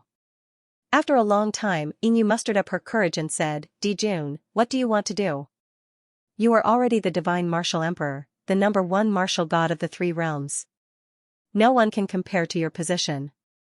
Why do you still want to do this? What do you want? Of course, Junwu didn't answer her. Suddenly, he said, Yingyu, do you want to return to the heavenly court? What? Xiaolian was also surprised by this question. What does Junwu want to do? What was the point of persuading Yingyu to change sides at this juncture? Junwu said, you don't like being a soldier of the ghost realm in the lower realm, right?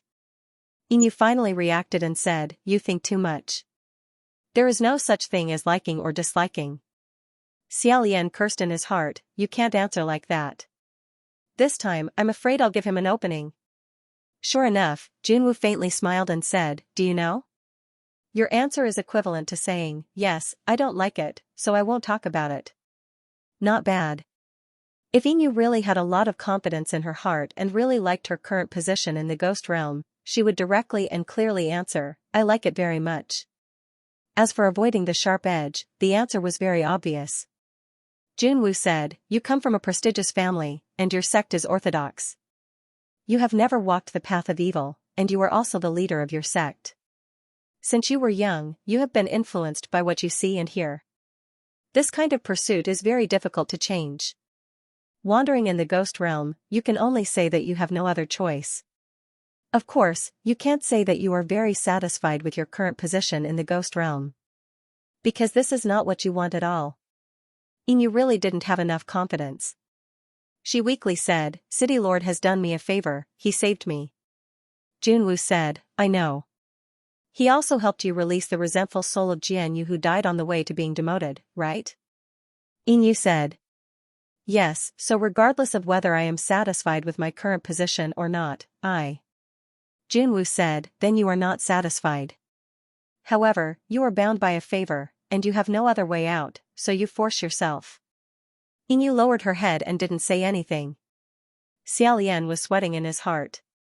He could already roughly guess how Junwu planned to attack, and Yinyu's every expression, every movement, from head to toe, was full of flaws. Junwu said, then, let me ask you another question, do you owe Quanesian a favor? Junwu said, why do you have to place yourself in a position you don't like when others have done you a kindness? Why do you have to place yourself in a position you don't want to be loyal to and repay them? But you have done Quanesian a kindness, yet he has reduced you to this state? Yingyu, always being used to wronging yourself to help others is not a good habit. You should know that no one will thank you. He was pressing forward step by step, and every step he took was stepping on Yinyu's most painful point. Junwu continued, you have longed for the right path of ascension all your life. You longed for a good position in the celestial court, to be ranked in the divine martial palace. Even after Quanesian embarrassed you so much that you became his foil and the laughingstock of all the immortals and gods, you still struggled and endured in the immortal capital. Isn't it because you want to stay here? You belong here. But Quanesian made a mess of everything, and then easily took away everything that should have belonged to you. Why? Don't you see how much he has sacrificed? No, you have sacrificed more than he has. Moreover, in terms of overall ability, he might not be able to compare to you. Why is Jing isolated and helpless in the celestial court? Because he is simple-minded, ignorant, reckless, and unable to convince the masses. And you are more mature than him, more knowledgeable about the ways of the world than him, more adaptable than him, and more willing to endure hardships than him. If you have his talent, his magic power, your achievements will be many times greater than his, and you will be able to convince the masses even more. Yingyu couldn't hold it in any longer and said, what do you mean by saying all this? I don't understand. If is meaningless. His magic power is his. Suddenly, he shouted and raised his hand. He said in horror, what? What is this? One of his hands suddenly burst out with dazzling white light, so dazzling that one could not look at it directly. Junwu was indifferent, and said, don't be afraid, it's just a bit of magic power. Only then did Yingyu calm down a little, and said in disbelief, whose magic power? Mine? I don't have such. he didn't have such strong magic power. Junwoo said, "It's not yours yet. Whether or not it will become yours depends on how you choose." Inyu said, "If it's not mine, then whose is it? Could it be?" He suddenly thought of a person, and looked to the side. Just at this time, Quan Asian, who had an incomparably tenacious life force, woke up again. He had a blank look on his face, and it seemed like he was confused again. Junwoo said, "That's right, this is Quan Asian's magic power." Quan Asian, ah? Inyu said, "Why is his magic power here with me? How can magic power be grafted? How is this possible?" Junwoo said, "Even fate can be grafted, why can't magic power be grafted? A lot of things are not as difficult as you think, it's just a few words from a superior divine official, and a few strokes of the brush." Inyu trembled, This. He swung his hand, as if he was trying to get rid of a hot potato, but that strong magic power happily jumped around his hand, hitting wherever he pointed. In a split second, a row of walls in the extraordinary heroic palace were blown up by him, the statue of a god toppled over, and the roof almost collapsed. Inyu was even more shocked, and didn't dare to randomly swing his hand. Junwoo smiled and said, "Don't be nervous, take your time, just keep it." Inyu used his other hand to hold that hand, his face still full of shock, both his arms were trembling. Junwoo said, "Inyu, I'll ask you one more time, do you want to come back?" Inyu gasped for a few breaths, his eyes bloodshot as he looked at him. Junwoo said, "If you want to come back, not only can I help you get rid of the shackles, I can also graft all of Quan Asian's magic power into your body." Quan Asian seemed to have never thought that there was such an evil method, and his whole person was already stunned. Xiaolian said in shock. "Are you crazy?" Junwoo slowly said, "From now on, people who only know extraordinary heroic palace but don't know you will never appear again. Who would dare to not remember your name? Never." Inyu took a few steps back, and said in confusion, I. Xiaolian's mind was so tense that he didn't even remember that he was still tied to the chair by Ruaxia. He held his breath, grabbed the chair with both hands, and leaned forward. At least, Junwoo was right about one thing. He could also see that in Inyu's heart, he indeed yearned for the Heaven Realm. He originally belonged to the Heaven Realm. This was deeply ingrained in him since he was young, and it was very difficult to change. Moreover, did Inyu really not have any resentment towards Quan Asian? Not necessarily. After so many things had happened between people, the words "I don't hate you at all" couldn't be said so easily. This kind of hatred could be big or small, and Inyu himself wasn't a person with a firm personality. Whatever he thought and did, the influence of others would probably not be small. Because they didn't have too many interactions, Xiaolian also couldn't be sure what Inyu would do. He could only silently pray in his heart. "Your Highness Inyu, be careful." Inyu was in a daze for a while, and he sat down with both hands covering his face. After a long time, he finally raised his face, and his gaze gradually became cold. He stared at Quan Asian, who was beaten into a pile of broken things, and after a long time, he said in a low voice, "Monarch, you, really, can exchange all of his magic power for me?" Xiaolian's heart sank, and Quan Asian's mouth was wide open. "Senior Marshal Brother?" Junwoo said, "Why don't I exchange it with you now, and you'll know if I can do it or not after you try it yourself." Inyu seemed to still be worried, and asked again, "Then, can he still take it back?" After all, it's his own magic power, if he wants to take it back. Junwoo said, "Unless you're willing to return it to him, or you die, it's impossible to take it back." Inyu hesitated, "Then if he grafts the magic power to me, will Quan Asian die? Or will he?" No matter what, he probably didn't want Quan Asian to die in his hands. Junwoo said, "Nothing, it's just that the process will be more painful, but who hasn't suffered in this world? How you want to deal with him, whether he lives or dies, it's all up to you." Inyu said again, "What about the other heavenly officials? There are so many heavenly officials in the heavenly court who saw the scene in the divine martial palace, if it gets out." Junwoo smiled and said, "So what if they know? They're just ants that can be crushed to death with one hand, they'll all be exterminated, and a new batch of heavenly officials will be replaced." Then, you'll have to change your appearance, change your name, and create a new background. Who will know anything then? When he said this, his expression was very casual, as if he was saying that if the tea was cold, he would pour a new cup. It was very casual, and he was very familiar with it. Finally, Inyu said, in the new heavenly court, what identity will I have? Junwoo said, Lingwen will be my left hand, and you will be my right hand. Above all of you, there's no one else but me. Inyu clenched his teeth, and finally, he said. Fine. He said in a deep voice, Monarch, please remember the promise you made to me today. Then, now. He didn't continue, and only looked at Quan Yizhen. Junwoo said, as you wish. As soon as he finished speaking, Quan Yizhen's face suddenly twisted, and he screamed. Blood flowed out of his 7 apertures, and he hugged his head and rolled on the ground, as if he was in great pain. Meanwhile, Inyu's body suddenly emitted a burst of spiritual light. His entire face was illuminated, and he raised his hand and struck upwards. The extraordinary heroic palace collapsed with a loud bang. A big hole was opened up in the golden palace. Standing in the ruins, Inyu lowered his head to look at his hands, and slowly clenched his fists. Junwoo's expression was like he was watching a child try out his newly bought doll, and he said, How do you feel? After a while, Inyu said.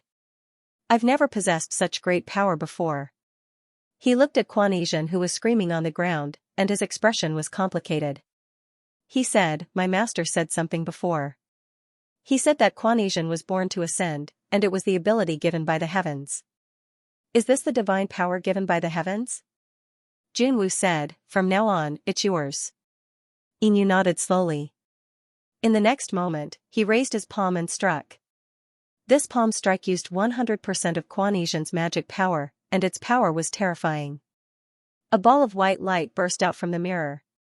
Immediately after, Inyu quickly drew a big circle of light in the air with his right hand, and then he grabbed it from the air and threw it at Junwoo. Junwoo looked at the circle of light under his feet, and frowned slightly, as if he was a little afraid of it, and was careful not to touch it. Then, he saw Inyu pulling Quan Yizhen who was on the ground, and without batting an eyelid, he said, Inyu, don't you have anything to explain to me for going back on your words at the last minute? Inyu carried Quan Yizhen with his back facing him, and didn't answer. Junwoo said, Of course it's admirable and noble to do so. However, is this really your true nature? You've forced yourself for hundreds of years, and now you still want to force yourself? Do you really think you don't hate the person you're saving right now? Even if you don't hate him, don't you hate him? Inyu finally couldn't bear it anymore. He clenched his fists, and suddenly turned around, and said, I hate him. I hate him. But, so what? Quan Yizhen was extremely agitated, and as he spoke, he crazily spurted out blood from his nose and mouth, and said, Senior brother. Inyu shouted, Shut up. He then turned to Junwoo, and said, You. Why must you remind me of this? You speak as if you all know me very well. Yes, I hate him. But, so what? He gave me so much trouble, is it not enough for me to hate him? Xia Lian's heart sank to the bottom, and then rose up high again. He didn't know whether to laugh or cry, and almost fell down. What kind of twisted logic is this? Next, Inyu said again. But I also, just want to hate him, it doesn't mean that I have to harm him. What do you mean by things that originally belong to me? Apart from talent, there's nothing that naturally belongs to someone else. I don't want other people's things. Xia Lian's eyes lit up, and he shouted, Well said. Inyu said again, I want to return to the heavenly court, I want to be ranked in the top 10. But if I didn't cultivate it myself, then it's completely meaningless. I'm unlucky, I admit it. If I'm not as good as him, then I can at least admit that I'm not as good as him. It's not that hard to admit that I'm not as good as him. Arrogance. At this moment, Xia Lian finally saw the brilliance and arrogance of his youth in Inyu. With a wah sound, Quan Yizhen cried on his back, blood mixed with tears and snot, and Inyu's face was also covered with blood, and he broke down, Stop spraying. Quan Yizhen whimpered, Senior brother, I'm sorry. Inyu couldn't bear it anymore, and said, You don't need to apologize to me. Anyway, no matter how much you apologize, you still won't understand. I've really had enough of you. Junwoo sighed, and rubbed his temples. Inu said again, moreover, I'm not completely useless. You also said, in terms of overall ability, he may not be comparable to me. I have my own. Crack. Junwoo turned around, and casually waved his hand, and said, wonderful. I think, you and Xianxia must get along very well. What's wrong? What's wrong? Xiao Lian was tied to the chair, and his heart was beating so fast that it was about to jump out of his chest. What's wrong with Inu? He didn't say anything, and his expression became very strange. Junwoo, with his hands behind his back, calmly stepped out of that seemingly powerful circle of light, and didn't encounter the slightest bit of resistance, and said, I more or less guessed that you would answer like this. So, I didn't remove the curse shackle first. Curse shackle? There was indeed a curse shackle on Inu's hand. Xiao Lian hurriedly looked over, and Inu also raised his wrist. He saw that the original circle of curse shackle had tightened a lot, so tight that it seemed like it was going to break Inu's hand, and Inu's entire arm had already turned as pale as paper, and that pale color was still spreading upwards. This curse shackle was actually sucking his blood. Xiao Lian suddenly threw himself forward, and fell on the ground together with the chair.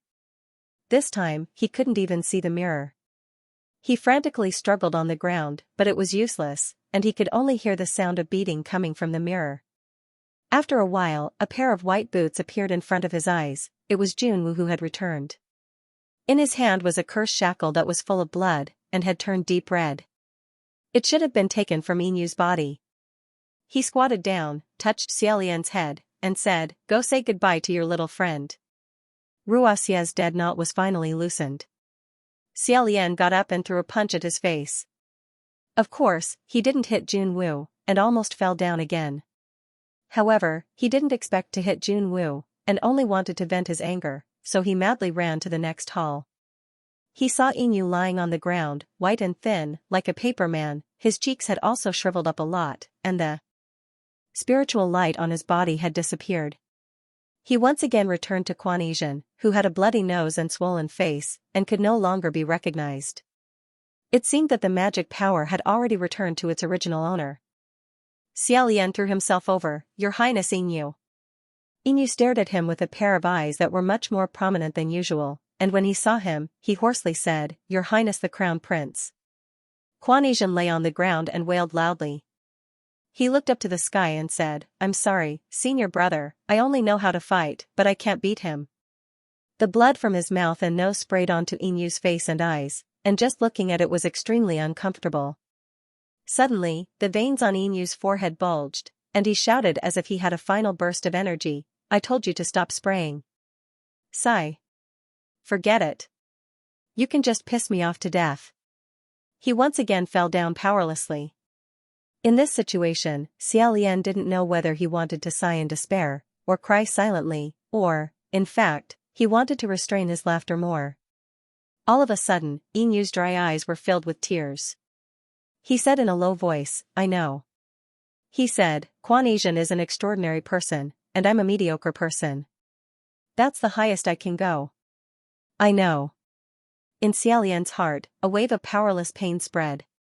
Inu said, although I know, I'm still unwilling. In fact, I think the same as Jianyu. I'm even more unwilling than he is. It's not that I don't have resentment, but it's impossible to not have resentment. Later on, I don't even dare to think about why. At that time, I clearly knew that Xianxia was wearing embroidered clothes, yet I still wanted him to die. In the end, did I lose my reason because of anger, or did I really want him to die? Xiao Lian hugged him and said, It's all right, it's all right. These are all trivial matters, really. Your Highness Inu, if you live in this world for another few hundred years, you'll know that these things really are nothing. Whether I lose my reason because of anger, or if I really want someone to die, it's fine. Who hasn't thought of it like this? I even thought of slaughtering all the people who betrayed me in the world. It's true. I won't hide it from you, I almost did it. You see, I'm also very shameless to live until now. In the end, you still didn't do anything. This is the most important thing. Inu said, but, in the end, I still feel unwilling. He choked with sobs. Since I'm already destined not to become a person of astonishing talent, then at least, I want to become a kind and flawless person. But I still can't do it. He was really unwilling to accept this. To tell the truth, even at this moment, I still can't swallow this anger when I think about how I died because of this foolish boy Asian. I can't even die with a heart full of relief and resentment. What does this count as? Xiaolian said softly, Your Highness, you've already worked very hard. Moreover, you've done very well. Much, much better than most. Inu finally forced a smile and said, Better than most people? After laughing, he heaved a sigh. In the end, his regretful voice disappeared along with his soul. He muttered, But, what I want to be, is a god. Suddenly, an idea flashed through his mind. Xiaolian put down the guiding jade, stood up, and said, Curse shackles. He took the shackle. If that thing was not important, Junwu naturally would not have specially taken it away. However, he had deliberately taken off the shackles that had absorbed the jade blood and taken it away. Perhaps, that thing had not only absorbed the blood of the guiding jade. He had even imprisoned his soul. Thinking of this, Xiaolian left the badly battered Quanesian and rushed back to the Qiying Palace Hall. However, Junwu was already gone. He turned around and rushed out again. Xianjing Street. There was not a single soul in sight. It was actually a desolate place. There were only many expressionless guards at the gates of the shrines, which were usually bustling with activity. It was as if she didn't care about him at all.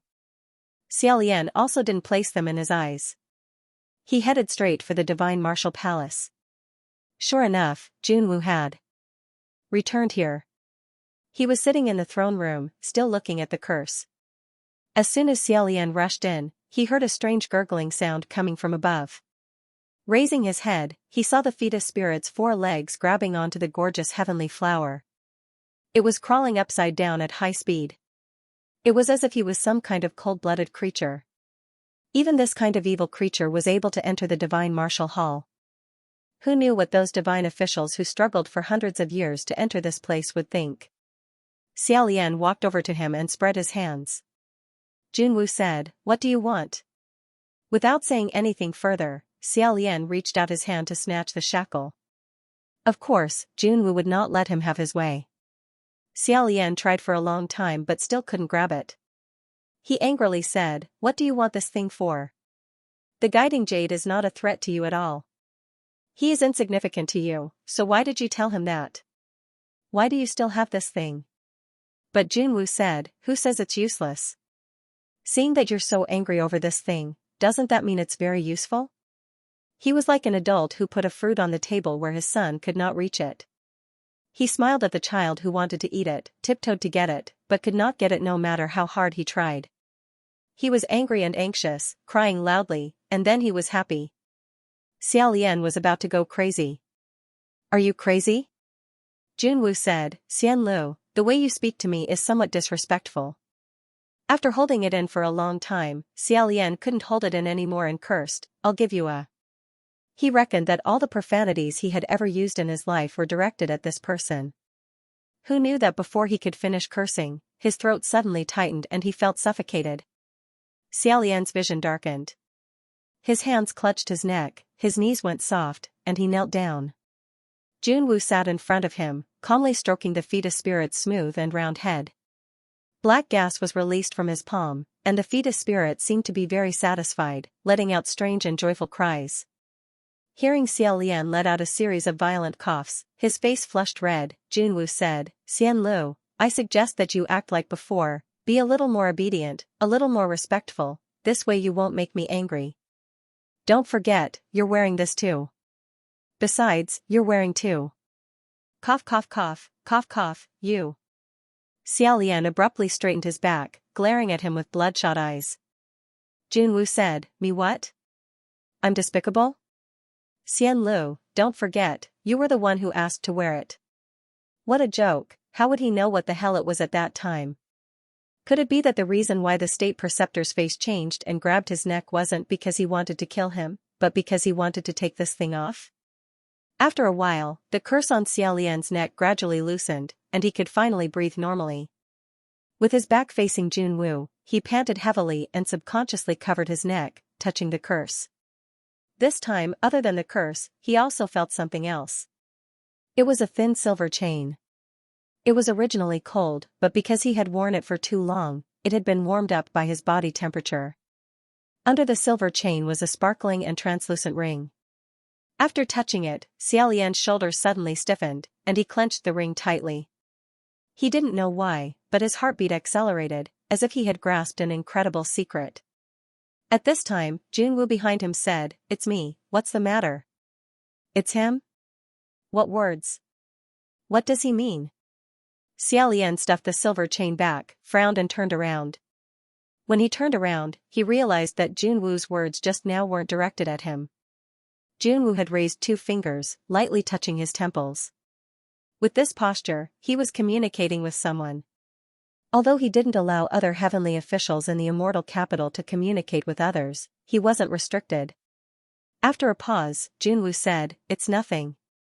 Because a few days ago, we found out that Geomastery was an imposter, and we also found out many of his spies and fake identities in the immortal capital. These days are troubled, so we can't make any mistakes. So, we're currently interrogating all the heavenly officials. The entire immortal capital is under martial law, and it's not open to the outside world. We also don't communicate with the outside world, so of course, you won't be able to find anyone else." Xiaolian took a few light breaths and held his breath. It sounded like the person communicating with Junwoo didn't know the current situation in the immortal capital, so Junwoo was also deceiving him as if nothing had happened. Moreover, the excuse he found was exquisite and appropriate. Once the matter of Blackwater's imposter was exposed, it had a bad influence and deserved to be taken seriously.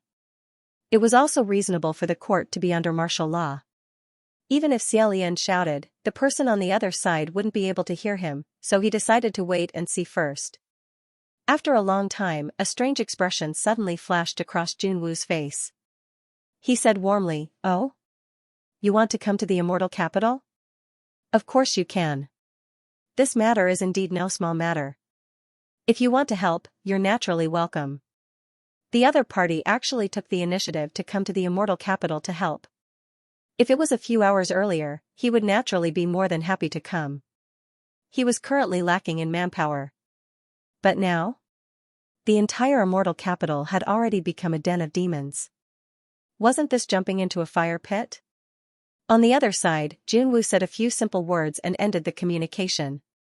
Xiaolian immediately said, "Who wants to come?" That fetus seemed to know that it was something that couldn't see the light, so it quietly crawled to a dark place and hid. Junwoo smiled and said, "What's the rush? You'll know in a moment." This was beyond his expectations. Xiaolian said, "Will you let me see? Didn't you tell the other party that the entire immortal capital is under martial law, and they're currently interrogating all the heavenly officials?" Junwoo said, "Of course. I have to have a trusted right-hand man." To outsiders, Lingwen was on the run, so she naturally couldn't play the role of Junwoo's right-hand man. Thus, this task fell to Xiaolian. While he was thinking, Junwoo sized him up for a moment and said warmly, "Xian Lu, you just have to obediently cooperate. Don't have any crooked thoughts. I understand you too well. Whatever you're thinking, I can tell." Junwoo casually played with the cursed shackle that was full of blood. He then said, "You said it yourself. To me, the guiding jade is of no importance. It should be said that all the heavenly officials in the immortal capital are insignificant to me. If you expose yourself, you know what will happen. So, don't expose yourself. Tidy yourself up. You'll be here soon." Xiaolian didn't say anything. He got up from the ground and patted off the dust on his body. Sure enough, he tidied himself up and stood next to Junwoo. Junwoo praised, "Just like that." Although Junwoo's threat was very effective, Xiaolian also discovered one thing: he didn't seem to want the person who came to know that the immortal capital had fallen. This made him want to know who it was even more. After the time it took for 2 incense sticks to burn, a few figures finally appeared in front of the divine martial hall. He saw a woman dressed in green riding a tall black bull. A sword hung from her waist as she leisurely walked over. Behind her were a few farmers of different heights and sizes. The person who came was actually Rainmaster. Xiaolian was slightly surprised. According to Jun Wu's style of doing things, after being exposed, he should have locked up whoever came. Why was he afraid of Rainmaster? Naturally, he didn't know now. Once they entered the Divine Martial Hall, Rainmaster slightly nodded at the two of them. Your Highness Crown Prince, Monarch, I trust you've been well. Xiaolian pretended that nothing had happened and returned the greeting. Lord Rainmaster. His expression was polite and calm, but in his heart, he was thinking about how he could tell Rainmaster about the current situation in the Immortal Capital. Junwu said, Rainmaster hasn't come to the Immortal Capital for a long time. Rainmaster didn't answer his question and said, the Immortal Capital is heavily guarded. This sentence seemed to be strange. Junwu said, there's nothing we can do. Since the incident with the Black Water, the Middle Heaven Court has already found more than 50 fake heavenly officials. This makes one worry whether the Upper Heaven Court still has any chess pieces. Rainmaster said, I see. The few of them talked for a while. Only then did Xiaolian realize that Junwu's words, regardless of whether they were true or false, were watertight and flawless. He wanted to remind him, but he was afraid that Junwu would notice and take action against the other heavenly officials. He was also afraid of implicating Rainmaster, who didn't know anything, so he was restrained. Rainmaster also didn't seem to notice anything strange. He only asked if there was anything he needed help with. Junwu said, not yet. However, once the investigation is completed, there will probably be many. Rainmaster said, then I'll stay in the Immortal Capital for now and wait to be summoned. Junwu maintained his smile. It was impossible to tell what he was thinking, but at this point, he still didn't shed all pretense of cordiality. He said, all right. You've been away from the capital for many years. It's good to take this opportunity to familiarize yourself. Your Rainmaster's residence has been empty for many years. Rainmaster nodded and slowly retreated. Xiaolian knew that once she retreated, he would most likely be monitored. He felt slightly anxious. Suddenly, Rainmaster returned and said, Your Highness the Crown Prince. Xiaolian's heart jumped. He said, what advice does Lord Rainmaster have? Could it be that she finally realized something was wrong? Rainmaster said, there's no advice. I've been away from the capital for many years, so I brought some gifts. I'll give you a few. Are you willing to accept them? Xiaolian didn't expect it to be this kind of thing. He didn't know whether to laugh or cry. Thank you. Junwu naturally never accepted gifts. He smiled and let Rainmaster's entourage enter the Divine Martial Hall. He said, Xian Lu, Lord Rainmaster wants to give you a gift. Why don't you quickly accept it? His words made Xiaolian seem like a childish child that needed to be disciplined. When someone came to visit and brought a gift for their child, the elder had to let the child come out to receive it and thank him. Xiaolian was helpless. A farmer walked over and handed him a tightly wrapped item with both hands. Xiaolian casually said a few words of thanks and absent-mindedly received it. Suddenly, his expression changed as if he had sensed something strange. His back was facing Junwu, so Junwu shouldn't be able to see his expression. However, he still asked, what gift is it? Seeing him accept the gift, Rainmaster cupped his hands and smiled. It's not an expensive item. It's just some local produce grown in the ground. If there's nothing else, I'll take my leave first. Junwu said, go. Thus, Rainmaster led the Black Bull and his entourage to the Rainmaster's residence that had been empty for many years. Xiaolian put the gift in his bosom and was about to leave when Junwu said, stop. As expected, Xiaolian stopped. It was as if his feet were nailed to the ground. Junwu said, come back. Xiaolian returned to the Divine Martial Hall and turned to look at him. Junwu stepped down from the throne and took the thing that Xiaolian was holding tightly in his hand. Only then did he say, go back. Xiaolian was really paranoid. He directly took the gift from Rainmaster. Xiaolian glanced at him. Without saying a word, he returned to Xianlu Palace. After returning to Xianlu Palace, Xiaolian couldn't sit still. He paced back and forth in the palace. After an unknown amount of time, he suddenly heard a clear voice. Your Highness the Crown Prince? Xiaolian fiercely turned around. He didn't know when, but he saw a youth with tattered clothes and a headscarf had climbed onto the window lattice. He was currently sitting on top of it, smiling mischievously at Xiaolian. Xiaolian was overjoyed. He rushed forward 2 steps, but he suddenly remembered that the youth had called him Your Highness the Crown Prince. He stopped and asked with uncertainty, You're Sanlang? That youth laughed and jumped down from the window. He pulled off the headscarf. His black hair scattered and was calmly tied up, revealing a handsome, pale, and completely different face. It was the face that Xiaolian was extremely familiar with. Huaqing leisurely swung the headscarf and sighed. Brother, oh brother. This time, wanting to see you is as difficult as ascending to the heavens. Just now, in the divine martial hall, the moment Xiaolian received rain master's gift, he indeed felt something strange. However, that strange feeling didn't come from the gift. Instead, it came from the person who gave it. As soon as he received it, he felt the other person hold his hand and squeeze it. It had to be said that this action was a bit frivolous. If it was done to a girl, then it would be intentional. At that time, Xiaolian blinked but didn't show anything. He calmly raised his eyes and looked over. Standing in front of him was a tall youth. Although that youth was dressed like a farmer with patches, mud, and a headscarf, his face was extremely handsome. His eyes flashed with a bright light. Before Huaqing even got close, Xiaolian had already pounced forward. This pounce was very powerful. Huaqing actually didn't take 3 steps back. His body didn't even shake. He just put his hands on Xiaolian's back and chuckled without saying a word.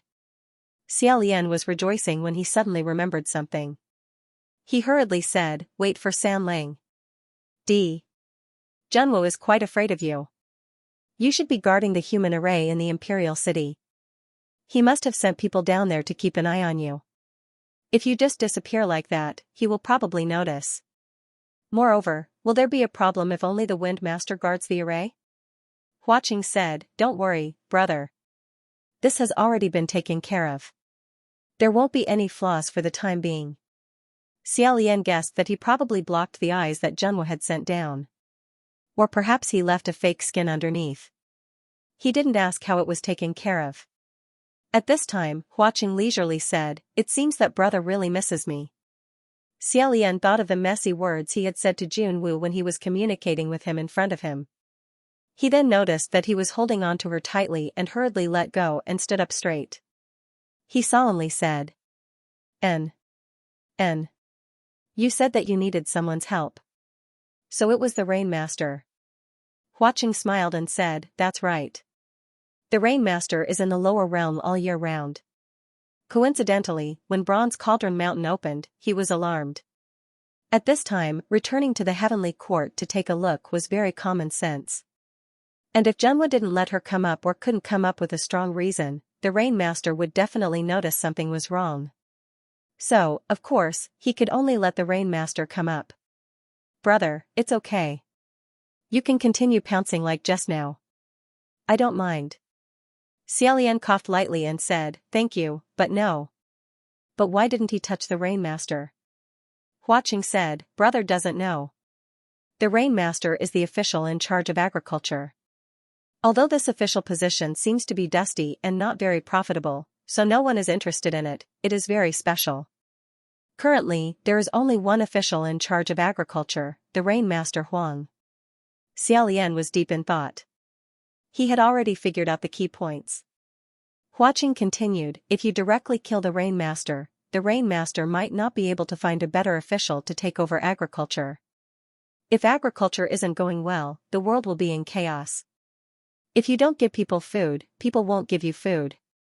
Other than being dissatisfied with the Rain Master, the people of the world might also be dissatisfied with the great god above the Rain Master.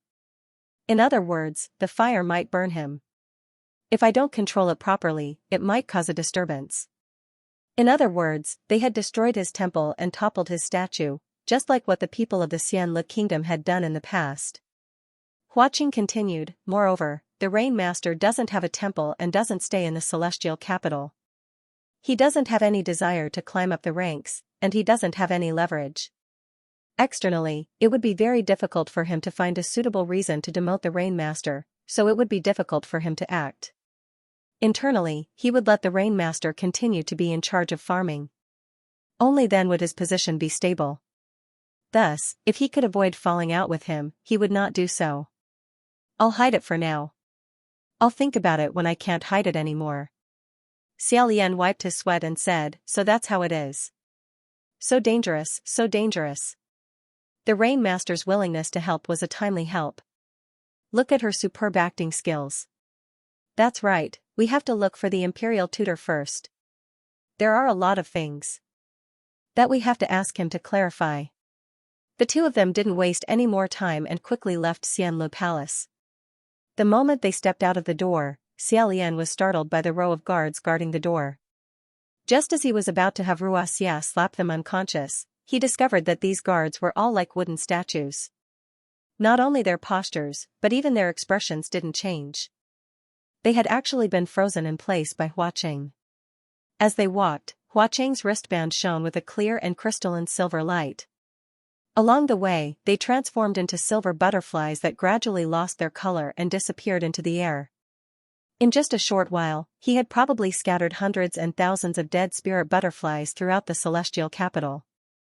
Along the way, they went up and down, appearing and disappearing, perfectly avoiding all of the patrolling guards. Hiding in an alley, they watched the rows of patrolling guards walk past. Hua Qing said to Xiaolian, "We've passed this section. The next section is up." Xiaolian nodded and jumped onto the roof with him. The two of them, one in front and one behind, leaped onto roofs and vaulted over walls, coming and going without leaving a trace. After a short while, Xiaolian landed on a corner of an eave. He suddenly stopped and turned around to look at Hua Qing, looking pensive. Seeing him stop, Hua Qing also stopped and said, "What's wrong? Did you sense something?" Xiaolian frowned slightly, shook his head, and pondered, "No. No, I just feel that this situation seems to be." Before he could finish speaking, Hua Qing suddenly grabbed him by the waist. In the next moment, the two of them fell from the eave. Xiaolian felt the sky and earth suddenly spin. Up and down, he was upside down. His bamboo hat slipped off his back and was about to fall to the ground. Hurriedly, he used fishing for the moon from the bottom of the sea and lightly grabbed it back. It was Hua Qing who was hugging him.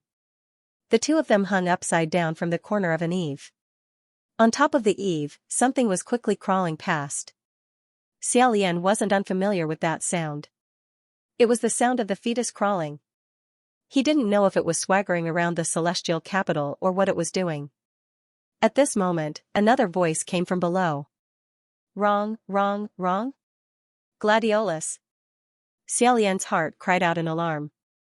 That fetus was still guarding the eave, but the gladiolus was walking over from below. Wouldn't they be discovered no matter what? Xiaolian didn't dare say how the gladiolus would react. Would it remember Hua Qing's life-saving grace, or would it loudly call for help? That frivolous and messy footstep was getting closer and closer. It looked like it was about to turn around. Thankfully, at this moment, that fetus finally jumped down from the other side of the eave. The two of them immediately flipped over and climbed onto the roof. Xiaolian let out a sigh of relief. The gladiolus stuck half of its body out from behind a corner. Seeing its son jump onto the ground, it also let out a sigh of relief. Coming out, it said, "Wrong, wrong. Don't run around. This place is strange and scary. If you disappear, I won't even know where to find you. Why did you come here?" She casually swept her gaze around and saw the signboard of this great hall. She took 2 steps back.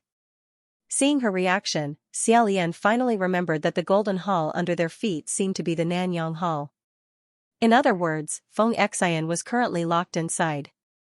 The gladiolus must also be aware of this point. Her face twitched slightly. After a while, she lowered her head and scolded the fetus, "What are you doing here?" That fetus was hugging a thick and plump white thing. It was even making kacha-kacha sounds as if it was chewing on it. The fetus asked again, "What is that? What are you randomly eating? Quickly spit it out."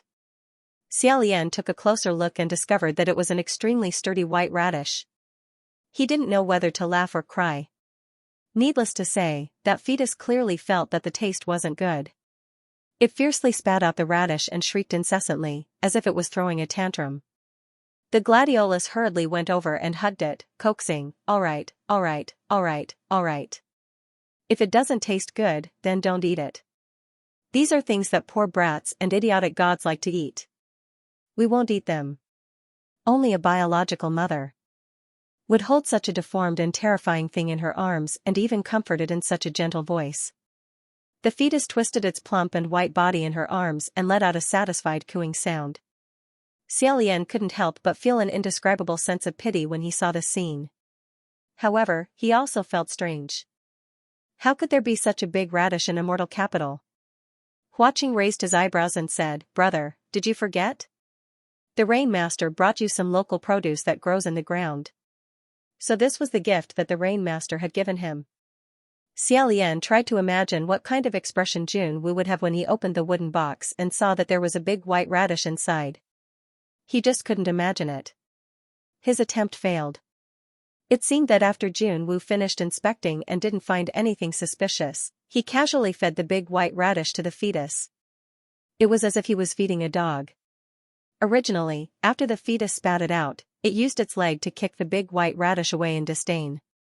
However, when it heard the gladiolus's words, it seemed to have thought of something. It jumped down from its mother's arms and skipped over to pick up the big white radish before skipping into the hall. If one didn't look closely, it really did look like a naked, hairless white dog. The gladiolus said, "Don't go in." That's. The guards in front of Nanyang Hall had probably been told by Junwu that this fetus was either his pet or a hunting dog, so they didn't turn their eyes away and didn't stop them. As a last resort, the gladiolus could only follow them in. The fetus seemed to be very hostile towards Xianxia. Xiaolian was worried that it would harm Xianxia, so he turned his head and asked, "San Lang?" A transparent butterfly perched on the tip of Hua Cheng's finger as he said, "The dead spirit butterfly has already attached itself to her body." Xiaolian nodded. The two of them monitored the situation inside Nanyang Hall together. They watched as the gladiolus bent her waist and tiptoed into the hall, as if she didn't want to be discovered. In a low voice, she said, "Wrong, wrong." However, it was impossible to not be discovered. The fetus hopped into the main hall. There was a person meditating inside the main hall. When he opened his eyes, he saw her face to face. Both of them were stunned. Xianxia was stunned at first, but then he became happy. He stood up and said, "Gladiolus. Why are you here? Are you all right? You came at the right time, help me." At this moment, the fetus suddenly cried out loudly and jumped between the two of them. It spat out the radish onto the ground and kicked with its hind legs. The big white radish that it had bitten off a few times flew up and hit Xianxia's face, making a loud dong sound. After it kicked him, it was still arrogant as it cried out and laughed sinisterly, as if it was waiting for its mother to praise it. Xianxia was practically knocked unconscious by this thing. A stream of blood flowed down from his nose on the spot. Wiping it away, he angrily said, "What are you doing? Be a bit more obedient." He was fierce, but the fetus was even fiercer. It screeched and spat out its tongue at him. Xianxia took a big stride forward to grab it, but the fetus opened its bloody mouth and bit down on his arm. No matter how hard he tried, he couldn't shake it off. This familiar scene was both terrifying and funny. Xianxia couldn't shake it off, so he became even more furious. F***ck. I really F***ck. Are you looking for a beating? What the hell?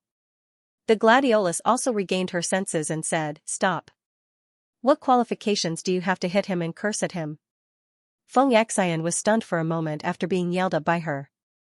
His imposing manner dropped by half as he tried to explain. He recognized a thief as his father? How could he be on the same side as Junwu? How did he become like this? The gladiolus spat out, "How could this be? Isn't it all because of you?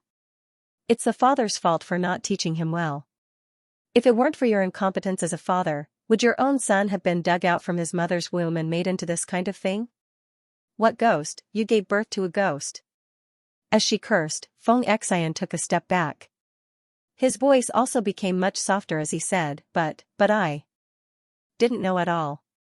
And at that time you were the one who told me to get lost first. The gladiolus said, "Ha.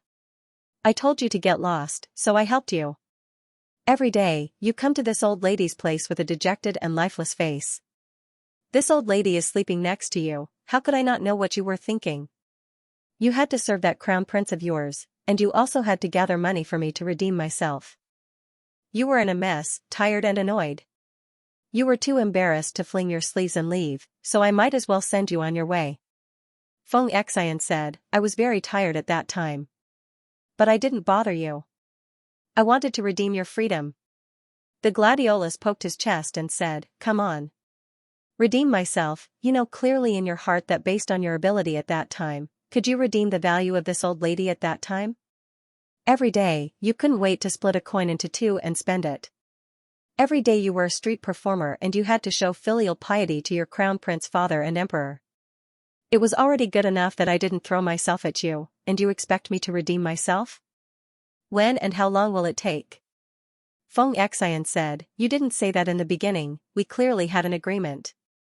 "I will definitely fulfill the words I said." The gladiolus interrupted him and said, "There are many verbal vows, but think about it, what did you give me? What can you give me? Other than that golden belt, what else can you give me?" "Oh, it's that golden belt, you even repeatedly warned me not to sell it." Feng Xian retreated step by step from her poking, his face was stiff and embarrassed. The more the gladiolus spoke, the angrier she got. "Still that stupid protective talisman? I was blinded by lard to believe that bullshit protective talisman of yours could protect people. Not one bit of good luck, but one after another bad luck. The money is getting less and less, and your temper is getting worse and worse. If I don't let you go, what else can I do? Endure until you die? Endure until you start to complain that I hate me, annoy me, and don't want to see me anymore?" Not only Feng Xian, even Xiaolian who was currently in Nanyang Palace Hall didn't know what to say. So it was like this. Xiaolian recalled many things.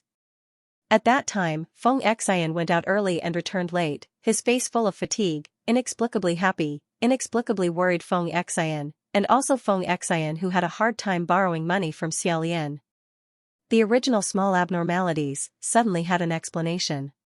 Feng Xian was Xiaolian's attendant, his good friend, but not his subordinate. He could originally have his own home, his own relatives, and had already met these people. But, it just had to be when Xiaolian was demoted for the first time, when they were at their most difficult period.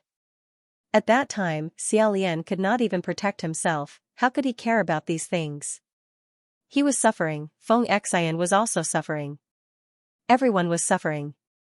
In the end, the two of them finally could not endure it anymore. Perhaps, the gladiolus had long foreseen this outcome. But, even at that time, Feng Xian still did his best to support him. He even gave a talisman that no one was willing to take to the gladiolus, telling her that this thing could bring good luck, so the gladiolus carefully kept it, and placed it in the clothes of the unborn child. Of course, in the end, that talisman did not bring them any good luck at all. The gladiolus seemed to realize that he had said something he should not have said, and picked up the fetus spirit on the ground, wanting to leave. Feng Xian, gladiolus. He scratched his head, and actually had a rare expression of sighing. Feng Xian, come back. I feel that I want to take care of you guys. I should take care of you guys. I have a responsibility, I promised you. The gladiolus turned, and stared at him for a long time, hugged the fetus spirit in his arms tightly, and snorted, "Forget it. I know, you despise this son of yours, he is a ghost in your eyes. It's fine, I don't despise him." Feng Xian finally recovered, and retorted, "I don't despise him." The gladiolus said, "Then why are you so fierce to him every time? Can you really treat him like your own son?" Feng Xian, "As long as he can be changed, why can't I?" The gladiolus sneered, "Then let me ask you again, you are a heavenly official, do you dare to recognize him?" Feng Xian was startled. This was a matter of course. That fetus spirit was lying in its mother's arms, and bared its teeth at him, like an ugly poisonous insect that had not fully grown, or like an incomplete evil beast's cub, but not like a human. End of chapter 212. Don't forget to subscribe, like, and share the video to support the channel.